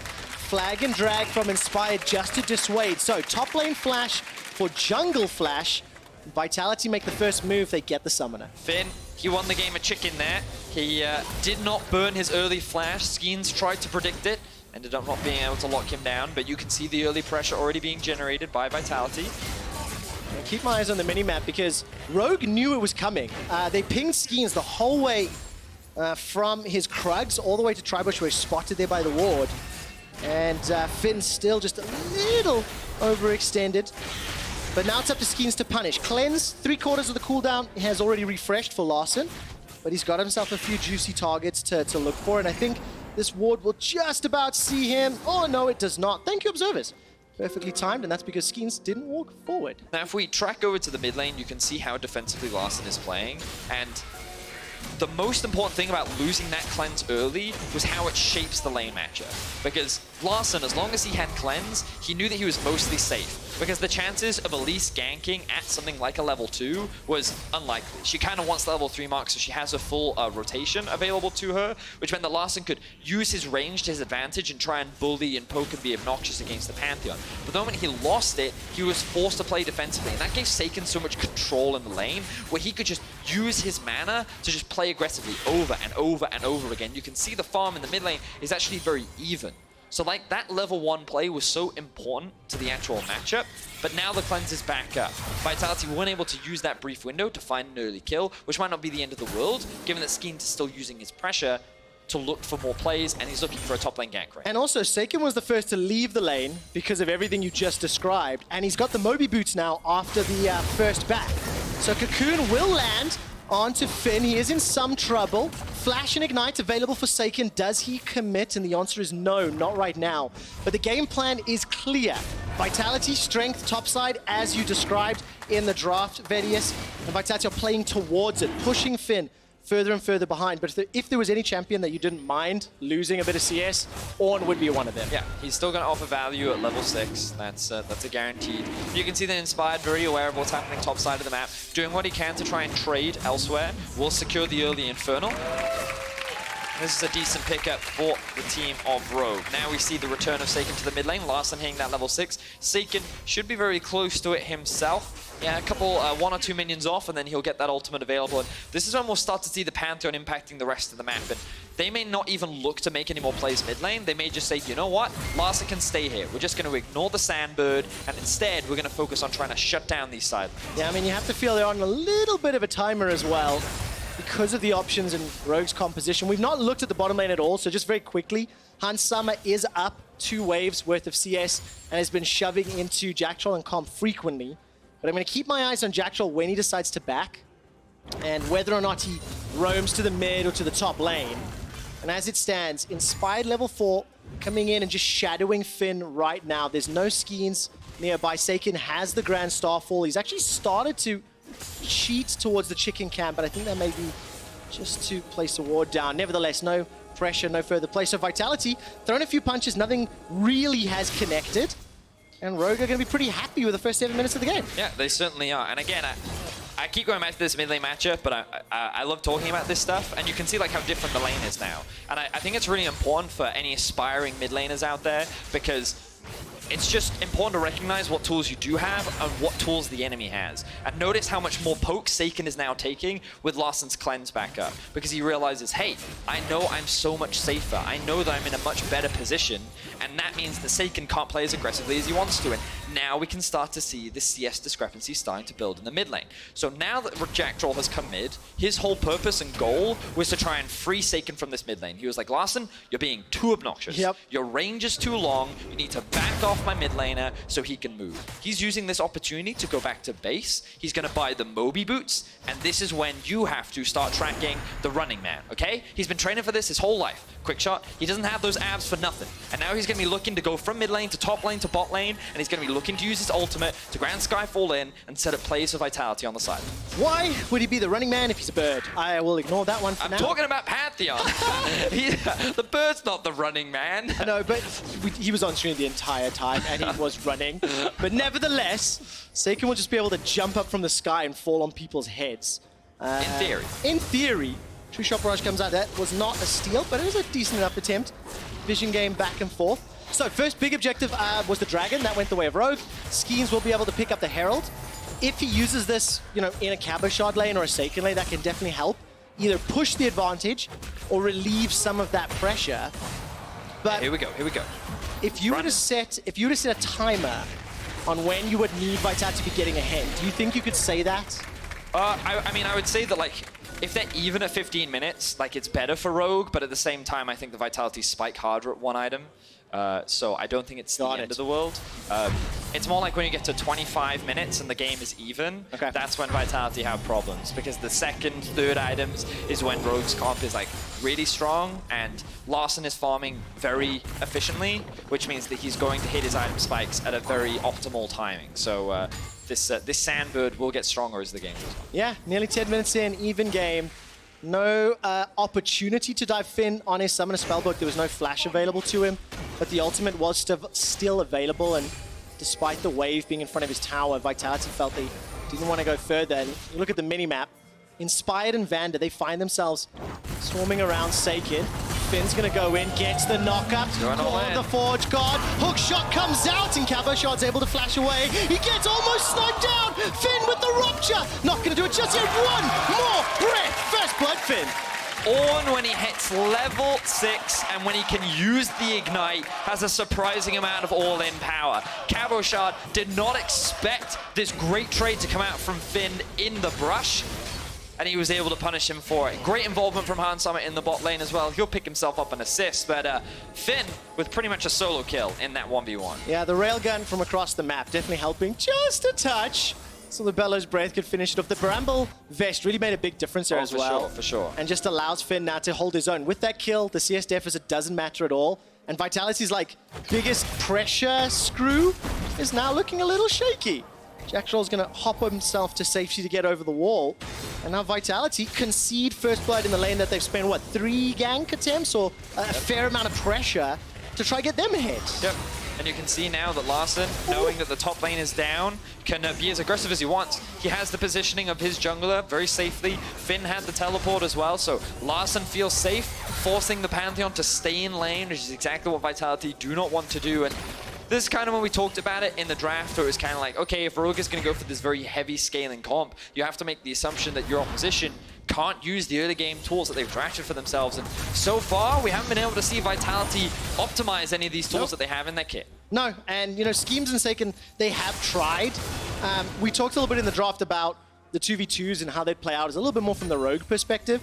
But Schemes this time around will now be putting some pressure on the top lane. Cocoon comes out, Grand Starfall as well. Finn almost gets a kill onto Schemes. Rappel goes up and comes down. Not done just yet. Finn survives the 1v3. He manages to stay in lane, get the CS, and get the experience, as well as Inspired picking up the second Drake. That was a fantastic outplay. So I do understand why Vitality is investing so much into the top side of the map, but at the same time, you could be bringing Cabochard down. You could be moving him to other parts of the map, and you could be trying to set up dives onto Larssen. You could be trying to threaten the enemy jungle, and it feels like that they've committed so hard into trying to kill Finn, and it just has not been paying off. Yes, you've been putting him at slight deficits, but as long as Cabochard is not getting that gold, and the fact that he's died 1v1 is, you know, these attempts are just not paying off for Vitality. Yep. Couple of summoner spells. That's all Vitality have been able to succeed at securing for themselves. And obviously with the third Drake spawning, it is an Ocean. We've now adjusted the Rift somewhat, and Inspired, he's not going to get involved. I think definitely a little bit quieter on the Rift to a degree, but he has some potential for dives here. I mean, yeah, look, he's now controlling the bot side of the map. Larssen now has the freedom to move, and thank you, observers. If we can actually toggle the vision and see how much Rogue sees right now, they're the ones utilizing the pressure that they have on the bot side of the map, and you'll notice that Finn is just isolating the top lane. He's pinging, he's like, jungler could be here, there's the risk of a dive, and he's looking to try and play around that, and the fact that the Herald has just spawned, he's like, okay, we've now got information. What can we do with this? It looks like for now, Rogue is just going to use this as an opportunity to reset. Thank you very much, observers, for helping see what Rogue could see. And if we can just reset expectations for that mid lane, there's a 20 CS advantage for Larsen's Azir. Obviously, Seiken went for that engage. We'll get back to that in a moment. As the Ornn Horn had been summoned, here comes Larssen. Hunt Summer throws down the railgun. Cabochard will get taken out. It's Finn that secures the kill. The Herald will get taken out.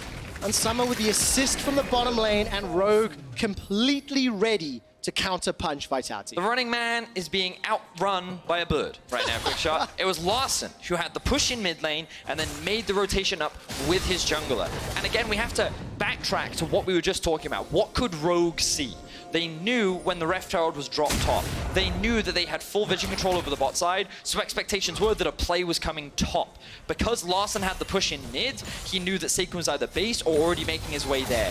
Rogue had all the information to make that play, and they get a successful punish. And that's exactly what's giving them this 1,500 gold lead. Vitality, they do want to make some plays back. You have mentioned that at one item, they are going to be the stronger team, and we're getting very close to that. So it's not Dunzo's yet, but it is starting to feel a little nervous. There's the cleanse, the Emperor's Divide! So well timed. Larssen managing to get it just as Jack Troll had flashed forwards. And note that that is one flash for two, along with the cleanse used against the ignite from Jack Troll, and just such quick reactions coming out from Larssen there. The immediate cleanse from the stun. He doesn't hesitate with the flash. Like, we both know that we would have been like, hey, once I've cleansed, I can get out of there. But no, he recognizes, if he's flashing onto me, I'm not safe, so I've got to get out. Speaking of not getting out... Oh, Seiken's in trouble. Cataclysm's already gone down. Larssen is going to come in from behind, and the kill will be donated to those Sand Soldiers. Seiken was following Schemes to the top lane to try set up a play, and he just got caught out in Rogue's jungle. 3-0, and Rogue, they're... What was the word you used? Disrespectful draft is paying off. Yeah, it certainly is. They dared Vitality to play the early game, and Vitality haven't been able to deliver. No, they have not been able to. Now, of course, we're in a position where I did say that, yes, if the game was even coming into 15 minutes, then I would give Vitality's comp an edge, but it isn't even. Quick shot. You can see that with Finn completing his Sunfire Cape and having the Bramble Vest as well, he's incredibly strong. He's got a level advantage over Cabochard. Larsen's 12 to Seiken's 10. Inspired's 9 to Skeens' 8. The only person with a level advantage is Comp, and he is not online right now. He is building that the Muramana, and it's going to take him a while before he gets relevant in this game. A lot of members around the mid lane. Seiken is going to stick around just a little moment too long. Jacktron, Skeens coming forward. Cocoon goes down as well, the Glacial Fisher. Hansama melts Seiken where he stands, and now the Rift Herald is going to help push down this middle lane. Shot Barrage is flying. Is this going to snipe anyone? Are we being baited? Are we being trolled? No, not going to do a whole lot. Can we get a little bit meta for a second? Like, zoom out. Do you think Rogue are doing good things as a team, or just individually are outplaying what Vitality's doing to them? They're individually outplaying them right now. Like, don't get me wrong, the steps that they're taking right now is good. This is a clean League of Legends, right? But their advantage has not come from smart macro play necessarily. It's come from their individual players showcasing a lot of respect and just straight up outplaying the Vitality members. So we're going to have a look back at this play. They know that they have the Rift Herald. They know that Seiken does not have enough wave clear to deny it, and they rotated their duo up towards the mid lane as well. They find a quick pick onto Seiken, and then with the Rift Herald, they quickly convert this into 2 towers in the mid lane. Clean stuff overall. Rogue now sit with a 3k gold advantage, and the Drake is on the board for them to look to grab next. I mean, it's such a fantastic advantage, and you think of all the tools they can use either around objectives or to start fights. The Jarvan, the Ornn, the ability to peel with the Seer and Braum. It's such a well-rounded comp no matter where they go for the next 15 minutes. But I'm not doing hyperbolic statements, right? I'm really not doing it. I'm just trying to get a deeper understanding of how I feel about Rogue, because they're very hyped coming into the split, and Hansama uses the stopwatch to stay alive. Finn channels and completes the teleport. They're not done yet. Continuing to chase into Seiken. He gets chunked. He gets locked down. The Bellows Breath not needed just yet. Hansama finds another. And Rogue, their coordination is on point. Yeah, it certainly is. And the reality is, quick shot, when you're in your solo queue games, wait. Inspired manages to survive again. Man, time is in favor of Rogue right now. Hansama, he channels the teleport, joins the middle lane. He's got that Duskblade completed. While that was going on, important to note that tower did die up in the top lane there. Cabo was shoving it in, but it's a gigantic advantage, and another one falls in favor of Rogue. Yep, it certainly does. And the point that I was trying to get at earlier is when you're playing that solo queue game and you press tab and you see that your release is 0-0-0 by 18 minutes, you're not feeling super confident. Their strategy, Vitality's game plan, was to have this strong 2v2 mid jungle that they would control the map with, and they have not been able to successfully find these plays. And this was Vitality's attempt at getting back into the map. Skeens' Cocoon goes wide. He doesn't even wait for Seiken to land the point-and-click stun, which would have made landing that easier, but of course, the stopwatch comes out from Hansama. He denies the stun, and then Rogue set up a very clean dive. Vander, good use of the stopwatch to tank as many tower shots as possible. And then Rogue walk away with a kill and a tower. I mean, it's really good play. We've had slower games today than yesterday, I feel, but definitely controlled ones. I mean, to be fair, like 19 minutes in, Rogue are now up by 4 towers. Like, it's clear, it's controlled, is what I'm saying. And it's not chaotic. It's I see. Rogue have just got absolute control of this. There's no misunderstanding it. It's not like last game. No. I do have quick stats you're going to appreciate, Vedius. Hit me. So we were praising Larsen and saying he's smurfing on kids and he's playing exceptionally well. Do you know, yesterday he set the highest CSD of his career at plus 35. Today he set the second highest CSD of his career at plus 30. Wow. Both games 2 days in a row just having a fantastic performance. And just remember, he lost his cleanse at level 1, right? So remember that fact, and he still played accordingly and still had the advantage. You've been around for like 700 years now? Yeah, 725. So like you remember the days of Froggen, right? You cast that man. I did indeed. Are you getting Froggen vibes from this Larsen? Does that like does it like inspire you perhaps? I need to hear how he pronounces LeBlanc. Okay. And that will be my final say.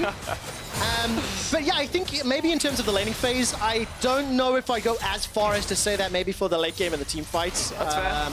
I would like to see a little bit more. I'd like to see him tested in the team as well. But like, it's just when I think about it, like when I think of Froggen from the old days, you know, it's always someone who is so controlled in the laning phase, and he was also like that clutch player in the big team fights when it mattered, and that's largely what I think of when I think of Larson. And when we think about his career, he's only been in the LEC for 2 splits now. Yeah. He's already showcasing some pretty impressive stuff for his second split. I mean, this entire game from Rogue is basically a CLG EU game. Farm until you have an advantage, and then team fight and crush. Yeah. That was basically what it is. And we've hit this point in the game as well, where one of the trends that we've been talking and looking at is the fourth or the third or the fourth dragon, depending on what timing they come up, whether or not a team trades it for the Baron.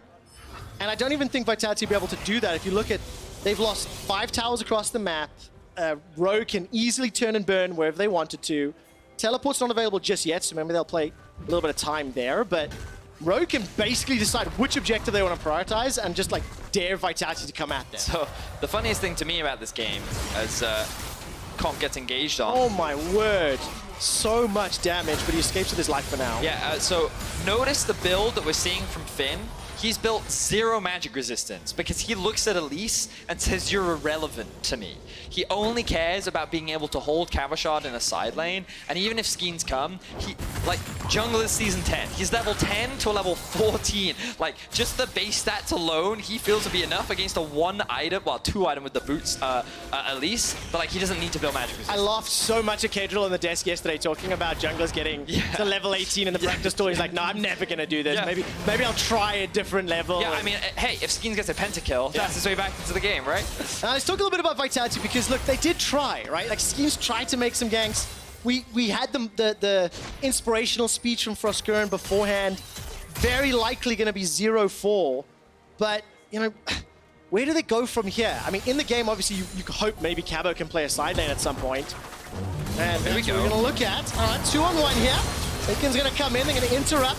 The Ornhorn, support coming down, a lot of damage on the Seiken. Remember, all Finn has built is armor, and all Seiken and Cabo can do is physical damage. The Rupture comes out, Seiken not going to be able to find the Comet Spear. Finn continues to run for his life as he tags the Gromp. Now the Gromp is going to be helping onto Seiken. The Gromp is enlisted, the hookshot comes out, Bellow's Breath not going to be enough, and finally, Finn goes down. Wow. It cost Vitality 2 flashes and an ignite, but they did eventually kill Finn. Now, Rogue, their Baron was quite slow because of Senna, which means that they could not commit to it. So Vitality will have a numbers advantage for this Drake, which could be the Ocean Soul for Rogue. So they really want to contest it, but Rogue going to be dead. Oh, sorry, Finn going to be dead for another 20 seconds. All right, Cabo shots, TP'd in from behind. Hextech Ultimatum not available. Jack Troll caught out and taken down. Numbers advantage evened out. Now Inspired is in trouble. He's forced to flash over the wall. Rogue have caught Vitality on the wrong side of the river, and they are not going to run away right now. Rogue are not willing to concede the pit, and instead stepping all the way forward. Cop has flash available, used the Arcane Shift, and escaped over. Very good Blast Cone.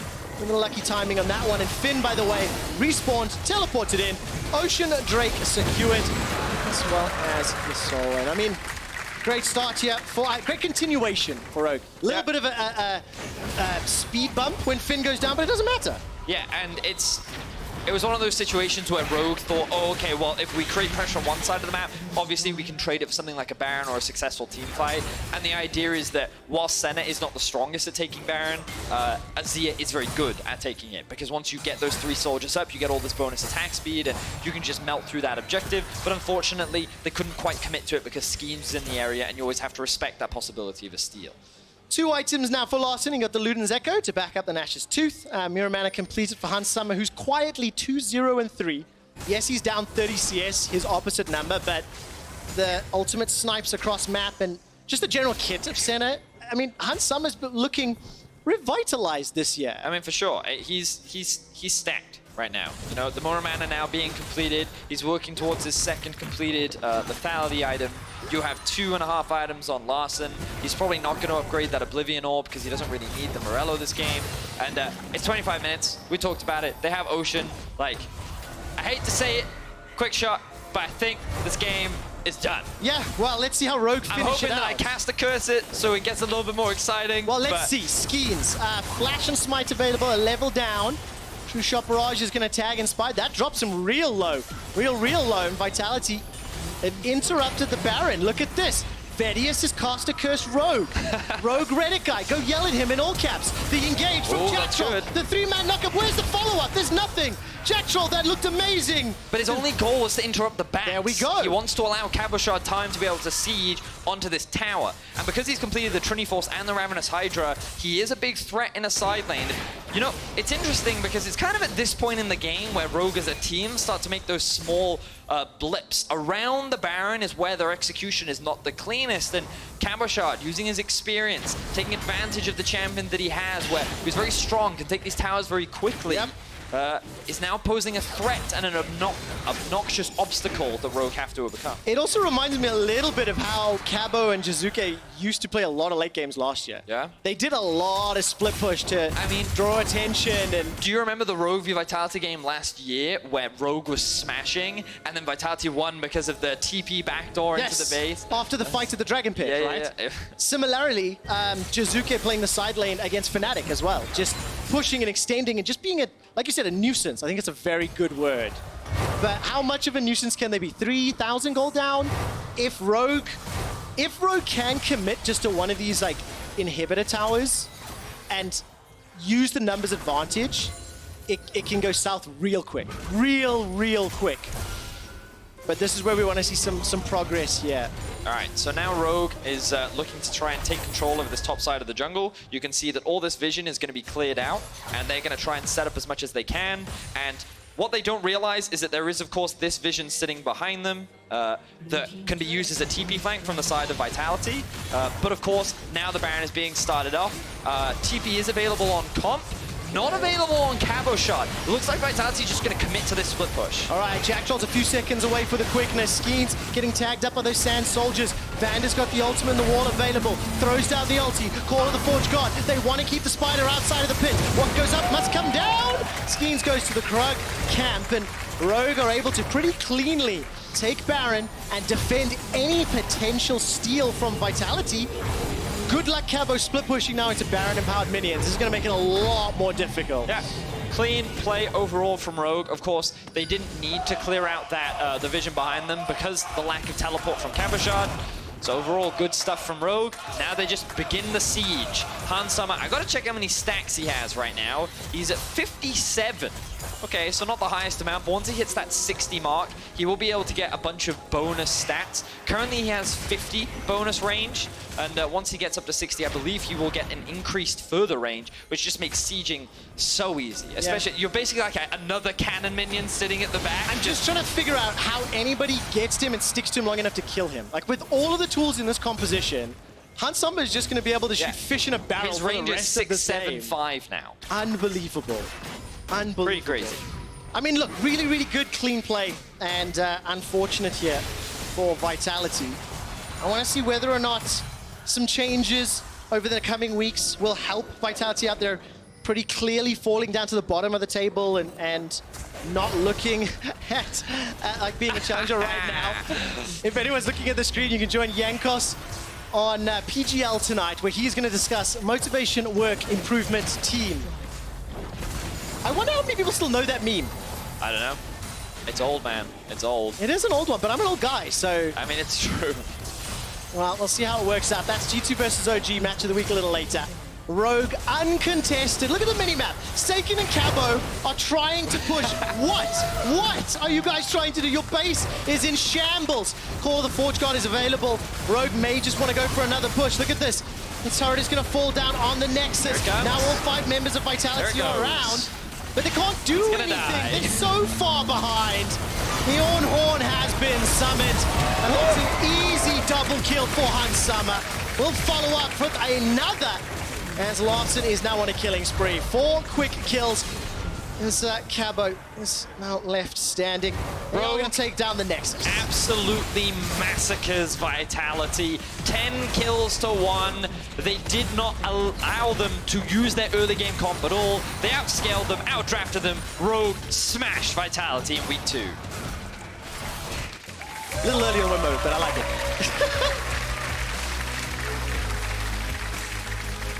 It's one of those games where you want to see more happen, but you don't really want to if you're a Rogue fan, because they played their comp the way they wanted to.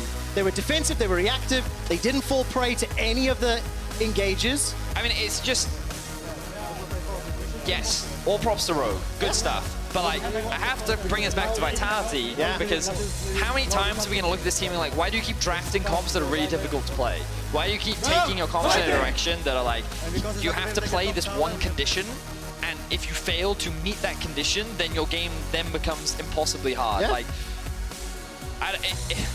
it feels like that they're very driven towards playing towards Cabochard, and I think they need to change that mentality. Like, I think that there are so many things that we need to still see from Vitality that, like, Rogue could just draft scaling. Like, Rogue didn't have to show us anything. We just saw, like, good players beat players that weren't as good as them. We've seen it pretty consistently that the scaling options have been fairly successful. Yeah. Guys at home, hold the thought really quick. Key player of the game on at LEC. Your options are Finn, Inspired, or Larson. But yeah, back to the scaling points. Well, yeah, the only team that's really challenged that is G2. Yeah. Of course, like, that shouldn't come as a surprise. And of course, in Game 5 today, we'll get to see the ultimate clash of scaling versus aggression. Could argue that Fnatic's playstyle, maybe. We'll get to that in a moment. Yeah, you're right. Fnatic is another one too, yeah. Last year, they fought side by side, but tonight, Selfmade goes up against his former teammates. More on that and an interview with Inspired after this.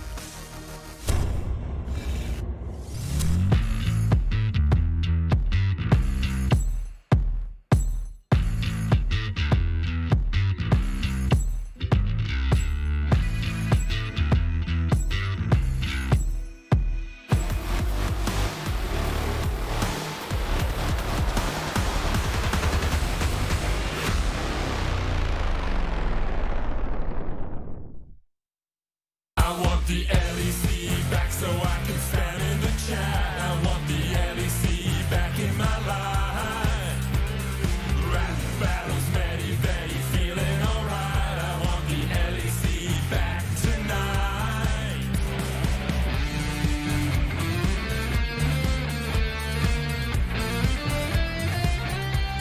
So tell me, who was the player of the game?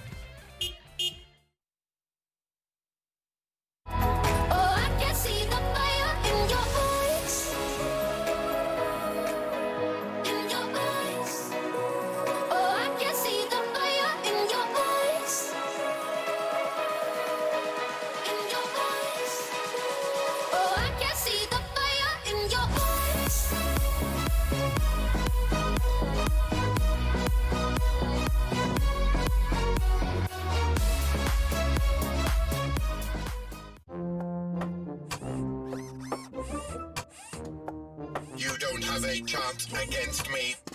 I can calculate 19 trillion moves in advance. Not fair. Not fair. Red Bull gives you wings.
And welcome back everyone, Laure here, and Rogue won another game today, and it seemed like an easy game, do you agree? I mean, our draft was a bit like, we just had to farm early game because then we locked in Pantheon Elise. We are actually quite experienced playing against it because we already played against Pantheon mid lane against Excel. So we just have to like survive early game and our champions will outscale. So the key was just to not die early, and we just did it. And after that, the game wasn't really complicated. Even though it took us a little bit long to take Nash, because we didn't push out bot fast enough and we let Camille pressure the side lane. But other than that, the game was quite easy, yeah. Well, I mean, looking at the early game, we kept on seeing Vitality trying to force on top lane. So did you adapt your game plan based on that? We knew that they can only dive top lane like level 3 when the Ornn is not that tanky yet. And we covered him at that timing. But after that, it was just like Ornn was tanking the dives and we were like trading sides, getting the Drake or stuff like this. And yeah, I think that's the way to play against Pantheon, like that wants to dive side lane.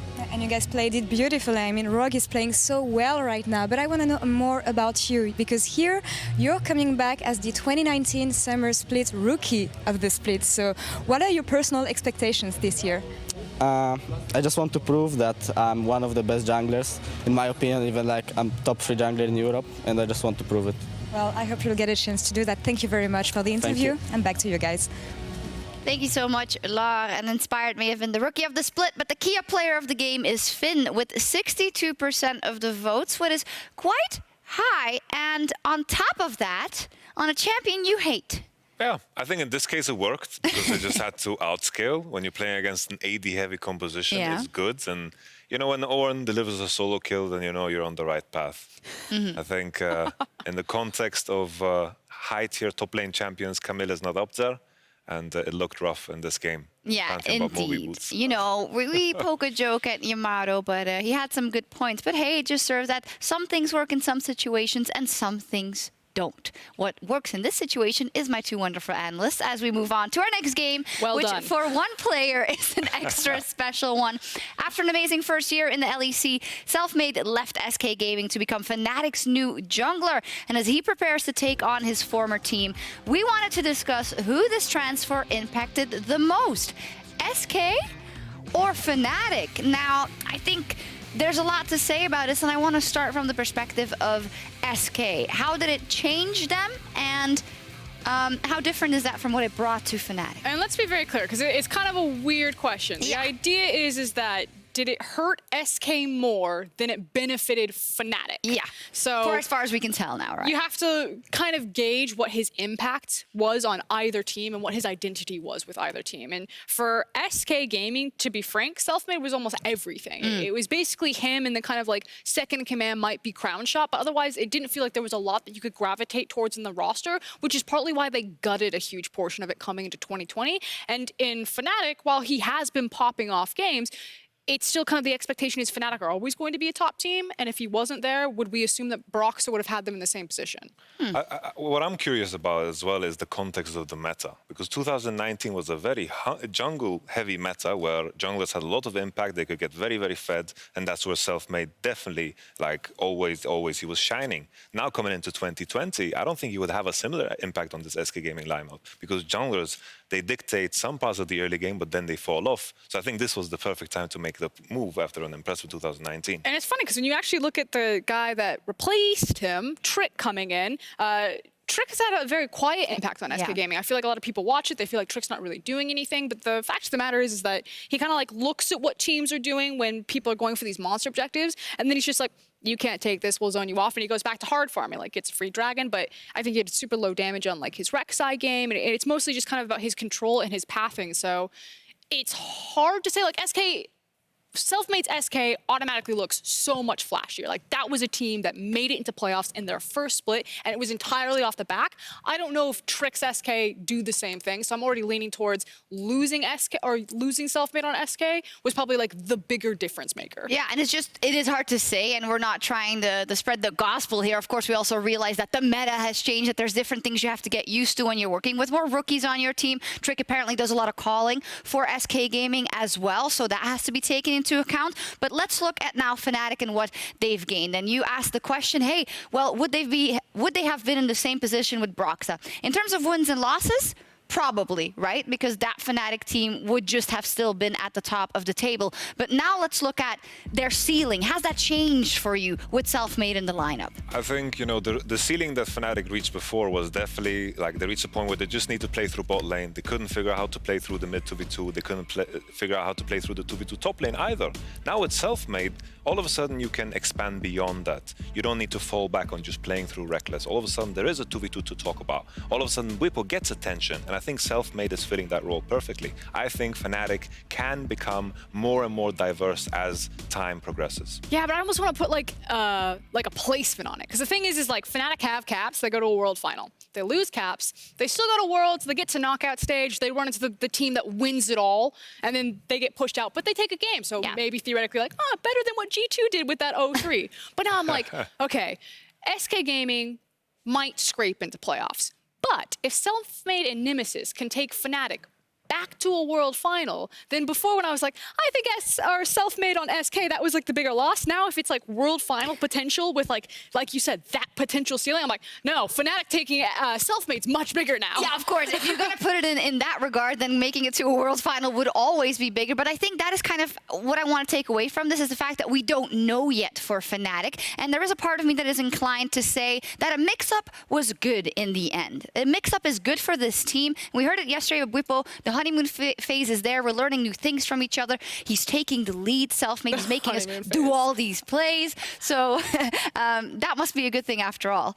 I think definitely with the jungle role, you're always defined based off of what your teammates give you. Yeah. Right? He's on a team now with a lot of great players. Honeymoon Fate's fantastic. We were worried about the personalities. But the bottom line is he's working with very strong laners, aggressive laners. And I think a jungler has so much more to explore. I think on SK, he was covering for weaknesses. Now he can definitely highlight strengths. And I think this just changes the whole mindset for a jungler. So it isn't about SK or Fnatic. In the end, it's about what can Selfmade get out of all of this. Yes. Yeah. We basically saw that yesterday. Like, Kadril cast that game, kind of walks through Selfmade's decision-making. Whippo then gets on PGL with you, and he's literally like, yeah, it was Selfmade that was calling all of that. And again, Broxah, super talented jungler, but we never really credited Broxah with the same creativity that I think we saw out of Selfmade in that one game. And yeah, it's limited tape, but if that's the potential where Fnatic already looking so much more cohesive, that they have that mid-jungle synergy, that they have that top jungle synergy, I'm like, damn, Fnatic are looking on fire right now with Selfmade. Looking exciting. Let's see if Selfmade can make a statement with his new team as we leave it up to our casters for picks and bans.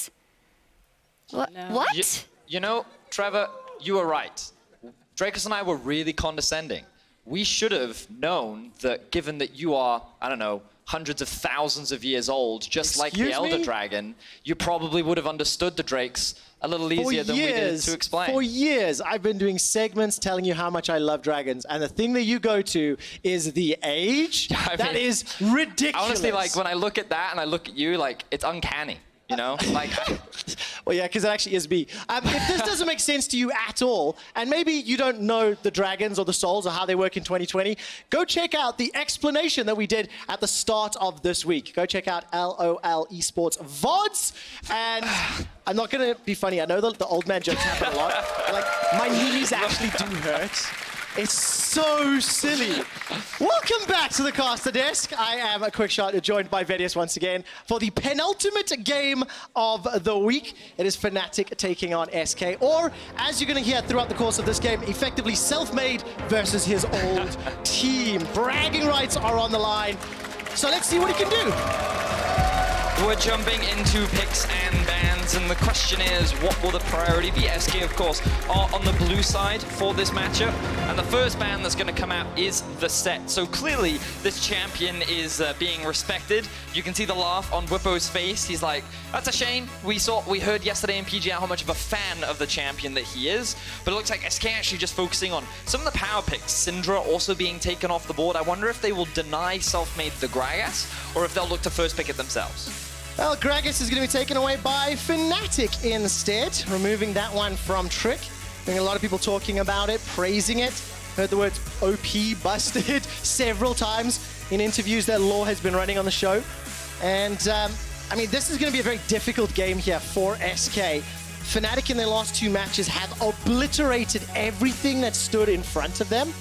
And now they got the ability to counterpick at least one of the lanes on the SK Gaming side, and Tefilios is the final ban. So what raises in prio here? Senna, first pick? Senna definitely rises in priority. Actually, when I think of Crown Shot, I actually don't think that he's played a huge amount of Senna so far this split. But it wouldn't surprise me if that was the first pick. Jarvan is also something that's really high in terms of the priority list for many teams right now. Rumble going to be taken off the board for Fnatic. And, we're going to continue to see this Pantheon priority. So I'm happy with Pantheon. Are we 3 for 3 today now? Yeah. I think 2 out of 3. 2 out of 3. Yeah. No. I think we have seen it in 3 games today. Ooh, okay. I don't know my picks I forget what happened in game 2, but in any case, the Pantheon can, of course, be flexed, but one of the disadvantages of Pantheon is, like, he is quite early game focused, and you want to try and play around him and utilize him and enable him. And by first picking it in the draft, it obviously gives Fnatic a lot of room to play around it. We saw how Rogue handled it last game. We'll see what Fnatic do this time around. First, a pick a Senna here for Reckless, who has just been performing fantastically along with the rest of the squad. Despite small blunder in week 1, the rest of the team has really just woken up and found their groove, and Selfmade's going to go with the Elise. So if we're going to have some impact, and you assume this is going to be jungle here, yes, combined with the Pantheon, that is a great combination. You know, this might actually be a Blitzcrank. All right, that's sad. So I've been seeing a lot of Blitzcranks into Senna in solo queue because obviously she's pretty low in mobility, and when she casts things like her ult, she obviously stands still, but Blitzcrank can be a pretty effective pick into her, but for now we're not going to be able to see it. Instead, we're going to be seeing, once again, a very strong mid-jungle coming out with the Pantheon. The Taliyah, very similar in terms of what the Elise can do, but Taliyah has better scaling options into the late game because she's going to be building a lot more AP. Right now for Fnatic, by going for a very aggressive jungler in the Elise. Wow, okay, so Fnatic, like, they're going for one of those weird drafts where you have like a hyper early game jungler. Remember, Jarvan and Lee were both up and available, but instead they prioritized the Elise, very focused on ganking in the early game, trying to get lanes ahead, and then they have an Ornn top lane, and they have a Senna bot lane. So they kind of have 2 scaling picks that don't really fit with the Elise, which to me suggests that Fnatic really just wanted to deny the Elise Pantheon, and perhaps weren't expecting the Taliyah to come out. And what if overall the goal is to go for a little bit more of a scaling teamfight option? We'll find out in the next 2 picks, right? Yeah. And maybe Elise just shores up that weakness a little in the early game. It could also be that Fnatic have a strong mid laner in mind. They could have some kind of early game focused pick that they want to try and pair up with the Elise so they can try and match in the 2 versus 2.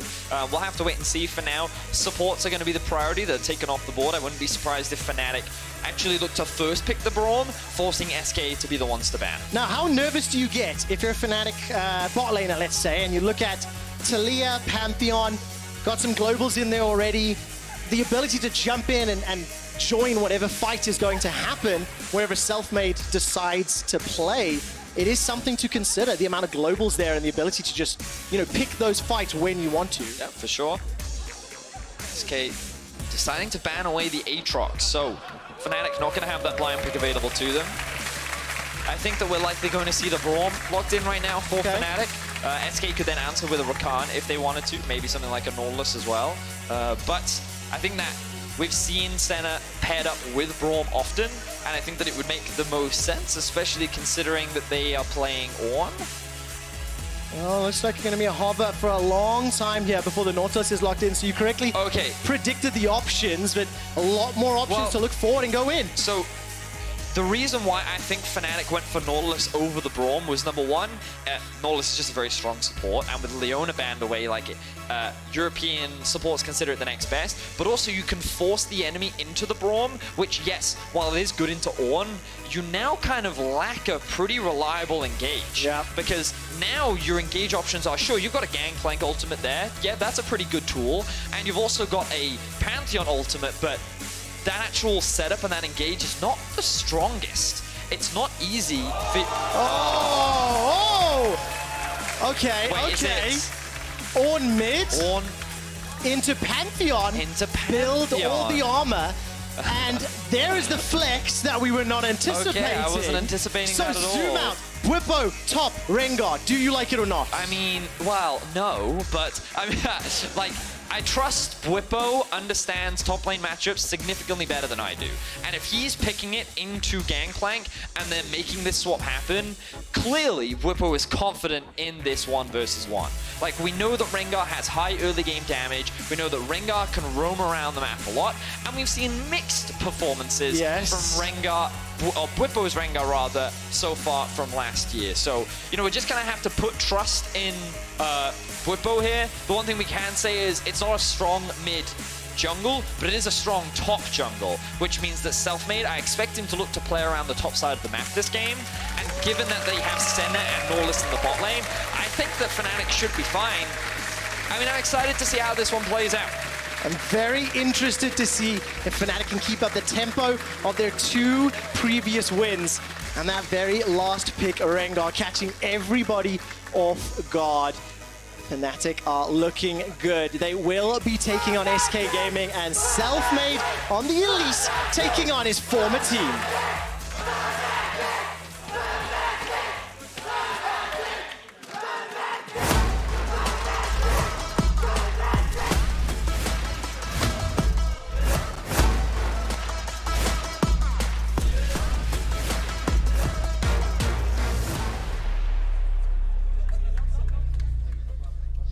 And welcome back to a second last game of the week here.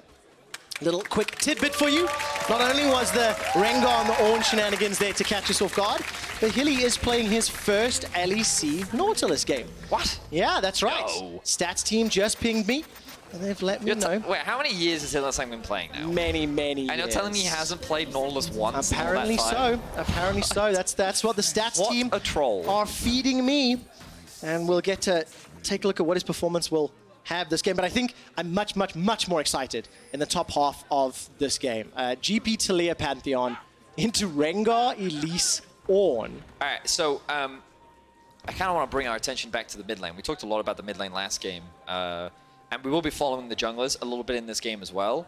But to start us off, Pantheon loves to get in your face, and he has a huge amount of damage. You can see the passive bar underneath his HP. When that's stacked up, his Q, like, it hurts. It really hurts. But the thing about Ornn is you can just keep stacking armor and you can mitigate so much of that damage, but also because there is a small animation with the jump from Genax, pro players can actually react with the W from Ornn to mitigate the stun, because that's an unstoppable usage, which means that he can't set up for those same plays. So while Ornn is immobile, and in theory the combo should be pretty easy to land when you have a Taliyah and a Pantheon, I don't think it's going to be that easy when Nemesis, assuming he's able to react in time, which based on Nemesis and recent performance, I believe that he can.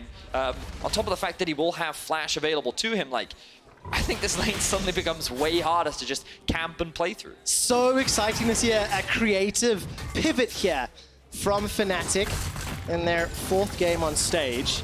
And also interesting, if anybody watched PGL last night, Whippo was so animated and so exciting.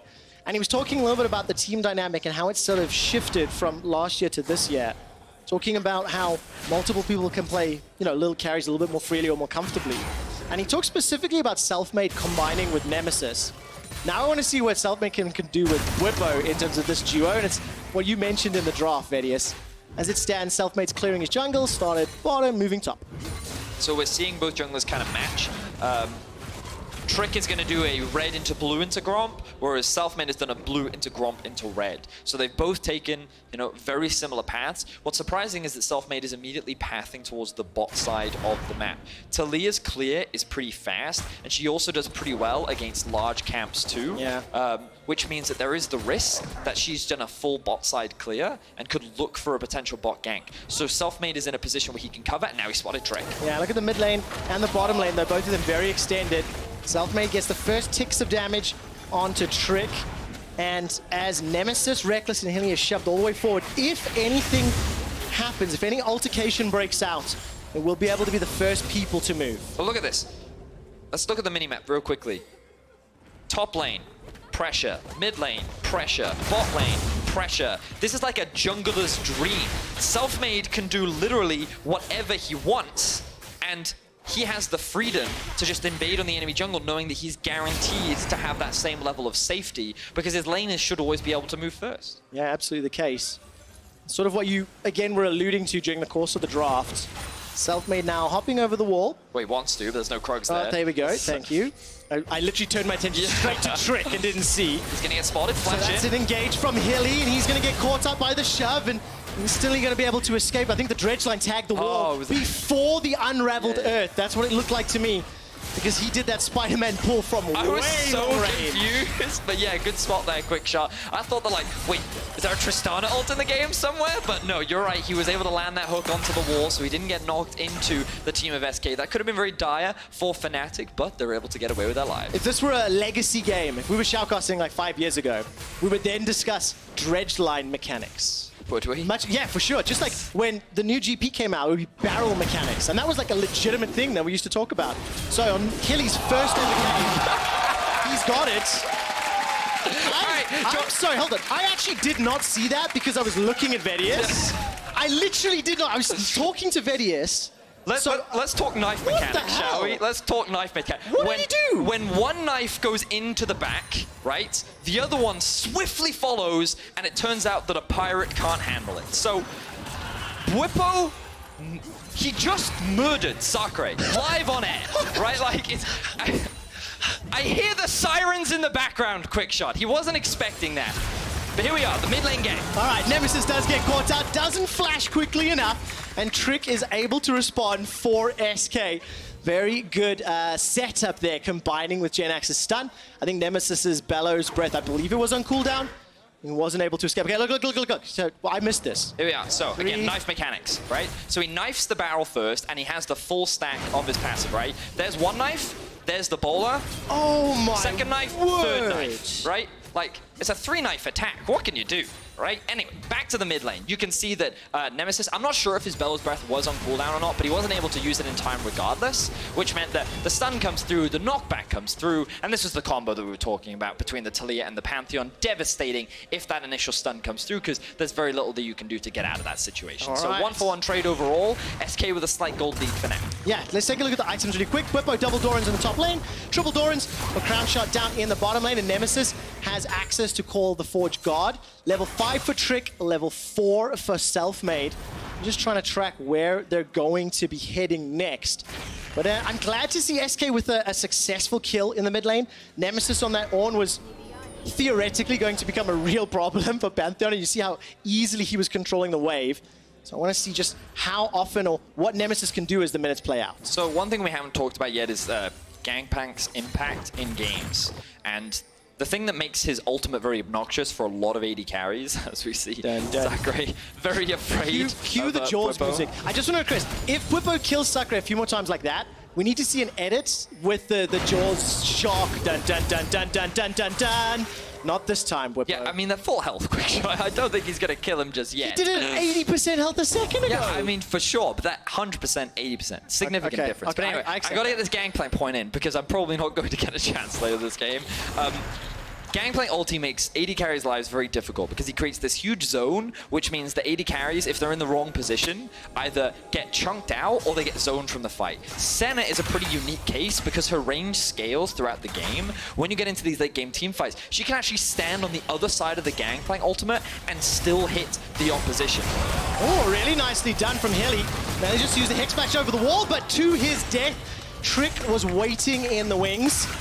And Crown Shot is able to pick up the kill. Now, Sakre chose not to use his Gangplank ultimate there, which means that they will have... Well, he's actually going to use it for top lane because he has to. But great gank that we're seeing once again from Trick. He makes a successful play in the mid lane. He makes another play happen in the bot lane. And he punishes the fact that Hylissang did not have his flash available. So great stuff that we're seeing from Trick in the early game. Yeah, absolutely. And now with the Gangplank ult down and the fact that Trick showed in the bottom lane, Selfmade and Fnatic are going to move in to secure themselves the Dragon, and this is sort of the story of the game coming into it.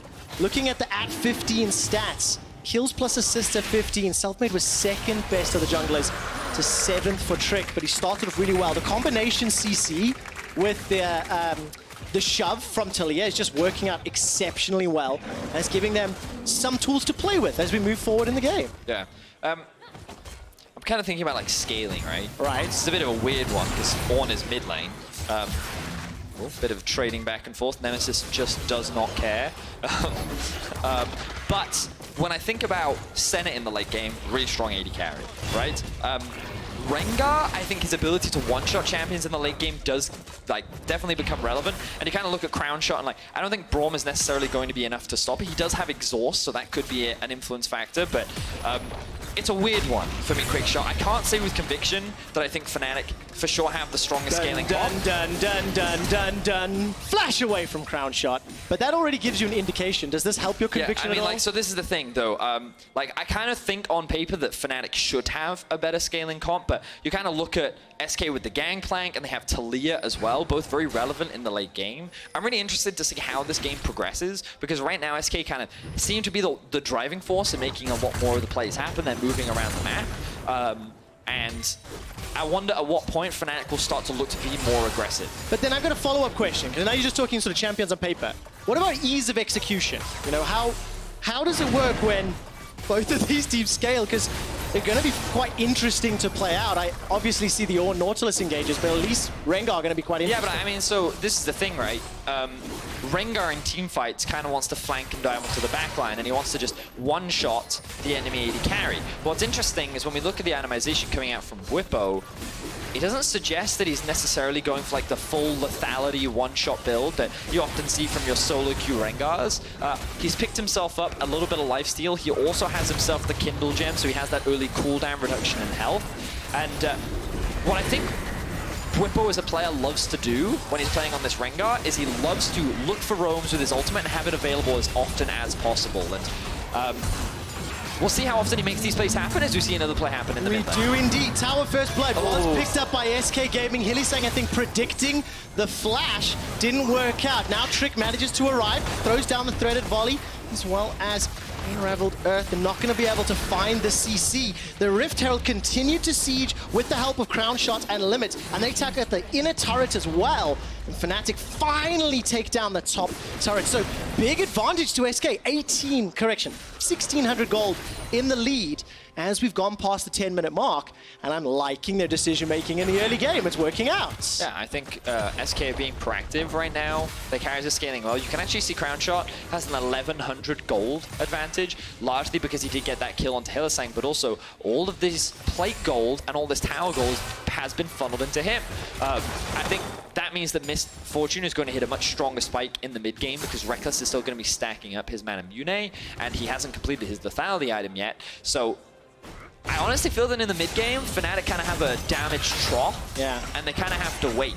Their best bet is to like look for picks on a side lane, which they have to be careful of because again, double globals. Yeah. So Gangplank ultimate and the Pantheon ultimate will make it harder if, I don't know, Bwipo tries to kill Crown Shot in a side lane. And also just seeing Reckless there, using the mist to disguise the engage, just starting to put some more pieces together.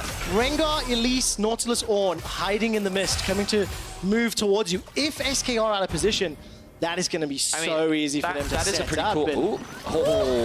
Missing the hook. See, hook mechanics. It's going to come back. We're going to keep talking about it.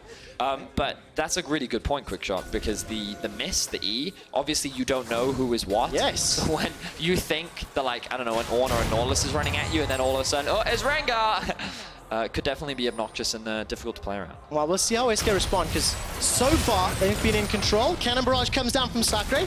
He finds himself around 20 CS down, Bwipo as it stands, but holding on defensively in that bottom lane. Yeah, so we're actually going for the Black Cleaver build.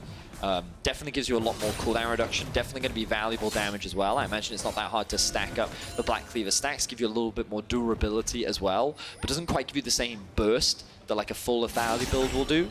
I'm really interested to see like how this pans out later on to the game, because the more that I think about it, the more I feel like Fnatic don't actually have like a huge amount of options to do anything right now, which obviously gives SK a lot of freedom to farm up, like look for plays, be proactive.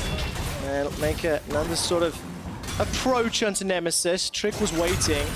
Not going to engage just yet. Call the Forge Guard comes out and instantly eaten by Limit's Braum. I mean, we talked about the Braum in draft. Oh, flash up. Flash, that's worth, absolutely worth. Hylissang got the Hex. Bwipo goes flying way forward. No real damage just yet to follow up, but that was a big engage. Grand Starfall comes down, and now Genax is looking for the play. Hylissang uses the dredge line. The railgun manages to pick up the kill with the help of Hilly. Now they're not done. It's a double for Hylissang's Nautilus, and now Crown Shot is in trouble. Flash is available to him, gets bopped on the head. Bowler down, and Selfmade takes out his former teammates. And SK overextend, thinking that they were in a position to siege onto the tower, but the re-engage comes in from Hylissang and Nemesis. Beautifully set up to allow Fnatic to get the collapse, and it results in a one-team fight for Fnatic. I'm going to allow them to pick up the second Drake as well. Just when I started getting some hope here for SK, Fnatic managed to find a team fight, really. That was initiated by SK. They put themselves in that position. Yeah, so we'll see on the replay now. Good Brawn block, because Crown Shot did not have flash, which means that he would have died if that ultimate came through from Nemesis. Then, of course, the flash for flash initiation. Then Bwipo decides to go in. He's like, hey, let's see how much damage I can do, draw some aggro. He can, of course, just remove that CC if he wants to with his W. This is when SK think, okay, we're actually in a prime position. But notice the thinning of their wave, and then this hook comes out from Hylissang. Great hook onto Trick, who doesn't have the flash. Nemesis is able to land the Q and knock up onto two members. And then Crown Shot, while it was a good ultimate, he now realizes that he's isolated from his team, and he does not have his flash. So as we hit 15 minutes, the game is now bang on even, and there's two Drakes to Fnatic. Map is opened up as well, so a couple more corridors to play through. So Bwipo and Selfmade going to be a little bit happier. The second Rift Herald is up, and Thrill of the Hunt is thrown down. Bwipo's just the threat of Thrill of the Hunt is enough to force SK back. It's not going to stop the Herald just yet, and Fnatic, maybe they're talking about it, maybe they're thinking about it. The target's going to be Genax. Gets caught out, gets jumped on. Bwipo doesn't go for more, but I think without Ornn being there by Nemesis, maybe they don't want to go more for the fight. I think they just didn't want to engage onto Genax because his E could have just soaked up all that damage, and then you're overcommitting onto a target that you physically can't kill, and then that could give SK the opportunity to re-engage. So I think it was wise of Fnatic to not overforce that. The goal is still even, and the Rift Herald, I imagine that SK will look to try and use it to break open that mid tower so they can gain a little bit more control over the map. Let's talk a little bit about what this means for the next few minutes. Oh, they're going to use the top. Right, that's fine, solid. Because Fnatic, as I mentioned, they've sort of speed run the last two games that they have played. Win time, 20:59. First Baron, 23:49. Just to set some expectations on how dominant their last two victories have been. This early game did not go quite as swimmingly as maybe they would hope. But they're in a good position. They've got a good team comp to accelerate if they can, again, find those team fights. I mean, I think that their snowballing power is much weaker with the comp that they've drafted for themselves. Okay. But I think it does go to show like how strong Fnatic has been so far this split. We're going to see another engage come out from SK. All right, Grand Starfall onto Nemesis. He's taking some damage, but simply not enough. Not a huge amount there committed from SK. But Bwipo throws down the ultimate. He's able to respond in time. FLICKR held onto his teleport and his cannon barrage. So a hopeful attempt, but didn't really commit too much more. But it's good to see SK trying to be as proactive as possible. They know that their comp is stronger at this point in the game, and they know they can force fights. All right, Call of the Forge God is available for Nemesis. They don't want to go under the tower because there's no minions to work with. Selfmade's going to step forward and put some wards down. And it's still 2 minutes till the next Drake, so just trying to put some vision down. The observers are highlighting all of the Fnatic wards around this exposed red buff, and it's just a masterclass in some control here. Fnatic, they push out, deal with the threat, and go straight back to the side lanes. So when we're in these kind of neutral states, I like to think about next steps for both teams, right? And like, what are their potential options? One of the big things that I'm looking at is itemization, because that's a big indicator of when teams can and can't do something. And we'll see the Trinity Force has now been completed for FLICKR. One of the problems that FLICKR has is that he is 2 levels behind Bwipo, and with not having level 11, he doesn't have his ulti available. Oh, sorry, he does have it upgraded, exactly. Which means that SK is probably going to want to wait for that point, and Crown Shot is sitting on his pickaxe, which means he probably wants to wait for Infinity Edge as well. So I think SK is waiting for a few more items before they try and force any more fights. Meanwhile, for Fnatic, I think that they're just kind of scaling a lot more. You can see that it looks like Bwipo is working towards, I think, the Bloodthirster right now, unless he's going to use that lifesteal item for a different component. We'll have to wait and see. To me, it looks like a Bloodthirster right now, getting that extra shield, that extra bit of burst damage. But it feels like right now, Dragon will be the next point of contention. Are Fnatic in the power trough? You mentioned that maybe in the mid-game. It feels like they are to me, largely because of Senna, given that she doesn't have any completed item yet, really. Right. Still scaling up towards the Mirror Mana. Yeah, whereas like Misfortune feels much stronger right now to me. Yeah. But like the thing that throws me a curveball is like, I can't really evaluate like how much damage this Rengar brings to a team fight. We're gonna get a chance, I think, because it looks like Whippo is making his way around for a potential flank, hasn't done.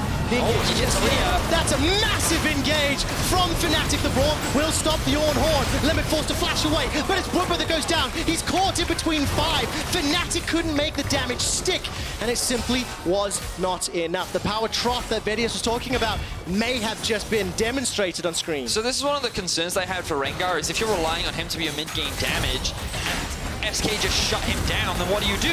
As Reckless is in trouble. He will flash over the wall. Selfmade's running for his life inside the enemy jungle. Now the tower is going to be defended for now, and SK Gaming will use the control from mid to peel down to Dragon. So well-played team fight from SK overall. It did cost them a lot of flashes and a lot of summoner spells, so it's not going to go as cleanly full in the next time round, but we see Whippo TPing back in. All right, it is. It's so much damage on the Jinax. His signs go low. Whippo steps forward. He's not going to be able to find a kill just yet. Knocked backwards. Finally takes one down. Jinax is sent packing. The cocoon from Selfmade is not going to be able enough damage to follow on the Trick, but here comes Nemesis. The bellows breath over the wall, and the knife cat sinks in another. Fnatic with the secondary fight take it all. And Fnatic crush SK once again.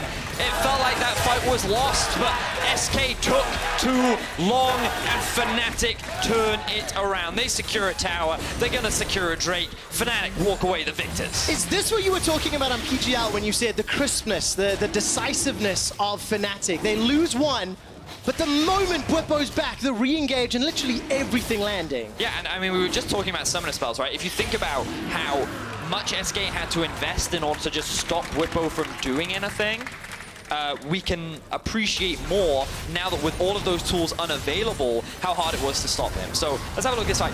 Fantastic hook from Hylissang, being able to lock down Trick, and Whippo thinks he sees an easy target. So he goes on to Trick, immediately gets exhausted by Limit. Extremely well played there by him, and then the stopwatch from Trick. So SK were ready, they knew. But then this is where we see the re-engage. They took so long to get to this Drake. Look at the positioning of Crown Shot. Limit has barely any mana left. Trick doesn't have the stopwatch available, and Jinax is just kind of left isolated as the rest of his team look to disengage, and then we get to see a great flash coup. But here, this is the creme de la creme from Nemesis. He flashes in, gets the knock, but we don't have time because Whippo's solo killing Sakura. He is for now. There is support coming down from Trick, but look at the damage. What?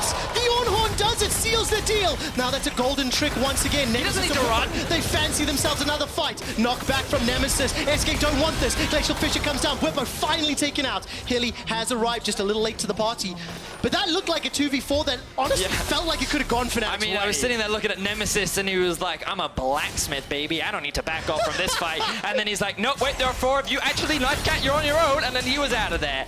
Well played, though, from Fnatic. I think they ended up trading 1-for-1 overall. They get the flash out from Sakurai, but while that action was happening, Selfmade was setting up this vision. He's gaining control over the river.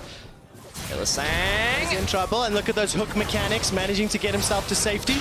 Support from Reckless as well, and Selfmade still sitting deep. I mean, a couple of wards to play with, and yeah, now Baron's going to be the next target. Yes, but we got to bring it back to the Rengar build. Okay, right. Because he's gone Essence Reaver. Right. So he's going full CDR. He's like, I want my ultimate available as often as possible. Currently, his ultimate has a cooldown. You'll get there. It physically will not let me click on the Rengar because he's dead. Use the keyboard. It's Q. Press Q. Nope, he's dead. Okay. Anyway, let's have a look at this replay. So, 2-level advantage for Whippo.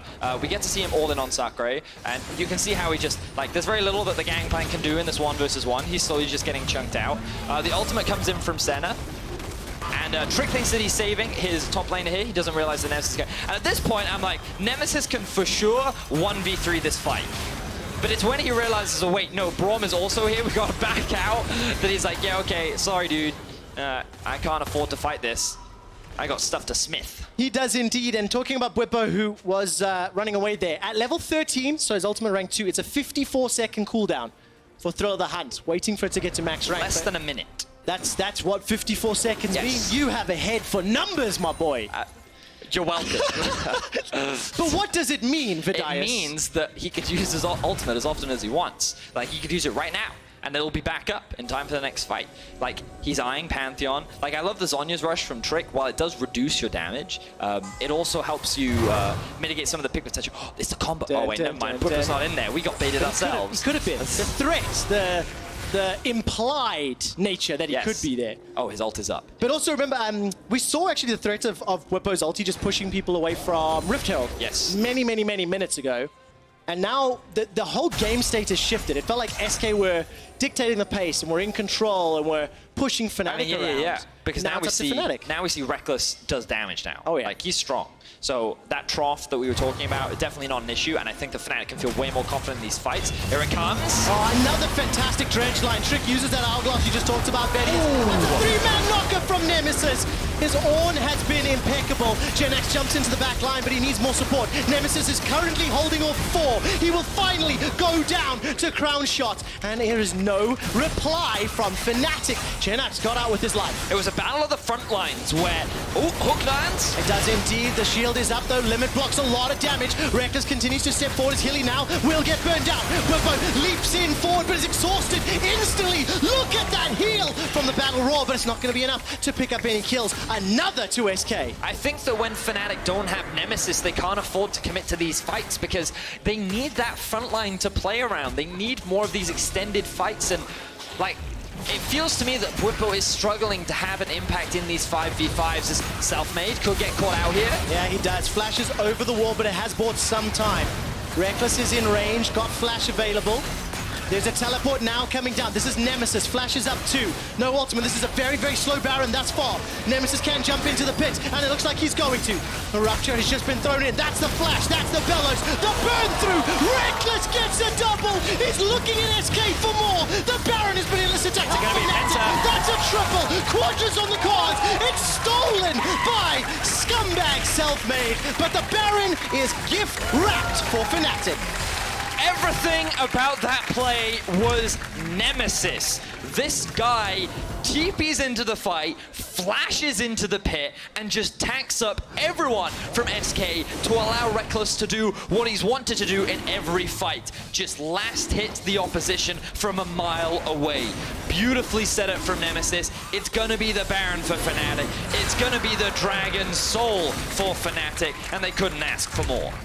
No, they literally could not. 4-0-8 for Reckless at the end of this fight, but you have to track Nemesis. Yeah, just watch him in this fight. So he sets up with the Q. Rest of SK appreciate what could happen. Only one person gets knocked up, but he sets it up for Limit going extremely low. And just notice how he's keeping SK tracked in the pit. So Reckless, he's untouched. No one can get anywhere near him, so he can just clean up this fight from the backline. He wanted to get the Penta. The Quadra gets stolen away from him, but it doesn't matter. It wasn't about Reckless. It was all about how Nemesis set that one up to allow Fnatic to steal the Baron. I sincerely hope on the team comms they were yelling Penta, Penta, Penta. I mean, it's a safe bet, right? I mean, maybe. Because it's one of my favorite things of Mic Check, and then hearing them yell at each other after the fact. What I really want us to remember in this game, Rengar kind of been useless. I'm just saying, like, he got a solo kill, sure. Right, yeah, okay. he got a solo kill, but outside of that, he's just kind of died. I mean, What pick would you have preferred, hypothetically? Because this was the last pick, right? I mean, I don't know. Any other carry? No, that's not fair. No, it's just like, because it's like, I think we spoke at length about this, right? Like the damage trough that Fnatic found themselves in, and it made these fights difficult, but like, what we're seeing now is like, honestly, the skill gap between Fnatic and SK and how like they just seem to be more experienced team fighters. Like they're winning these fights 3v5 pretty much every single time, right? And it just goes to show how well Nemesis is playing.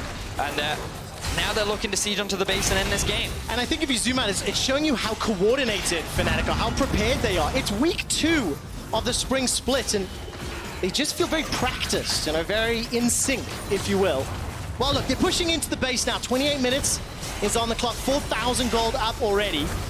And Bwipo's Thrill of the Hunt less than a minute, as Vedius would say, is now going to be in a little bit of trouble. Grand Starfall comes down. This could be the final attempt. GenX is getting obliterated in his HP. It's Reckless that gets another. He's unstoppable. The retreat is on the cards as Hilly goes down. Nemesis and Selfmade looking for another. Trick almost gets blown up, and he does. It's Selfmade that gets the kill secure. Inhibitor will be focused down, and this was a tense game. Back and forth. SK managing to step up in the early game, but Fnatic punishing in the mid game. Whippo on the knife cat. Not going to be able to pick up the final kill as it's Reckless. 6-0 and 10. 7-0-10 to finish out the game. Fnatic will take down SK.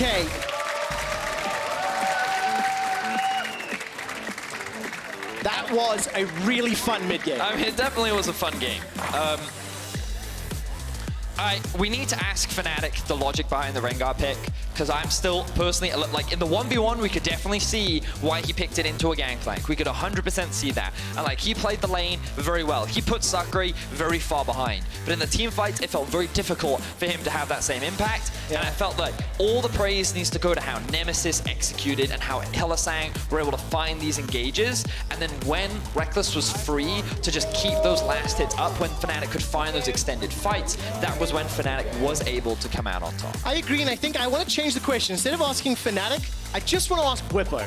Like, yeah, I mean, we just want to ask Whippo. I'm not convinced by this Rengar, bro. I can see it. It was a little useless, Whippo. It was, I mean... I think we will have a follow-up at some point. But I think my biggest takeaway from this one as well is looking a little bit at what SK were able to do during the course of the early game, some of the plays they were able to coordinate. I mean, SK were definitely I am fairly proactive. impressed by what they did. I mean, yeah, it's definitely a good sign for them to be a lot more proactive like that. I think the biggest issue for them was they didn't appreciate how important their summoner spells were. Yeah. And like, trying to go for these extended, drawn-out fights was just not in their favor. So they ended up getting punished when they'd win the initial fight, and then they went for Drake. They won the initial fight, and then they went for a Baron. And it was because they thought that, like, oh, we should be that much stronger that we can go for these things, but they spent so much in the initial fight to just get a few kills that it then wasn't enough in the follow-up fight to be able to maintain that power. Can I just give a little bit more praise to Nemesis? Up until the final team fight at the bottom Inhibitor, Nemesis on Ornn had the highest damage dealt to champions. And only after the final Inhibitor fight was it Reckless and Senna that overtook him. Nemesis is one of the options for Kia Player of the Game at LEC on Twitter. I love that Whippo's not on the list. Then Reckless and Hilly. Whippo's Knife Cat did not deserve to be there, and I think this has to be Nemesis Ornn. It's a no-brainer for me. We're not flaming the Rengar pick. No. It's very much just okay, he got a solo kill. He got a solo kill in lane, and like when we look at like the overall comp that Fnatic was trying to get, I don't fully understand what the Rengar's role was in this comp. So obviously, like, there's an opportunity for us to learn here, and hopefully we get to hear from Whippo and he can explain it to us a little bit more. Maybe it's just the threat combined with Senna. I mean, for sure. Like, he definitely did some strong things with the Rengar, but when it came to those 5v5s, like, Exhaust, Braum was like enough to pretty much shut him down every time. So. Well, Fnatic end the week with a win. Coming up next, it's time for the biggest game so far this split, the undefeated Origin and G2 clashing in our match of the week. Do not miss it. Come right back. When I look at Origin, I see bunches of washed up players, so... I think Origin is such a scary team this split, mainly because all our players haven't won a championship before. And we just want to prove that we can win. I'm just kinda want to prove that we are the better team, we are the best, and they cannot match with us.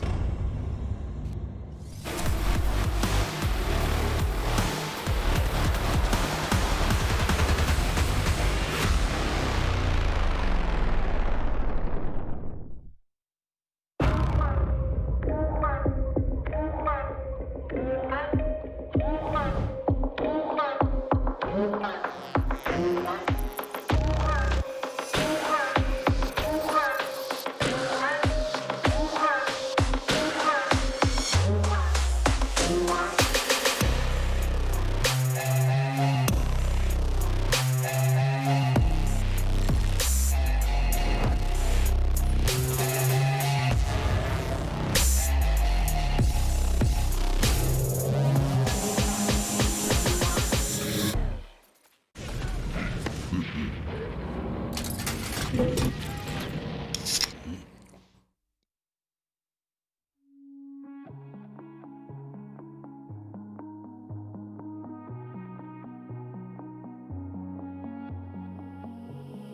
whispers in the night, voices filling up your mind. You're like a ghost of you. You've been drowning in the rain, slowly saving up the pain.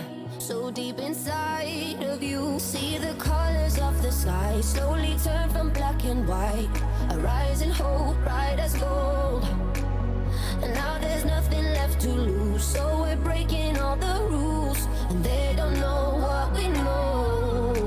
'Cause I can hear the thunder from afar, a lightning in the dark. I can feel the fire come alive, so calm before the storm, so dark before the dawn. Oh, I can see the fire in your eyes, in your eyes. Oh, I can see the fire in your eyes, in your eyes. Oh, I can see the fire in your eyes.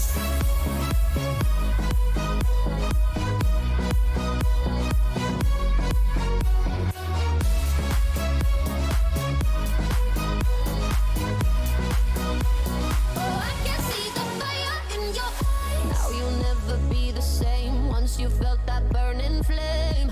You're chasing stars alive. What was broken's left behind. Watch it crumble in the light. Nothing can stop you now. See the colors of the sky slowly turn from black and white. Rising hope, bright as gold. And now there's nothing left to lose, so we're breaking all the rules. And they don't know what we know. 'Cause I can hear the thunder from afar, a lightning in the dark. I can feel the fire come alive, so calm before the storm, so dark before the dawn. Oh, I can see the fire in your eyes, in your eyes. Oh, I can see the fire in your eyes, in your eyes. Oh, I can see the fire in your eyes.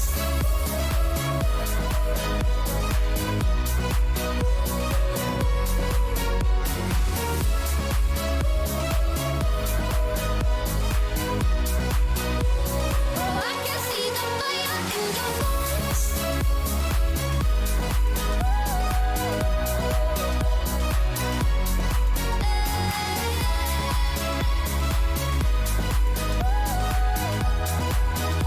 Oh, I can see the fire in your eyes. In your eyes. Oh, I can see the fire in your eyes. In your eyes. Oh, I can see the fire in your eyes.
There's no doubt in my mind that this is a matchup between the best and second best team in the league. I realized after joining Origin, I'm not afraid of G2 anymore. He should be.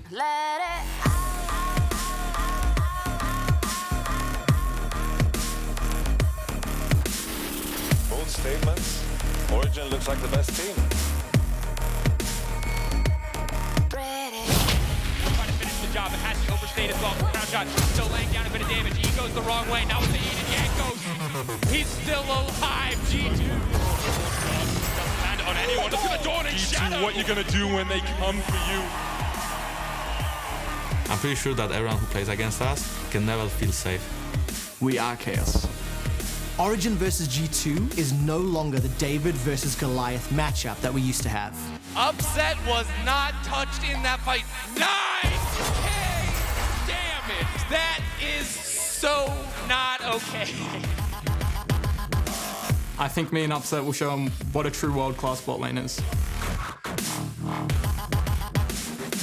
Dreams, he just walks the entire way with the hook. How did he hit that? Away by the cannon barrage. He stays alive long enough. Alfari in the 1v2. This is Xerxes, my because he knows that body slam flash. That's gonna be first blood. This is why Xerxes is one of the best junglers in the LEC. We are going to do great things in 2020. We as G2 are the best team that Euro has ever seen, and if people are not scared of us, then we should remind them.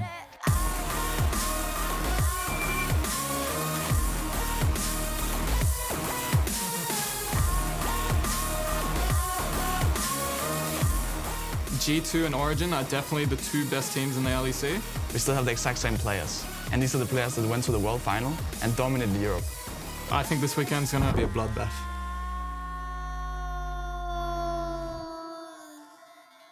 Welcome back to the LEC studio for our match of the week, Origin versus G2 Esports. They are the only undefeated teams left, and after this game, we'll know who's the #1 in the LEC. I've seen the video a couple of times. I've heard the storylines a couple of times. I don't know what to expect still, but I am definitely very, very hyped. The level these two teams have been playing at, what they've been showing, this has to be a banger. I think it's just the perfect matchup, because there's two big question marks for me. G2 haven't really been challenged against a team that is very, very disciplined.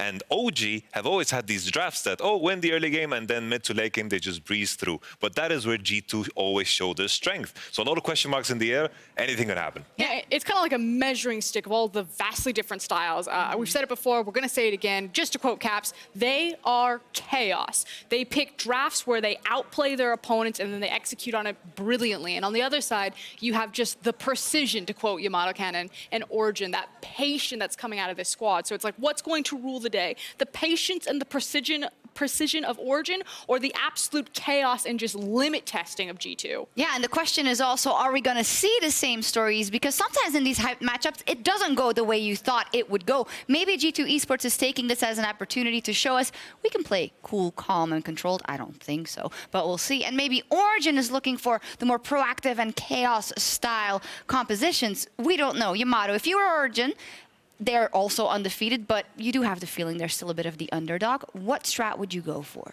Well, it's tough to say. I think always when you prepare against G2, it's better to prepare something in your own arsenal because they can just throw anything at you. Trying to prepare for every scenario against G2 will just drive you to insanity. I've been there too many times. Yeah, I 100% agree. It's about focusing on yourself. And so kind of like the expectations that we have looking for this draft, we were just talking about a couple of champions that we think are super high priority. And I think the first one does start with that jungle matchup of the Gragas. Origin were one of the first teams, and to be fair, they were also one of the first teams that played in week 1, so maybe they just got to the punch first, that showed a super high priority on Gragas. It has been a blue side priority pick for them.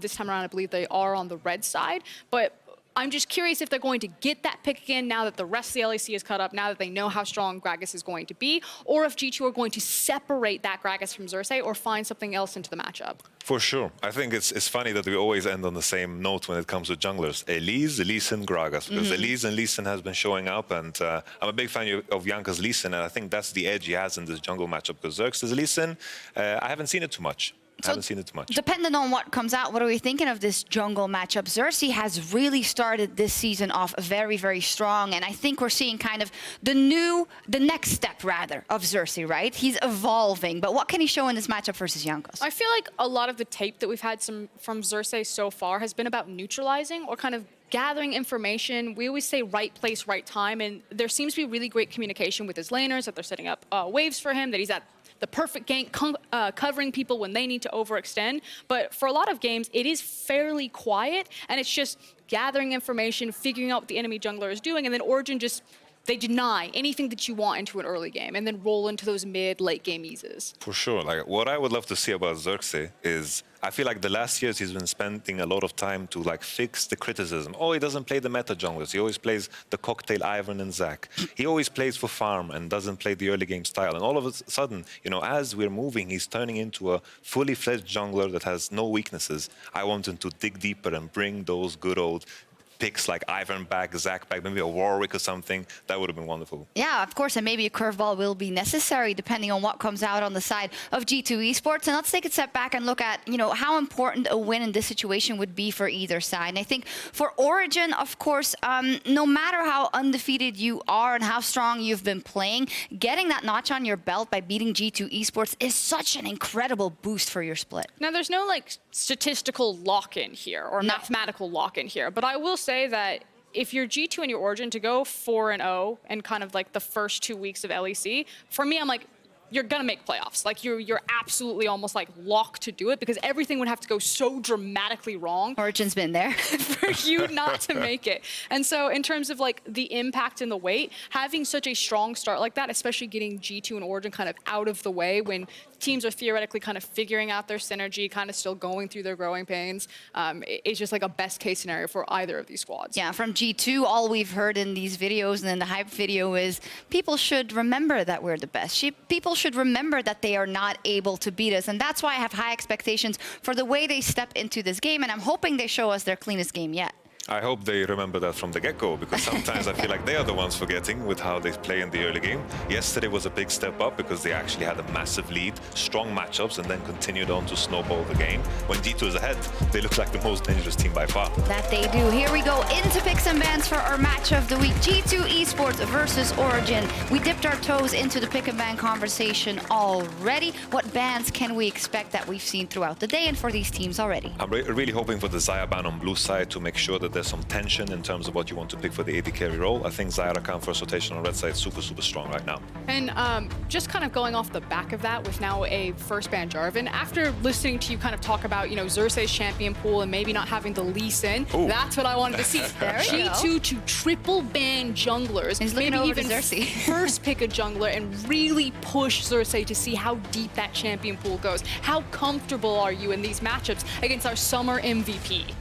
I'm liking the Syndra ban as well. This was something that has been disabled in the past weeks, and Syndra Flex is a dangerous one against a team like G2, of course. And G2 Esports will ban out the Kiana themselves, of course. Nukeduck, no slouch on that, perhaps in the jungle, but that means they can't play it themselves either. And we'll see what the last ban is in the first phase. And it leaves so a lot of junglers taken off the table. But that also means that a ton of ADCs are here. So is this going to be doubling down? Okay, yeah. Very quickly. Grabbing something like a jungler or grabbing one of those big ADCs. And I agree with the sentiment from G2 Esports. I think Senna stands above every single ADC right now because of how versatile she is. Like, Xayah only works with Rakan. There we go. And of course, Origen identified that really quickly. Destiny already had a great performance on Rakan before, and to put him in a comfortable position is important.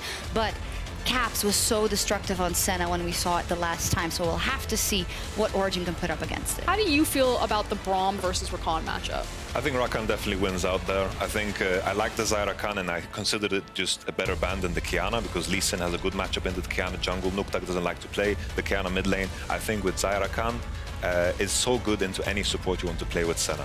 Braum or Tam, perfect for it. So do you think that that's why G2 have decided to go for the Lee Sin, the LeBlanc, and they're saying we're probably going to get double banned on support? Mickey's going to be able to find either a Thresh, a Braum, or a Nautilus, and it's fine that we can kind of take the L on the bot lane as long as we get some big power in that mid lane and jungle duo?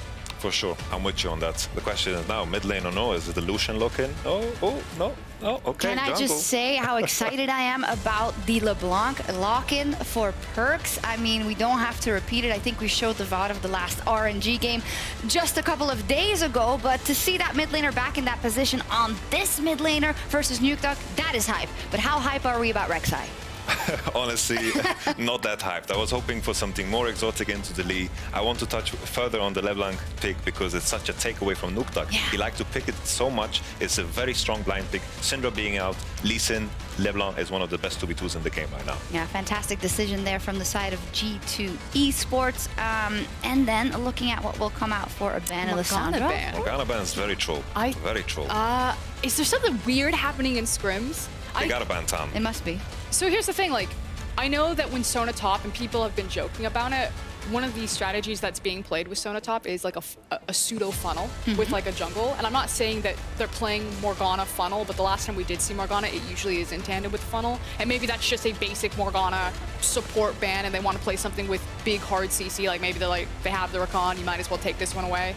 But I'm just throwing that out there, just testing the waters. Might be, we'll see. It smells like fear to me, man. This just smells like fear. Tom is going to get picked and we'll have this composition that TSM didn't execute with because I think G2 will be able to play on the sidelines. I think that's going to be the biggest difference maker. Rise there, last ban as well. The Aatrox is banned out. Maybe that signals that we might see a set in the top lane here for the other side. Who knows? We'll see what they decide to go for. Still looking for a top laner and a mid laner for Nukeduck. What will it be? Oh, okay. Hover. Silas. Oh, it's locked in. Okay. Silas, in this situation and current state, what do we think? Silas has a decent matchup or can play around LeBlanc if it does goes mid lane. Obviously, it's still a flex pick. Yeah. Silas has been cropping up a lot in solo queue in both Korea, China, and EUS. I was watching Whippo play it the other night. And all you need to know is if you haven't seen Silas in a while is he gets ridiculous health back off of his W. It's disgusting. I think the tricky part about Silas here is that he's going to have to play super aggro. Silas is like AP Irelia. You have to go forward, forward, forward. If you can't go forward, you're going to die over and over and then fall off. And Soraka, you want to take it? Oh, God. Go ahead. We were actually just talking about this because the previous game, Senna was having like, every time she healed, she was like healing for like 300, 400. And I was like, imagine if they had a Soraka too. Like, Senna Soraka is so busted. You would never be able to out-team fight that come mid or late game because they're going to get like 700 health back every single second. And it looks like it will be going in the top lane. Repeat for yesterday for Wonder. Rather, now we talk so much about Origin and how good they are at crafting these pick and ban phases. What do you think so far and what would make it work? I think a lot of curveballs have made it difficult, you know, with Rek'Sai picked there. I think that's a wonky one. Silas, I think also Nukeduck is digging very deep here. I think Silas is very hit or miss, and I feel like this is the type of game that gets decided in 5 minutes. Is this pick Rumble. You can't pick Rumble. No. Is this the first time they've gotten out-drafted? And how much is it going to cost them? So here's the thing. Soraka is like a direct counter against Rumble. Rumble presses his ultimate, and Soraka just completely eats the damage. She just presses R. She probably has a redemption in there. You do nothing. I think this one will come down to G2. The contrast between the two drafts is very different.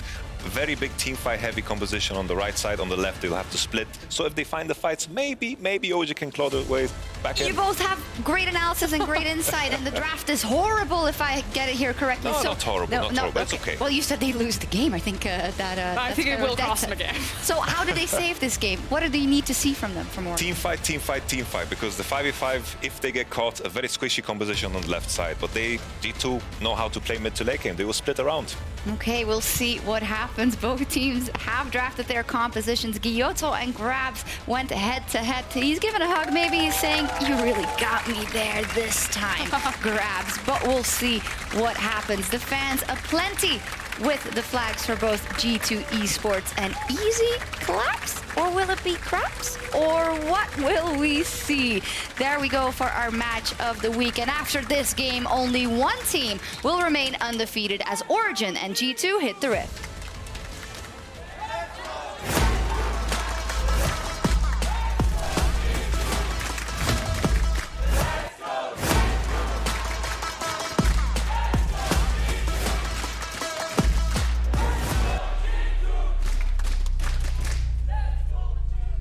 Welcome to the match of the week between the two undefeated teams, G2 Esports taking on Origin. Wonder did say he was going to play Soraka just a day later than his tweet would suggest. Sona. He said he was going to play Sona, and then he said, autocorrect, I meant Soraka. And now he's locked it in for the second time. Very strong opinions from the analyst desk. They believe that G2 have hard won the draft. And I'm excited to see how this plays out, because like I've heard it too, Frosk. I've heard that Soraka, pretty strong counter into Rumble. It makes the lane matchup very difficult. I think that Silas is, I don't consider it a counter to LeBlanc. Remember, he's had a bunch of changes now. The last time we saw Silas to what he is now, very different champion. A lot of his auto attacks have been changed. Like, he doesn't have a shield on his E anymore. Like, the champion plays very differently. He's much more of like a, I mean, many people see him as more like a burst mage later into the game, but early on, he doesn't generate a lot of pressure. So like, we're seeing a situation where G2 should have pushing mid, pushing top, and you have a very strong 2v2 in the mid jungle. I think Rek'Sai does well into the Lee Sin, but I think G2 have quite a lot of early game options, and we know what G2 like to do when they have early game options. They do, but Origin's a team that has demonstrated absolute sublime control over the last few games, and they've had very strong leads. I want to talk just about the stylistic differences before we get into all the action. In terms of kills, 19.7 per game for G2 in terms of deaths. Third lowest, Origin actually, they've only conceded 10 deaths across the 3 previous games. Next is G2 at 23. I mean, they've had such clean games, but you can tell the difference in styles by the game time, Benny. Yeah, you certainly can. We know that G2 is a team that their early games have been a little shaky. Obviously, they cleaned that up significantly when they played their game yesterday. But G2 is a team that once they get a slight advantage, they do not slow the game down. They're very good at pressuring, and they're really good at knowing how to snowball. Whereas OG, I think Yamato described it best, they're kind of the team that wants to go for that 99.999% win play. And so they want to make sure that all of the setup is perfect. And when we talk about perfect setups, we can already see things not going so perfect for the Origin duo in the 2v2 in the bot lane. No, Destiny, a little punished there. Last weekend when Frosk and I were casting, I think she called him the spell flinger. He was just one of those guys that just kept going in your face over and over and over. And I want to see if that mentality continues. Death Sentence will connect onto Upset. That's going to blow the cleanse. We saw Jankos on his Lee Sin roaming up towards Wonder. And Perks already starting to leave the lane. So G2 already up to some early shenanigans and looking to set themselves up an early advantage. Wow. Wonder being very aggressive in this lane. You can see he's starting to set up a big push. Perks already bot lane. A slow push was being built up in the 2 versus 2 from Mickey and Caps, and Perks using his pressure already at level 3. Ladies and gentlemen, this is how you effectively roam in the mid lane, and he's not going to lose anything for it. He's just going to catch that wave right up, and Nuke Duck, he's not going to be able to do anything, but Xerxes wants to try. All right, Destiny, no flash available to him. Caps is going to use the mist, and Xerxes cannot engage. Now, remind me, if I think back to draft, that was first rotation, Xayah Rakan locked in here for Upset and Destiny. And it is absolutely not working out for them just yet. But this is something that we kind of anticipated. We heard the analyst desk talking a little bit about some of the impacts that you can have, that Soraka pushing in Rumble top, and now Jankos is coming to help. Has his eyes set on trying to kill Alfari, wants to try and put him behind. We know that he's had some pretty solid performances so far this split. Jankos going to catch the wave as the wave builds up underneath. Here we go. And Jankos has been so outspoken about this game. Sonic Wave will find its target. Alfari's shield, though, keeps him alive long enough, and Jankos too low level, too low HP to continue the dive. I want to very quickly note how Wonder led with the silence, which meant that Alfari couldn't actually use anything to then guarantee the land of the Q into the land of the Q from Jankos as well. So the setup, very well executed from G2. They just didn't quite have enough damage because it's Soraka top. Yeah. It's Soraka top. Well, absolutely the case. Xerxes was definitely heavily targeted and picked some bans. Gonna move forward, that cleans Wrath and put some damage down. Wonder will teleport, and now look for some pressure. Nuke Duck will get silenced, so TP from Alfari put him back in lane. The wave was pushed heavily against him, so this won't cost Wonder too much. It's also really important for Perks so that he can push this wave out, because Origin could have set up a freeze, or at least a situation that would have been very awkward for Perks. So with the arrival of Wonder, they forced Nuke Duck and Xerxes out of the lane, and now they can get the wave to bounce back towards Perks. All right, now the waves in Wonder's camp here in the middle. And with Perks. I just want to quickly remind everybody of one of the little sub-games that is at stake today. Nukeduck and Upset, both deathless across their 3 games. G2, the team account was tweeting they're going to come for them, and you can see pressure on Upset in that bottom lane. Makes them a little scared. Nukeduck, so far, not falling prey just yet. Yeah, and I think we kind of have to contrast them to their counterparts, Quickshot, because right now we kind of have the KDA Kings with Perks, Caps, Nukeduck, and Upset, and you can see that they've been very dominant in the lane. They've been doing a huge amount of damage, and I was definitely someone that questioned how well will Perks return to the mid lane? Will he be the long-lost king, and will he reclaim his kingdom? And I think so far he's demonstrated that he definitely has. Does it count when he's playing ADCs? Good one. Good point. I want to see what he does in this LeBlanc. And we'll get to this story in a moment as he's dashing forward. The distortion comes out. Nukeduck turns around, but Perks is able to escape with the distortion once again. There's pressure in the top lane. Nukeduck continues to be chased by the minions as Wonder and Xerxes are now going toe-to-toe. The Unburrow comes out. Equalizer comes down. Wonder's in trouble. Gets the silence for a second and escapes with his life. No wish available to him. Wow, the sustain coming out from the Soraka was just too much for Xerxes to handle. Did burn his flash to try and get the kill. With the Alphari ultimate coming through, they thought that would be enough, but unfortunately for Origin, they can't find a kill. Like the aggression coming out from Xerxes, but doesn't result in a kill. We actually see Mickey roaming up towards the top lane as well, kind of hanging in the flanks. I think they're going to swap. I'm looking at what Caps is doing. Staying in that lane for now. Got a small CS advantage, plus 10 over his opposite number. And Xerxes, despite having, what, 3 or 4 junglers banned away and then, falling back to Rek'Sai, he's shown up a couple times and is relieving some pressure, trying to set up some plays for OG. You know, it's also funny because we were just talking about like, oh, Perks returning to the mid lane. He's playing so well. And then just as he's about to get a kill onto Nukeduck, he misses his E, nearly gets solo killed himself. Bit of a fumble there, but you can see it was a very high pressure situation and both mid laners end up just retreating off the back of it. I'm going to take a gamble. What is the most memorable Perks LeBlanc game that you've ever seen? I mean, I cast it because it was G2 versus RNG Game 5. Shocks just talked about it. It was on match history before the show as well. And you and I, when they were beating RNG at Worlds, and it was such a big surprise, we literally jumped up and hugged each other. And if I remember correctly, Kobe was in between us, and it was just like, he didn't really know what to do, and he was just awkwardly standing there. No, I think Azael cast that one. Was it Azael was with us? But what I want to see is, can Perks have the same level of mechanical play? Because he literally 1v9 that game. It was mental. And he started off fairly well so far. But Nukeduck and Upset still deathless. The cleanse has now come off cooldown for Upset.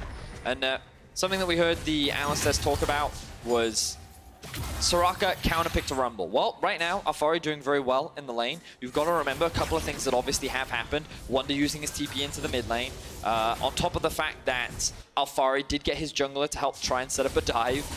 But that has resulted in Alphari having a whole level advantage over Wonder in the 1v1 right now, as we see a bit of trading happening in the bot lane. And it looks like Caps was able to sidestep one of the engages there. Nukeduck is going to continue to dash forward. He's got that hijack from Perks. Alphari steps forward, starts to overheat, and will burn through Wonder. A lot of damage coming up, but a lot of damage traded back. Alphari, plus 15 CS.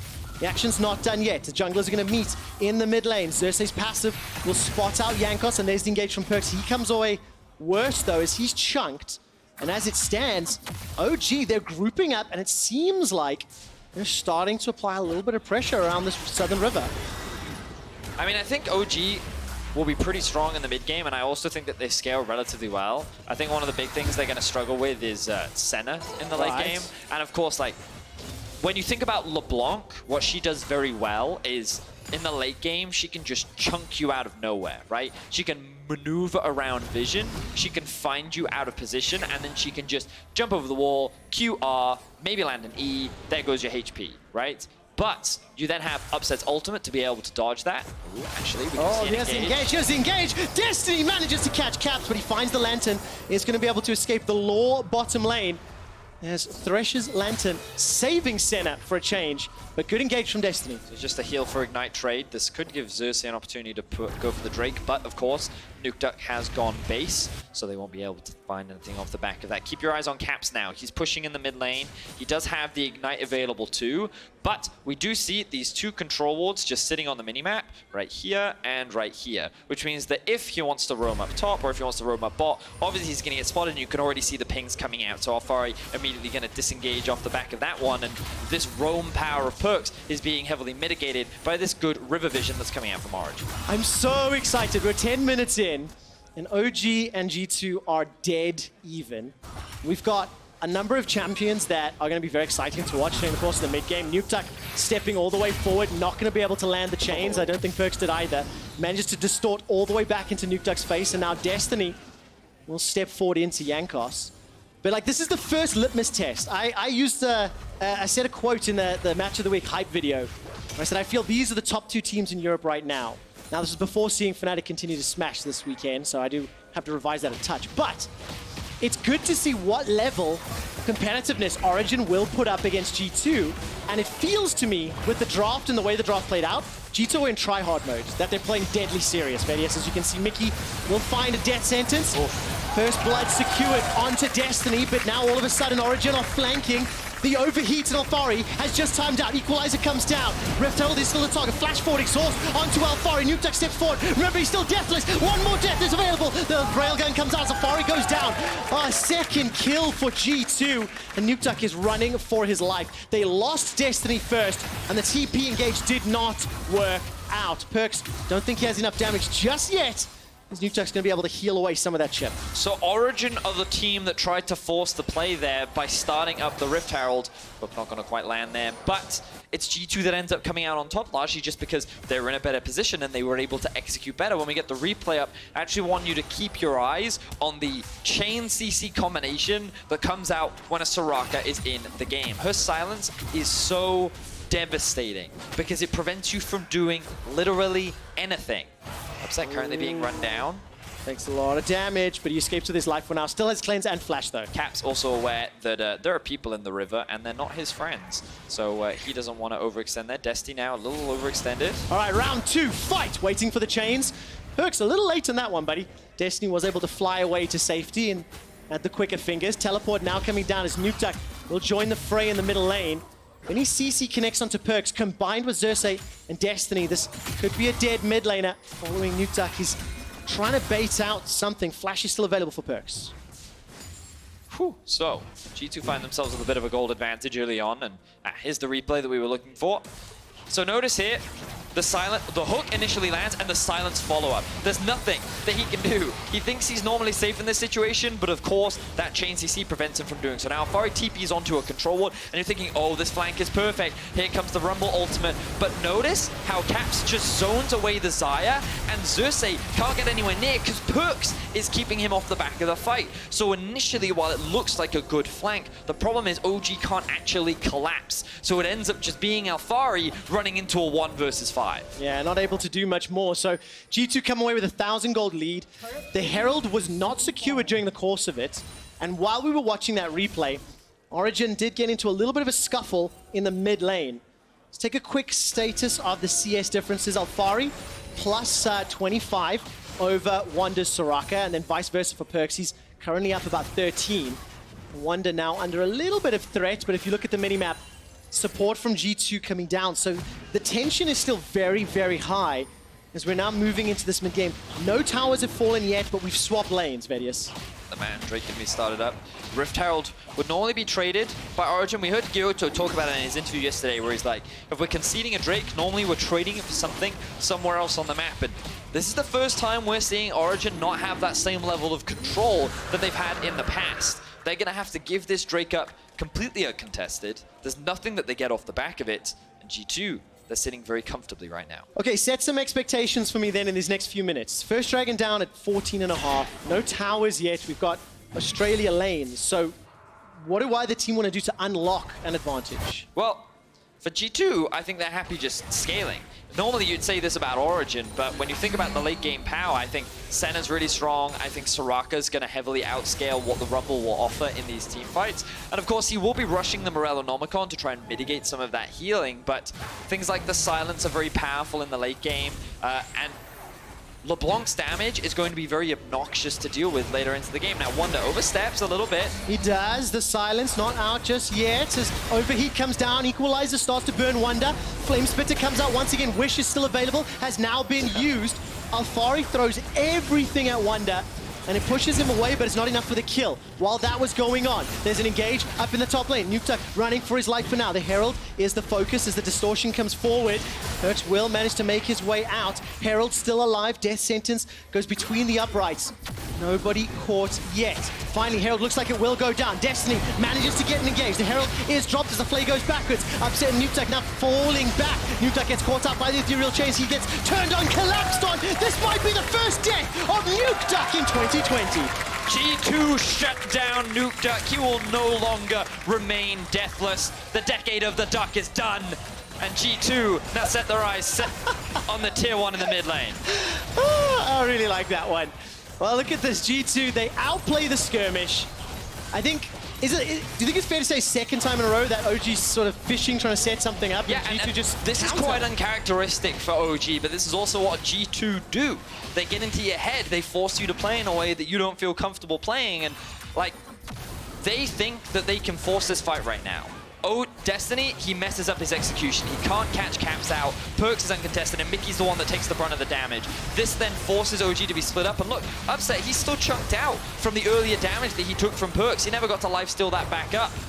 Nukeduck then drops. G2 delivered on their promise. Now there's only Upset that they have to kill, and the quest will be complete. All right, Perkz takes a lot of damage from Xerxes and Destiny as the combo forces him back. 4 kills to 0. 2,000 gold up, correction, 3,000 gold up actually, as well as a Mountain Drake. G2 Esports sitting very, very comfortably, very happy. If we know these players, they continue to accelerate ahead.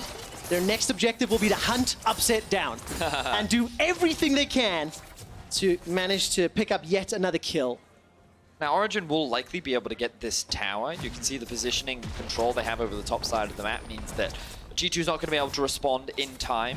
But because G2 do have the Herald and Destiny is going to die, ouchies. G2 can now use this as an opportunity to push into the tier 1 in the top lane with the Herald that they have. I want to see them clear up the topside river, which Mickey is doing right now. And with Caps pushing in that wave, he can then look to rotate up towards the top lane and assist G2 in sieging on that tower. Do you hold Destiny accountable for being killed there? You know, the tower's being pushed top, and G2 obviously has some information. His AD carry already backed off, and yeah. I mean, he doesn't have his flash available to him, but I feel like that Destiny is not having the same performance that he's had so far in this split. But of course, he is going up against arguably the best support in Europe. Definitely the case, and Nukeduck is under so much pressure. The rest of Origin arrive very, very late. Nukeduck's stolen ultimate, gets fired down, and now G2 are on the retreat. Xerxes gets a knock-up once again. The equalizer burns through so many members of G2 Esports. Caps gets saved by the Wish once again. That was really nicely done from Wonder, who's teleported into the back line. Gets bitten in the face by Xerxes Rek'Sai. Perkz comes over the wall, throws out the signal of Malice, and it is full of Malice. As Upset will concede his first death. No, he won't. He manages to pick up a kill. He's on the way back. Perkz is hunting Perkz and wants running. it. He wants to make it happen. The feathers fly, and Upset is still not yet done. Calls the feathers back! Upset, you beauty! Look at the smile on Perkz' face. He knows, but can Upset get out of this one? Oh, I don't think so. It's a 2v1, and he's used everything. G2 go hunting, 9 kills to 3. And they are just on a tear. The Deathless are no more as G2 deliver on their promise and find the kills onto Nukeduck and Upset. You can see that the damage being delivered by Upset is definitely nothing to laugh at, but this fight was chaotic, and that is just G2's playground. G2, they use the pressure that they have in top lane and mid lane to move into the topside jungle to get some vision control. OG uses this as an opportunity to force the fight. Soraka isn't there yet, and they think that G2 is out of position. They start off by committing to Yankos, but then Perkz is utilizing the mobility of LeBlanc to zone away the backline, preventing the follow-up from happening, and this is when Wonder joins the fight. He's forced to back away immediately after getting substantial damage onto Xerxes, and as the rest try to follow onto Alfari, who has their eyes set on Wonder, that is when Caps and Mickey are able to start cleaning up on the backside of the fight. Beautifully played by G2, and again, just utilizing the tools of their composition. High mobility, high disengage, and overall being very obnoxious. Such good heads-up play from Upset to position himself in a way that multiple feathers will tag. And just the display of mechanical ability is beautiful this game. OG, unfortunately, just being a little bit outclassed. Caps 4-0-4 as it stands. Now Nukeduck is jumping onto Wonder. Jankos is waiting nearby. And here comes Alfari. Equalizer comes down, that's a decent engage. Morellonomicon is going to help out against Wonder's heal.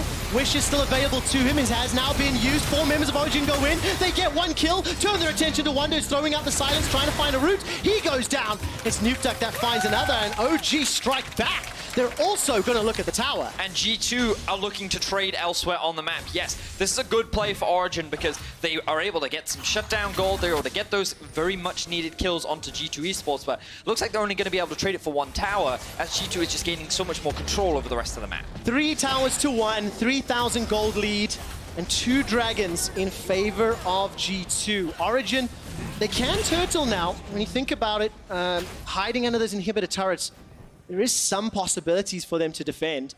It'll take a little while before Senna can have nice long range and try to harass down those towers, but... You say that.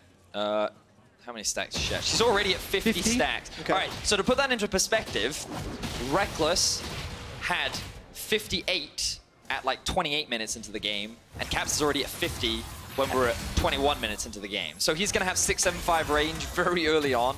But we're having a look back at this replay. You can see the ridiculous amount of sustain that comes out from Wonder, but this is where the Morellonomicon is really valuable, cutting that healing in half. Like, that was a 446 heal after the Grievous wounds have been applied. Imagine if they weren't quick shot. Like, I don't know if that 4-man would have been enough to actually get those kills. So how do Origin then defend this? What do they need to do? Find a few more of those picks, obviously. I mean, one of the problems Origin now finds themselves in is, like, I think G2's comp outscales them. I think in the late game, especially with the damage that comes out from perks, being 2 levels ahead and very strong, on top of the fact that there's the healing that consistently comes out from Soraka, like, OG need to try and keep being proactive, looking for these picks. Otherwise, the game is just kind of slowly going to get harder and harder for them to play, which is kind of the opposite of what we expected, because this is how Origin normally like to play. They're the ones that have always drafted the superior scaling comp, and then they buy their time. But G2, even though they're drafting scaling, they don't slow the game down, and this is what makes them challenging. They are just naturally a proactive team. They always look for opportunities. All right, taking a look at the bottom there. All right, bounce back to the distortion. I missed that one live. Perks literally looked into the eyes of Origin, and he's like, come on, come at me. And then he just taunts them by immediately dashing back. This man, he loves to toy with the mental of his opponents. He does. G2 don't look to defeat their opponents, they look to obliterate them. I mean, it was funny because in the chat at the beginning, you know, before we get into the game, they were typing in the chat and they were saying like, hey, please don't mute all chat. You know, they're saying like they want to be involved in the banter. They want Origin to be able to read some of the things that they're saying. I don't know what they are saying. I hope we get some cool clips in Pro View, but I'm sure the G2 players have some spicy words for this game. So we're a bit surprised by how this draft took shape and then played out. And coming into the game, it was one of the big points you highlighted, that for Origin, the draft is going to be important. Yeah. You know, we got 23 minutes of gameplay. It feels like G2 are in, you know, fair amount of control here. So do you think G2 OG got in their own heads a little bit, like changed up their own style, try to... You know, no, I think that they kind of drafted in response to what G2 was doing. And like, when you kind of look at their comp on paper, it wasn't terrible, because I think that Silas is challenging for LeBlanc to deal with, because the amount of healing that you get from the Kingslayer is very, very strong. And like, now we see the results of it because of the impact the Perks has been having around the rest of the map. But I think what Nukeduck struggled with was he wasn't expecting his bot lane to honestly get crushed in the 2 versus 2. And the top side of the map, Origin were investing all of their resources, but it wasn't paying out massively. And admittedly, Alfari is 2 levels ahead, and you can see that while there is a mid lane discrepancy, that same discrepancy exists in the top side of the map. 70 CS difference for opposite members. The difference is, even though Wonder is level 12, like, he only needs to have points in his healing, right? He's got 4 points, and when he hits 13, that healing is going to be maxed, and that means that that's his job. He runs around, he heals, he silences, heals, silences, and the damage comes from perks and caps. As long as they stay alive, then G2 will win all the fights. Oh, a little bit of shenanigans afoot in the mid lane. No CC connecting yet, but all 5 members of both sides have now started to group up. Perks, does he dance in the face of death once again? Distorts in, chains procs, not going to do a double over. Flash and Ignite was available to him. Infernal Drake has just spawned as well. G2 have got control of the mid lane, and they're going to peel back to the river. Destiny's going to be in some trouble. He can get caught out. That's a double distort. He's able to fly away to safety.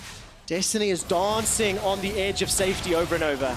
G2 once again utilizing pressure very well, showcasing that they too understand how to manage their waves and manipulate the map, and it's just a matter of using mid lane pressure. They didn't need the wave in bot lane because they knew that OG wouldn't be able to overextend because Origin had no control over the river. And then with that pressure, they forced OG out of their jungle, and then they converted into a Drake. Just like very clean League of Legends, not too over eager, but it could have resulted in kills. And like we're 25.5 minutes in, G2 have a 4K gold lead. Like there's a reason why this team made it to the World Finals, why they won MSI, back-to-back champions domestically. Like yes, they made that roster swap, but like Perkz was a world-class mid laner before he moved to AD carry. And I know I'm projecting a little bit, but I really feel like, in comparison to the last 2 games you've seen, G2 are just a little bit more try-hard today. Oh, they're always more try-hard against like... They're very focused and they're not as loose. I mean, we heard it from Yankus, right? I think when G2 hit anything that they... Oh my god, the damage. That's so much damage, that upsets. When they hit something that they don't like, they take it personally. You know, and when Yankos heard, like, when the G2 players heard that they were being compared to be on the same bar as Origin, they were like, okay, we were in the World Finals against FPX. Let's just rewind this and remind them like why we were there. And of course, they haven't won yet, but in the position that they're currently in and the way that they've played this game, it feels like the Origin have been playing to G2's game and not the other way around. Was it Yankos that said they're a bunch of washed-up players? That is the player that said that, yes. Was pretty much where he stood. And look, you know, putting his money where his mouth is. 2, and 5 on this Lee Sin. Has been able to respond to everything. And now Perkz is now waiting. level 16, Trevor. Okay, and the rest of G2, they've started a 2-man Baron. Yankos and Caps are there. Perkz goes toe-to-toe with Nuke Duck, and he comes off way better. Cersei's level 10. Distorted into the wall. We'll ignore that one for now. Cersei is in so much trouble. Look, all of OG are struggling as Perkz a slow Baron, Trevor. What does it mean, Vedius? It's slow, real slow. Okay, they're looking for something. I'm trying to get you to help set me up. Here we go, Origin, 5-man. They're grouping up towards the Baron. Only 2 people are on it right now. They're using the sustain from Caps, but Perkz is level 16. He's looking for the flank. Keep your eyes on Perkz. Oh, Destiny got caught up by the death sentence. That means the engage tool is reduced. Equalizer is up and available. Alfari stepping forward. He has thrown it down inside the pit. Manages to not take out anybody just yet. Nuke Duck escaping with his life. The exhaust reduces his damage. Now Perkz is flanking on the backside. Destiny manages to predict it, gets the knockup, but he goes down. Perkz still gets the kill as Nuke Duck forces Perkz' clone away for now. OG, it looked so good at the start, and Caps will be hunting down Nuke Duck, who will get the kill. Yankos will manage to step forward. It's Perkz who does it. 4-1 and 5. Destiny being caught by that death sentence, I feel, was so instrumental in that fight. But I also just want to draw attention to like what Perkz was doing. He was basically 1v5ing that fight because, you know, we talked last game about how Rengar kind of has that pressure, you know, and how when he goes invisible, you don't know what you're supposed to do. Perkz is just doing that. Ooh, and now he's dead. Right, so that's what he was trying to do again, but this time round, he didn't have his flash available, and he ends up getting punished for it. So a little too much confidence coming out from Perkz there. Now G2. Oh, they're going to push all the way forward. Wonder's going to get burned down. No wish available to him. Xerxes kills Yankos. G2 overextend, maybe a little over-aggressive. Perkz goes down first, Yankos after. They still don't get the Baron. The fight's not done. Equalizes back up for Alfari. He drops it on G2's heads. Starts to burn them down. Wishes a few seconds away. So here comes Upset. Nuke Duck is coming in from behind. Origin are right back in the match of the week. They turn their attention onto Caps and to Wonder. They're not done yet. And do they feel brave enough to go for Baron? They definitely should. Yankos is still 12 seconds away. Origin have all 5 members alive. Teleport is up for Alfari. Like, a huge throw has just come from G2, and now Origin is saying, you know what, we'll take that. Thank you, because I wanted to have a good game to end the week. And Origin punished G2's decision-making. You cannot say that more accurately. G2 put themselves in a position where they could get collapsed on Perkz, and Mickey stepped all the way forward. And now OG even up the gold. They have Baron on 5 of their members. And they escape with their lives. G2, man, they're trolling. Like, they had a 1-team fight, quick shot. Like, This was the initial fight that I thought was well played. You talked about it. A good hook onto Destiny, right? But then we see what Perkz is doing. Notice how Origin now always have in the back of their mind, Perkz is here, Perkz is here, Perkz is here, Perkz is here. They want to commit, but Upset can't. He has to deal with the fact that someone is flanking him, and he gets a couple hits off onto Mickey. That doesn't mean much, and immediately they're on the disengage. Great knockup from Destiny, but then the heal comes out, and he's able to disengage.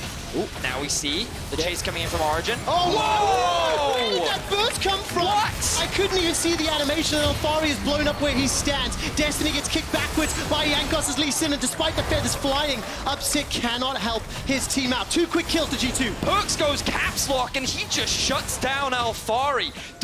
The Rumble disappeared, man! Like, I was not expecting that damage to come out. Of course, the death cap is now completed. G2 going to convert this into the Dragon Solo. Just as we're counting G2 out, just as we're criticizing for that throw, they immediately come back into the game. It's like they're playing with their food, quick shot. I need to see it in slow-mo because Alfari was just melted. Fourth Dragon they picked up by G2, and now they're going to siege on. The 2 Baron buffs removed from OG. How much will this impact? In 5 seconds before Alfari comes back up. No TP available. Dirks dashes over the wall. And then just to throw out 2 Sigils. The tower starts to get chipped away from as Cap steps in. Destiny again gets chunked out. And Perkz is so confident with those distortions just over and over and over. He's got some vision to play with as well. It's just a fantastic performance on the return to LeBlanc. I mean, yeah, for sure. But like, what a chaotic game we've been seeing. You know, Origin have really been on the back foot for the majority of the game. Alfari has kind of been the saving grace for Origin in a lot of these fights. He's been outputting a lot of damage because Upset honestly can't. He's always keeping his eyes out for Perkz, but you can see Upset, he's level 16 now. He's got 3.5 items completed, and let's have a look at how this happened. So Alfari walks into the brush, gets hooked up, chains into QR, dead. QR secondary proc of the first E. Yep. Just gone. Yeah, so I mean, you're right. So the sigils obviously proc each other, and then the E procs the final proc. So that was more than enough damage to get the kill. Now Origin, of course, do still get something back. The Baron buff, hook lands. Their sentence comes out. No further engage, though, because it's only Wandering Caps that are nearby. 2 quick towers picked up by Origin. They haven't yet conceded this game. But the fact, it is a Mountain Rift, Fire Rift as well. The fact that Perkz is going to be able to run through the jungle and try find additional opportunities to jump in the backline, this could be even more problematic. We saw it a few moments ago as Upset was trying to retreat. Baron is now timed out, and Elder's 4 minutes away, and Baron 3 minutes. I mean, this game suddenly became a lot more tense. After that G2 throw, it feels like the momentum is not heavily in their favor. And when you look at the map state, it feels like G2's definitely still in the driver's seat. But we talked about it briefly earlier, and I want to draw attention to it again. Upset. Level 16 is a big deal. He now has 3.5 items completed. I'm thinking he's about to... There it is, the Phantom Dancer. Now done for him. Like, Origin should feel pretty strong right now. Alfari just hit level 17. I would not count Origin out just yet. Yeah, but contrasted, Wonder level 14. Perkz 17 to Nukeduck's 14. There's so much displaced power. Upset survives. And Vedius almost felt the pain of that one if you could have seen his face. It hurts so much. But as long as Perkz can keep doing that, then G2 can just continue to siege. The tower is being chipped away from, and Nukeduck steps forward. Xerxes below Heart Pelt. He gets away from the chains. Upset is in trouble. He's forced to use the ulti, forced to flash. Goes golden, but Destiny's dead. Upset's caught behind enemy lines. It's 2 more kills to G2 go for the win right now. They can take out the inhibitor, and they've got some minions to play with. Ladies and gentlemen, if you did not bend the knee, you have to now, because the king has come to reclaim his kingdom. Perkz on LeBlanc has dominated this game, and G2 are looking to dominate Origin. They're gonna pick up a few more kills under the turret. 6, 1, and 9 for Cap. 6, 2, and 8 for Perkz on his LeBlanc. They're gonna wait for some more minions to come in. It has been a mostly clean game. One play around that Baron, but you've got to give credit to how G2 have, you know, played the majority of the game. I mean, for sure. Like, for the majority of this, it was G2's control. They played this extremely well, and like, you get to see what a great late game LeBlanc player looks like, and it's good to see that Perkz hasn't lost his stuff because he's been so instrumental in a lot of these late game fights. Origin is respawning. Trevor, I think we're about to see the final team fight of the game. Let's see if Origin can still hold out onto hope. I got a better question. Let's see how many G2 want to hunt. Big ult. There's the engage from the quickness as well as the equalizer. Wish is not available. And Alfari's already used that ulti. As silence goes down to Nukeduck, he simply cannot get involved. That's going to be a dead Xerxes. He tried to use the ulti and Nukeduck is just forced away. The amount of CC from the Soraka is so frustrating to deal with. Death Sentence catches one more on Alfari, and exactly as expected, G2 are looking to style on OG and send a statement. Undefeated 4-0. The undisputable best team in Europe remains unchallenged in 2020.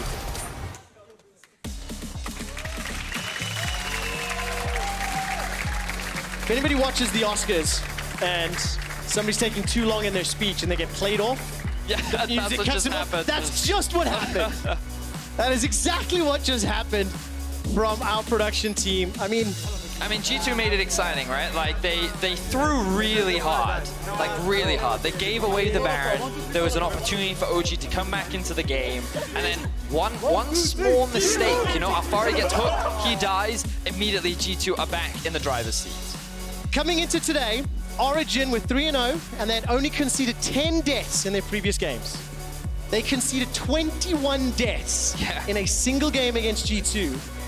And I think it goes to show that when G2 want to, they put their try-hard pants on, they are still, beyond a shadow of a doubt, individually and as a team, the strongest. I mean, Fnatic is also looking very good, sets us up nicely for the classic. I would say the El Clasico in Europe now. I agree with that. G2 and Fnatic. That's going to be happening in week 3. Definitely going to be a matchup worth watching, as we can see that both teams seem to be informed. But Origin, I think, what can we say? Nukeduck, I think, kind of got, like, his impact was minimal on the Silas. A lot of debate around whether he was able to, whether the pick was good and how much of an impact he could have. I think that we saw Alfari, like, doing Alfari things, trying very hard to try and turn these fights in his favor and upset kind of him versus Perkz was pretty much what a lot of these team fights were, but it was consistently Perkz that was coming out on top. And he's one of the key player of the game suggestions over at LEC. Jankos and Caps round out the 3. And at the end of the day, just a fantastic performance again. G2 4-0, OG 3-1. And he's not on the list, but massive shout out to Mickey this game. 2-1 and 18. 20 of the 21 kills is what he was involved with on a Thresh. So he set up a lot of the plays, and also he's a player that I've been very critical of during the World Championship, end of last split, and last week. And it's great to see him kind of performing to the level that so many expect of him as they put him as the best support in Europe and one of the best supports in the world. Yeah, fantastic performance. Grabs taking a walk out. There were some big words from Grabs before the game, and his team absolutely delivered. So fantastic performance, G2 end the week. 4-0 in total. It's going to give us a lot of interesting things to talk about when you contrast yesterday's games to today's. We won't have time to talk about it today because right now, Perkz is standing by with Law. Thank you, guys, and congrats, G2, on remaining undefeated here. Thank you, Perkz, for joining me. I want to talk about Origin because so far they had been praised about their draft. I want to know how you worked around this today because you outdrafted them really bad. Well, I do think that they are praised because of the drafts, because they always pick Gragas. So they always get a Gragas on their team for some reason, and we never get Gragas on our team. So I think that's one of the reasons why the drafts are really good first 3 games. I think as soon as Gragas is out of the equation, the drafts are like a bit harder to do. So yeah, I think we got a good draft this time around. So from what you saw, are you saying that maybe Xerxes champion pool may become an issue for Origin? I don't think it's necessarily Xerxes champion pool. I just think Gragas is really busted right now. And Xerxes can play more champions, right? It's just like Gragas being so OP and Predator being insanely broken. I don't know why it's still in the game, but Yeah, that's basically it. I think Zerge is good jungler and other champs as well. I agree on that, but I was surprised to see them leave Tamkench open, but I was even more surprised to see you guys pick Thresh instead of Tamkench. So can you explain this decision? Because I heard that Senna plus Tamkench is a really busted composition. Well, Mickey and Tamkench, that's like not really a good duo. You know, Mickey and Tamkench just doesn't go very well. He always ints on the champ, so we're not really wanting to force him to play Tam. But I do think Thresh was a better pick than Tam anyways. Thresh allows Lee Sin and LeBlanc to play more aggressive and has harder control early game than Tam would. So I think our draft was really good, yeah. I see, and I mean, it worked, so obviously it was a good draft. But one thing that surprised me with you is that so far, you had pretty slow early games, and then the 20-minute marks hits, and then you steamroll over teams. And here, you had a really fast early game, but the rest mid-game was kind of slow. So can you explain that?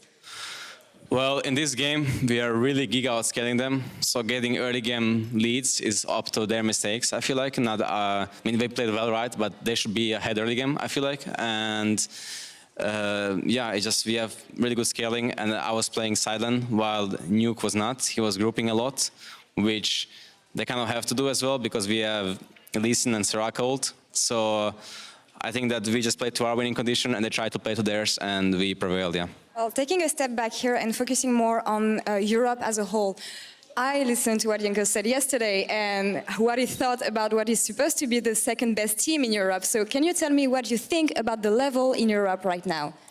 I think Europe is quite strong, the top teams at least. Even like the mid-tier teams, they have potential.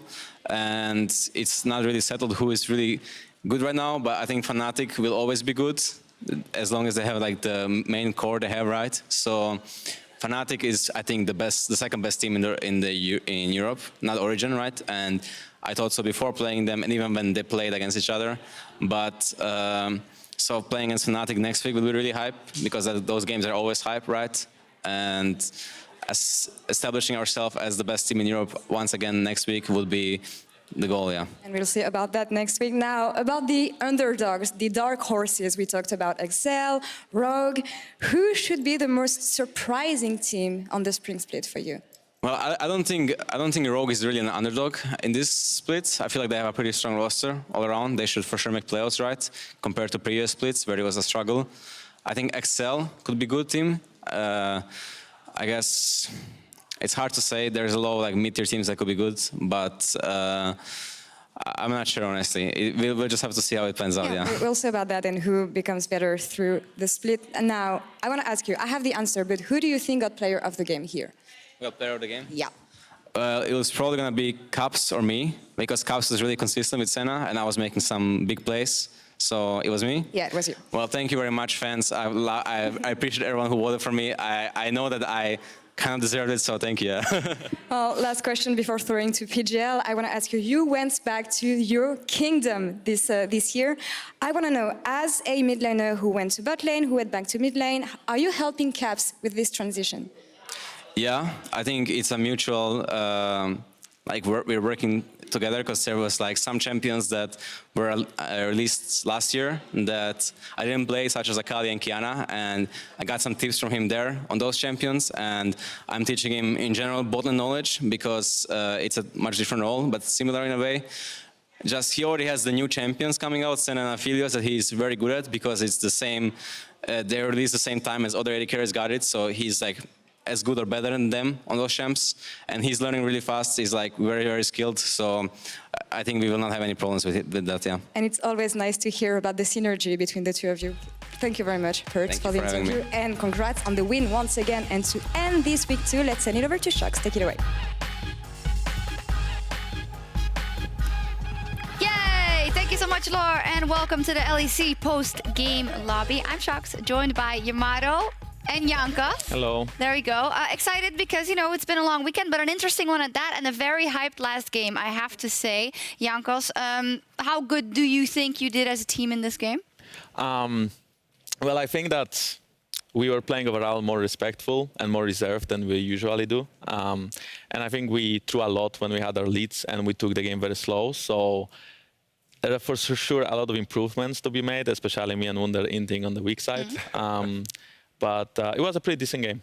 How much mental warfare was there had? I know there was, you in Match of the Week saying they should be scared of us, and that a couple of tweets from G2 Esports and from you guys as well. I also heard that you told them not to turn off the in-game chat. So how much mental warfare was going on?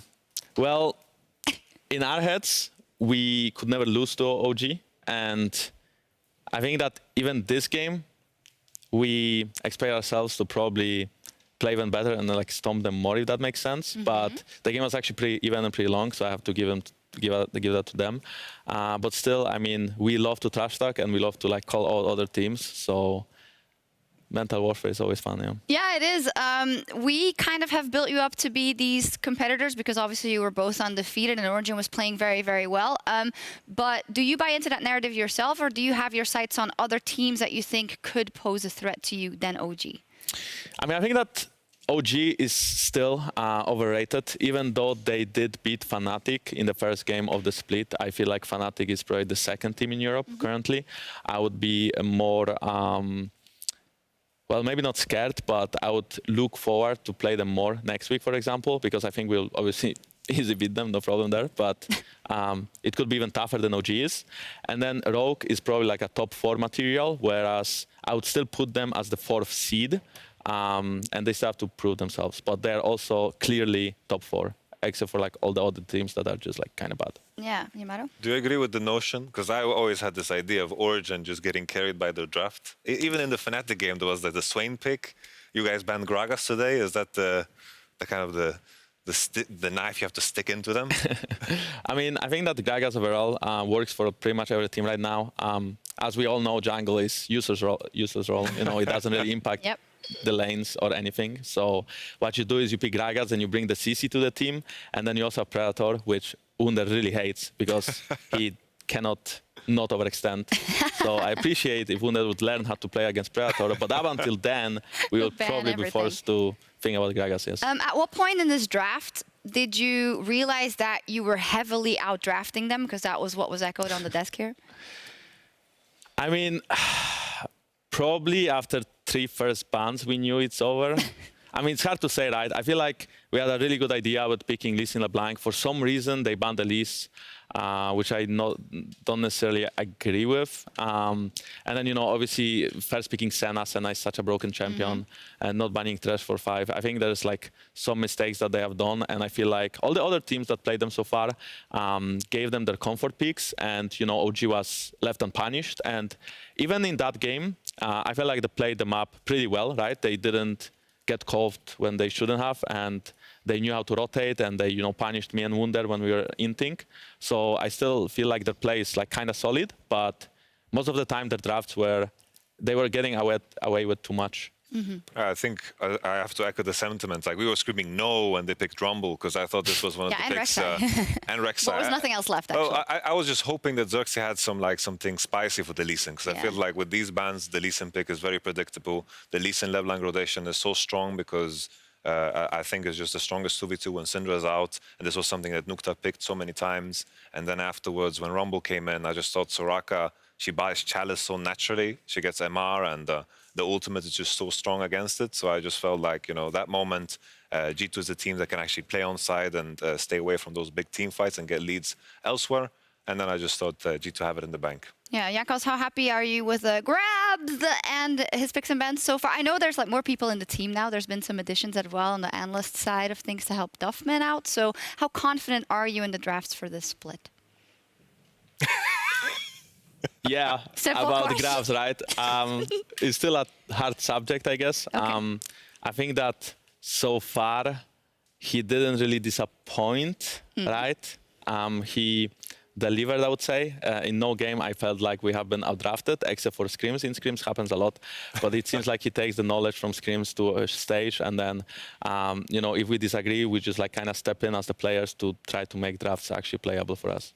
And I think, we have like new analysts as well, and, she's helping Duffman, and we still do our like reviews and stuff. So I think that the team is growing. We hope to stay on the top. Oh wow, we even got a slow-mo. Of grabs. Well, wow, that's cool. Yamato, you were mentioning how Jankos would probably be amused by the fact that he used to be put on Braum duty and now Wonder gets put on Soraka duty. So how much joy does that bring you, Jankos, that someone else gets to play? Actually, I have a message. I have a message for Riot Games. Okay. Please don't buff Sejuani. Just don't do it. Sejuani, at her current state, is actually a playable jungler. The thing why Sejuani was always OP was because when she stacks HP, she gets a lot of damage, and her passive was like insane. But all of this is nerfed. But then you buffed her HP, so she can rush Warmog and have a lot of damage and be like unkillable again. So if you buff her furthermore, I think she might be really OP. And I feel like she's not really friendly for the meta, so please don't do it. I think it's already set. I saw it already, so I guess it's going through or not. I don't know. Well, maybe, How does that work? maybe they'll like rethink it. Hopefully they will. I don't know. Junkets just doesn't want to play Sejuani anymore. We'll see. I do want to run through a little play with you as well. As said, you guys won. Good moments. Perks carrying a lot. Caps doing well. But here at Baron, there were some question marks because this was after you peeled off. And then these two guys just go on a little adventure. Do you remember That's the MVP of the game, actually. that guy right there, hinting on the blind, that's the MVP. That's your MVP, Europe. Good job. So I think that we obviously wanted to, stall them and take the Nashor for free. Yeah. I feel like so far the play has been like not too bad, but in the hindsight, we should have just based because they do have double TP. I mean, Rakan is up very soon. They do have TP on Sylas, so I think we made a mistake of trying to, obviously fight them here also. But also, Perk's kind of overstepping. Maybe without his overstep, we'll be able to secure Nash before they get there. But Nashor with Senna, Lee Sin, Soraka is really, really slow. So in the hindsight, we made a mistake of staying around, and we should have based after getting 2 kills, set up the map again, maybe even play for Drake. That will be up in the next, 1:30, 2 minutes, and just snowball the game from there. We are really lucky that Alphari got one-shot by LeBlanc on the next play. Yeah, so you're he kind of threw the game, a lovely mid laner, but he also carried the game right after. Yeah, because that seemed like it could have been worse than it was, but somehow you caught them out, which is good. Yeah, I mean, We'll I'm be not getting sure. yelled at, yeah. So it was kind of weird because I didn't expect LeBlanc to do so much damage, and he probably didn't neither. And then, he just got ulted, chained, and died instantly. And at that point, we kind of knew the game is probably in our hands again. Yeah, well, congratulations. Undefeated still. As a tagline to you being on PGL, we added teamwork. Wait, what was it? Work improvement team? Motivation. Motivation, work improvement team. Do you know what that's in reference to? Well, you maybe help me out there. Yes, we will. It's actually the Origin tagline is kind of. Yeah. So the Origin was like the story of the week. Well, your match versus Origin is the match of the week, so we found it appropriate. And this way we could also talk about G2's work team motivation, work improvement, and team for 2020. Wow. I thought it would be funny, and it's just not funny at all. No, I mean it's funny, right? Yeah. It's not funny. I mean it's fun. It's fun, you know. It's very important to be motivated and to work. And to be clear for all the people at home, we're not laughing at Origin. They're still a strong team. A fantastic team that is. Yeah, maybe we should wrap that up because I feel like we've been obviously harping on Origin a lot because they now lost this last game, Yamato, but we can't just throw everything away now. They still have those strong drafts. They still have those strong foundation, and they should waver too much after this game. I think if anything, there was a sentiment that I had in terms of overhyped, but that means that we picture them in a way that, they won every game in such a strong fashion. Yeah. This is like in contention clearly for first place. That type of overhype. Still a very strong team. I agree with the notion of Fnatic. I think they've looked very competitive and strong in their games. In the game against Origin, I think their draft left them with very little options. I think OG definitely is a strong team, and they remind me very similar of what they were in spring last year. Yeah, that's a great point. Let's take a look at the standings and some other teams that might be contesting G2. When you look at the standings, Perks already talked about it a little bit, saying how, well, Fnatic is quite a strong team. Rogue is always in your mind, Jankos. Who do you think could have the biggest potential to challenge G2 in spring? Well, I mean, definitely for now, I have to say Fnatic, because with the addition of Selfmade, I feel like they are a very strong team, very dangerous team. What's different about them with Selfmade? I mean, I guess Nemesis likes self-made more than Broxa. That's the main difference. So they probably just play together better because they communicate maybe. Maybe they didn't talk to each other. I mean, I don't know how Fnatic works from the inside. Yeah. So I don't know what exactly changed in the team, but I know for a fact that self-made is a more aggressive jungler, and maybe that also helps Fnatic to win those games. I feel like in the first week he didn't really perform, but in the second week he has been playing very, very well. And Fnatic as a team also played so much better. So, you know, if I would see a clear top 2 in Europe, I would say probably us and Fnatic. But I also at the same time feel like Origin and Rogue are not far off, and they are very strong teams as well. I think also just self-made, like my issue with Fnatic, I remember even the series against you guys, you could easily predict that they were just going to funnel all their effort into bottom, because that's the way they won games. Even at the World Championship, funnel all effort into bottom, because that's what they mastered. The 2v2 mid didn't exist, the 2v2 top didn't exist, and I think self-made can provide a lot of versatility that Fnatic lacked at the end of the dynamic they had last year. So I think this brings a freshness to everything, and I think they can maybe contest G2 even further. Yeah, I mean, last summer it was really close, right? We almost lost to them 2 BO5s. It was 2-0 at some point, then we came back 3-2, then again in Athens. So I feel like if they can improve, you know, it's really exciting to have like actually a team to play against, a strong team to improve with. It would be an exciting battle for us to watch as well. I just want to hear your opinion on Schalke 04, because they had a horrible start, and you've played together with several of those members, of course, on the team, and Forgiven and Nodawamne. What do you think is going on there, and how do you think they can fix it? I don't know about the mental state of the team. They could be like crashing right now and burning inside. They could also be really happy and kind of hopeful for the future. Personally, I don't see them doing well anymore. There is a chance that they win some games, but I would never say that they would be contesting playoffs. And, you know, it's maybe a bit early to say as well, because it's first week and the second week. So many things can change, but it's just looking at the players and how they play right now. And, you know, I know some of them. So I just feel like it's going to be very hard for them to bounce back from where they are right now. Yeah, pretty tricky.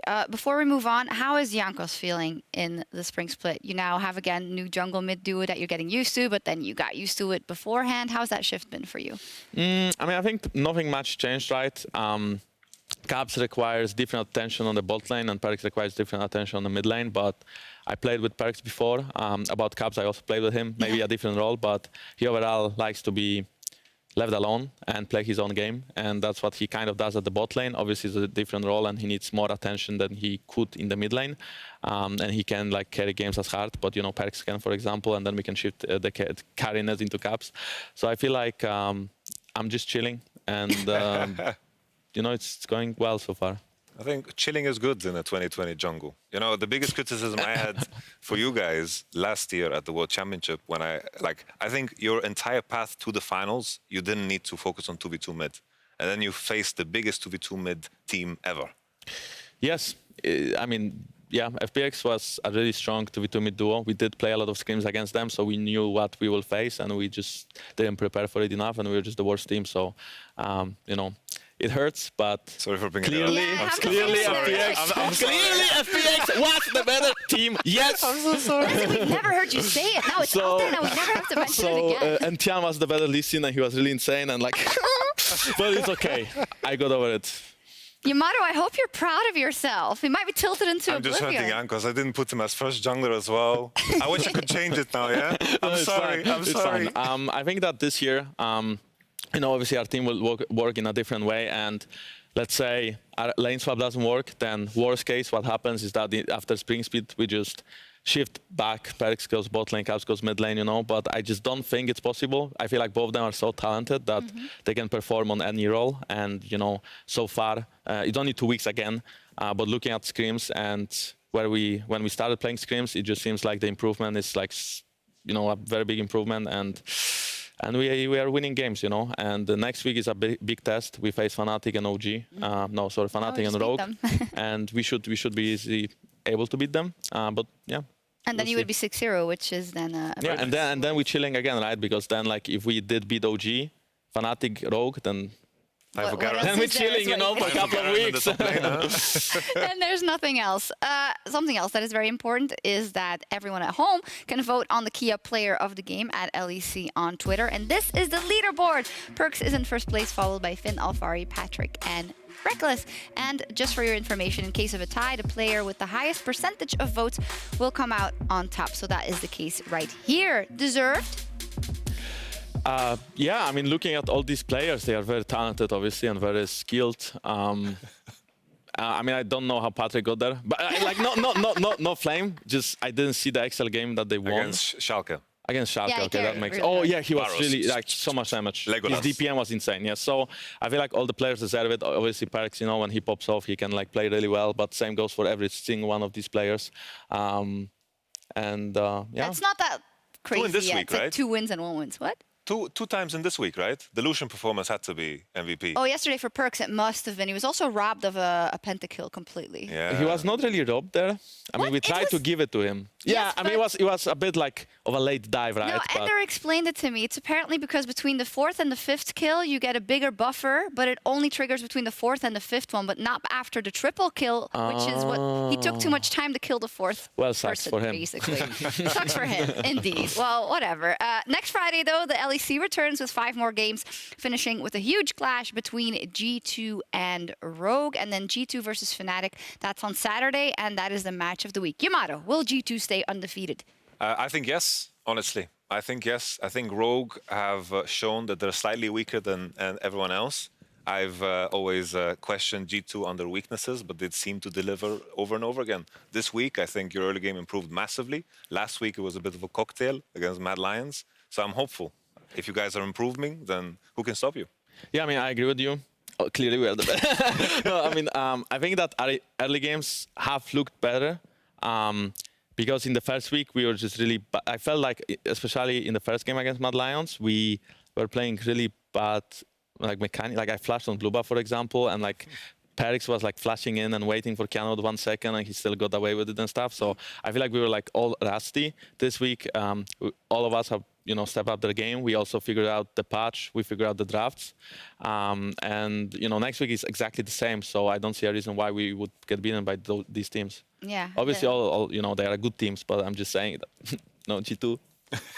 And then in a bit, hopefully, you have some more power again in the jungle, and then... Ooh. Oh my, and then there's no hope for Europe. Like G2, clearly favorites. Okay. But up until jungle is weak, we might lose some games. Yeah, but right? Because I just don't have enough impact. Yeah, if Sejuani is back, then maybe Funnel, maybe Brom.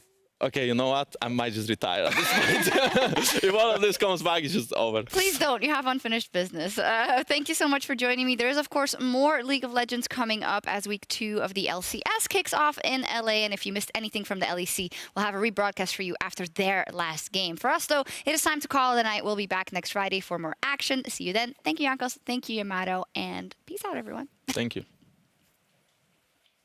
Honestly, I love being cocky. Because if you are cocky, then like people hate you after. Just keep it simple. Okay, keep it simple. Okay, okay, when you're ready, when you're ready. Drake, he has the black shield on as well, but keep your eyes on B-Boy, because here comes the onslaught. Patrick next on the list, but Dan coming in, that's a clutch barrel. Patrick, half his health instantly gone. The black shield buys him a bit more time, expecting the middle of everyone. He's going to try to suplex down. The RKO, not enough to take him to safety, but Tori and Patrick cannot get it done. The body slam, how much more time? The knockback, definitely not what Gilius wanted. Taking him out to safety, Abadage's left him. Humanoid, is he going to get the reset? Is this his highlight moment? You're through, Gilius! But 1 for 1 in the end, that has to feel bad. And they might walk away with a few kills as well. Here comes a big bullet time. Flash into melee range of an Aatrox. Now that's a play with style. Well done, Carzzy. Stormfall comes down, and now Genex is looking for the play. Hylissang uses a trench line. The railgun manages to pick up the kill with the help of healing. Now they're knocked down. It's a double for Hylissang's Nautilus. Talia, stop flash Nautilus. Very nice. Talia, They're all dying. They're shooting Talia. Go Talia? I'm tanking them. I'm tanking them. Penta. Okay. No. I'm going dragon. Perks is hunting and running. He wants to make it happen. The feathers fly, and Upset is still not yet done. Calls the feathers. Upset Upset, you beauty!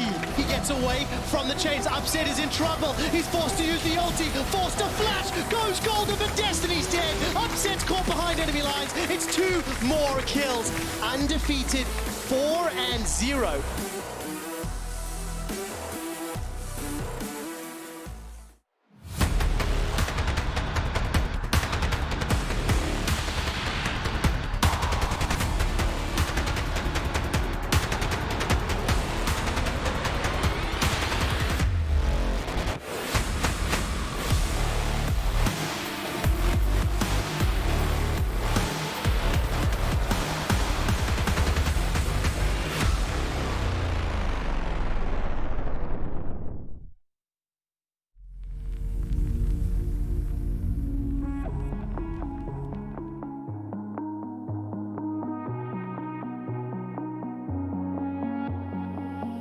Hearing whispers in the night, voices filling up your mind.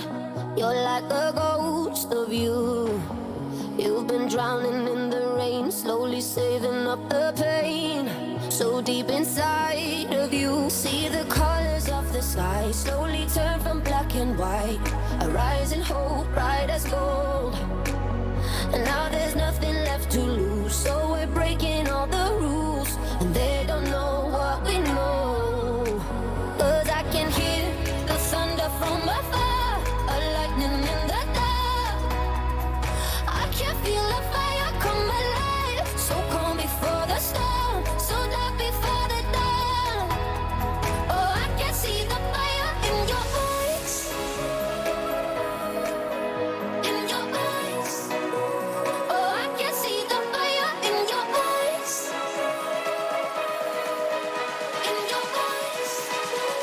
Oh, I can see the fire in your eyes.